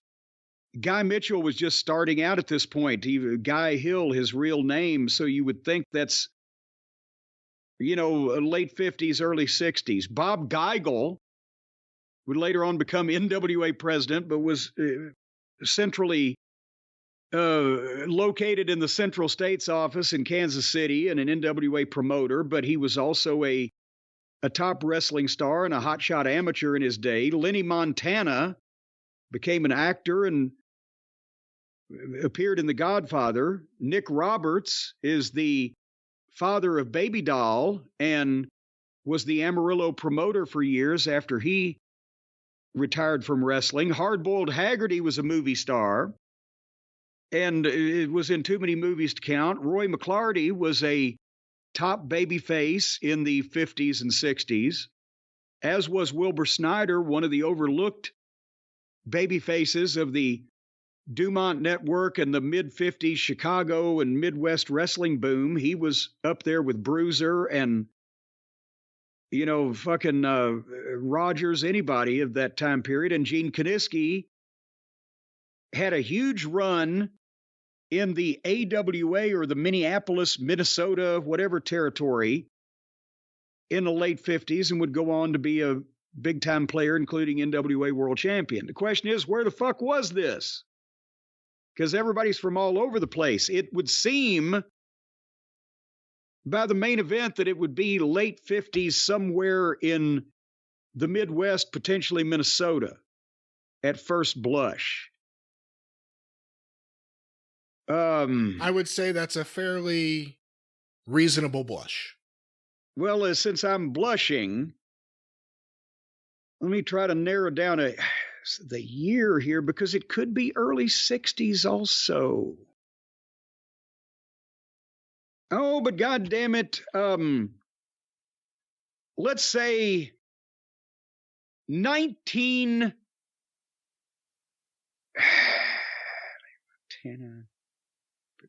But he was 1961 Minneapolis or St. Paul. So very close. Oh. The card presented by the Minneapolis Boxing and Wrestling Club Incorporated, the Minneapolis Auditorium, Tuesday, December 13th, 1960. Oh, I was 18 days from being right. That's right. All righty then. All right, Jim, well, let's go to this next program. This is an interesting one. The opener, Ray Vilmer, St. Louis 210, versus Ray Eckert, St. Louis 210, 15-minute time limit. The second bout, a 30-minute time limit. Ernie Dusick, Omaha, Nebraska 230, versus Pete Peterson, New York 215. The third bout, Rudy Dusick, Omaha, Nebraska 225, versus young Frank Gotch, Columbus, Ohio 208, 30-minute time limit. The fourth bout, Pat McClary, Los Angeles 285, versus Lou Thez, St. Louis 228, 30-minute time limit. Also a 30-minute time limit for the fifth bout, Ali Baba from Kurdistan 206 versus Hardy Kruskamp, Columbus, Ohio 215. And finally, the main event, one fall to a finish for the British Empire Heavyweight Wrestling Championship, Jim Londos, St. Louis 205 versus, and I may get this wrong, I apologize, Johan Vanderwalt, South Africa 212. Well, when you said Vilmer and Eckert, I said, my God, we're in the 40s. But with Ernie and Rudy Dusick, Ali Baba, Hardy Kruskamp, and Jim Londos, and Thez in a preliminary, we may be in the 30s. Although, God damn it. The Dusicks spent time, I have a couple of programs, including autographs from the Dusick brothers, when they were in the Northeast in the late 30s, but Thez would not have been there at that point.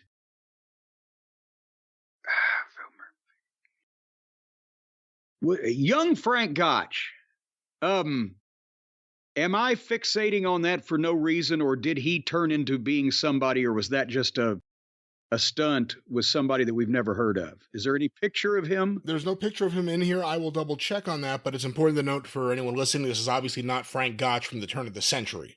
Yes, and like in boxing and wrestling back in the, the early pioneer days, when somebody came along that reminded the experts of so-and-so, or the promoter wanted to make you think that he would remind you of so-and-so, they would call it young Frank Gotch. There was a young Samson. There was a young John L. Sullivan or whatever. God damn it. California. Why am I thinking about that? I sound like the amazing Kreskin now. This is going to be, is this 19, would Thez have been champion at all at this point? And he first won it in 37 for a brief period of time. But,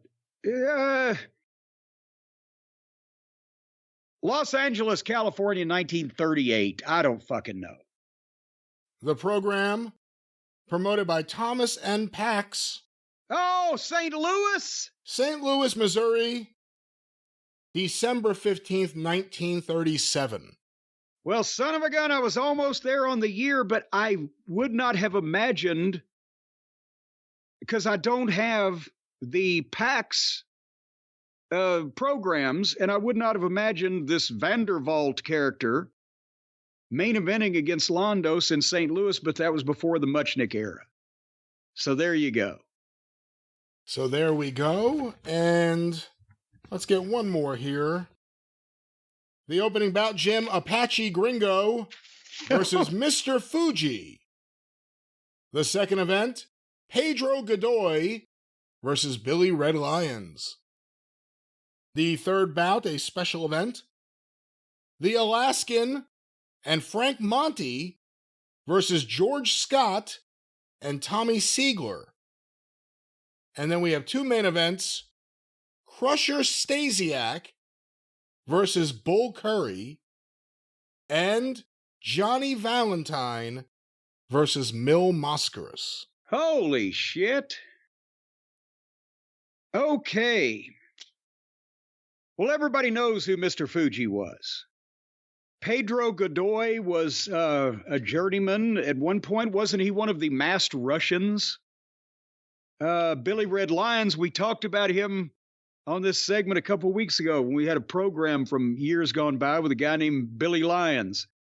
The Alaskan was Jay York, and Frank Monty was a guy who looked remarkably similar to him and actually worked as a team with him as the Alaskans for a period of time. And then Frank Monty also teamed with Nick DiCarlo in the Tennessee Territory.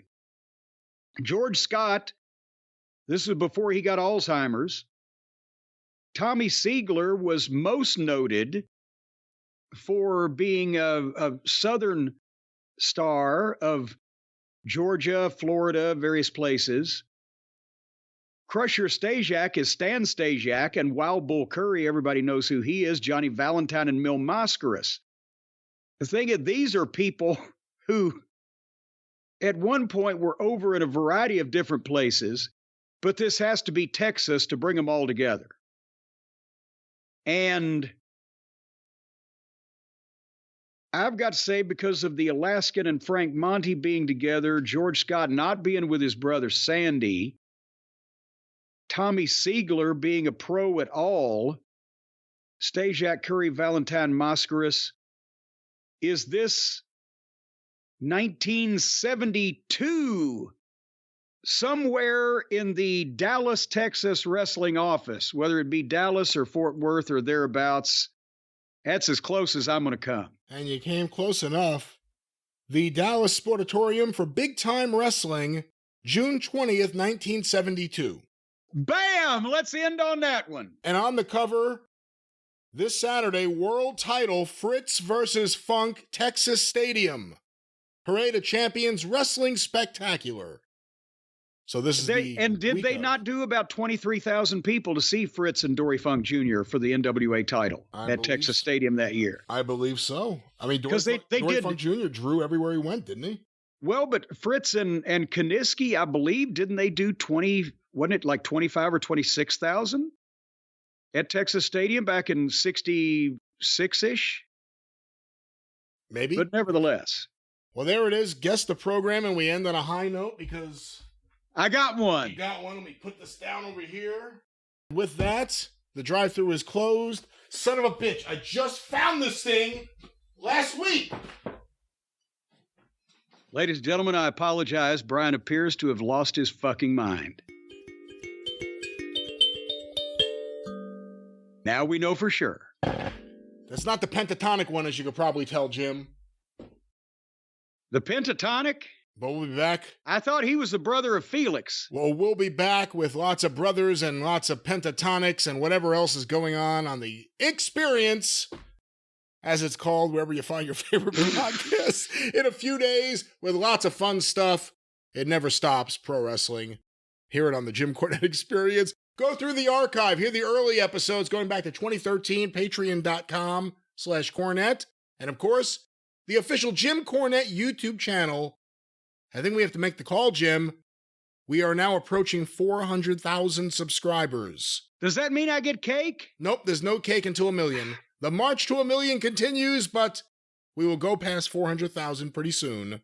Be one of them today at Jim Cornette. No, not there. At YouTube. No. Go to YouTube and search for Jim Cornette. What's at JimCornette.com? Or you can go to JimCornette.com, and then that way you can click on the homepage, the buttons that takes you to the YouTube and the Patreon and the Cornette's Collectibles and everything that we do.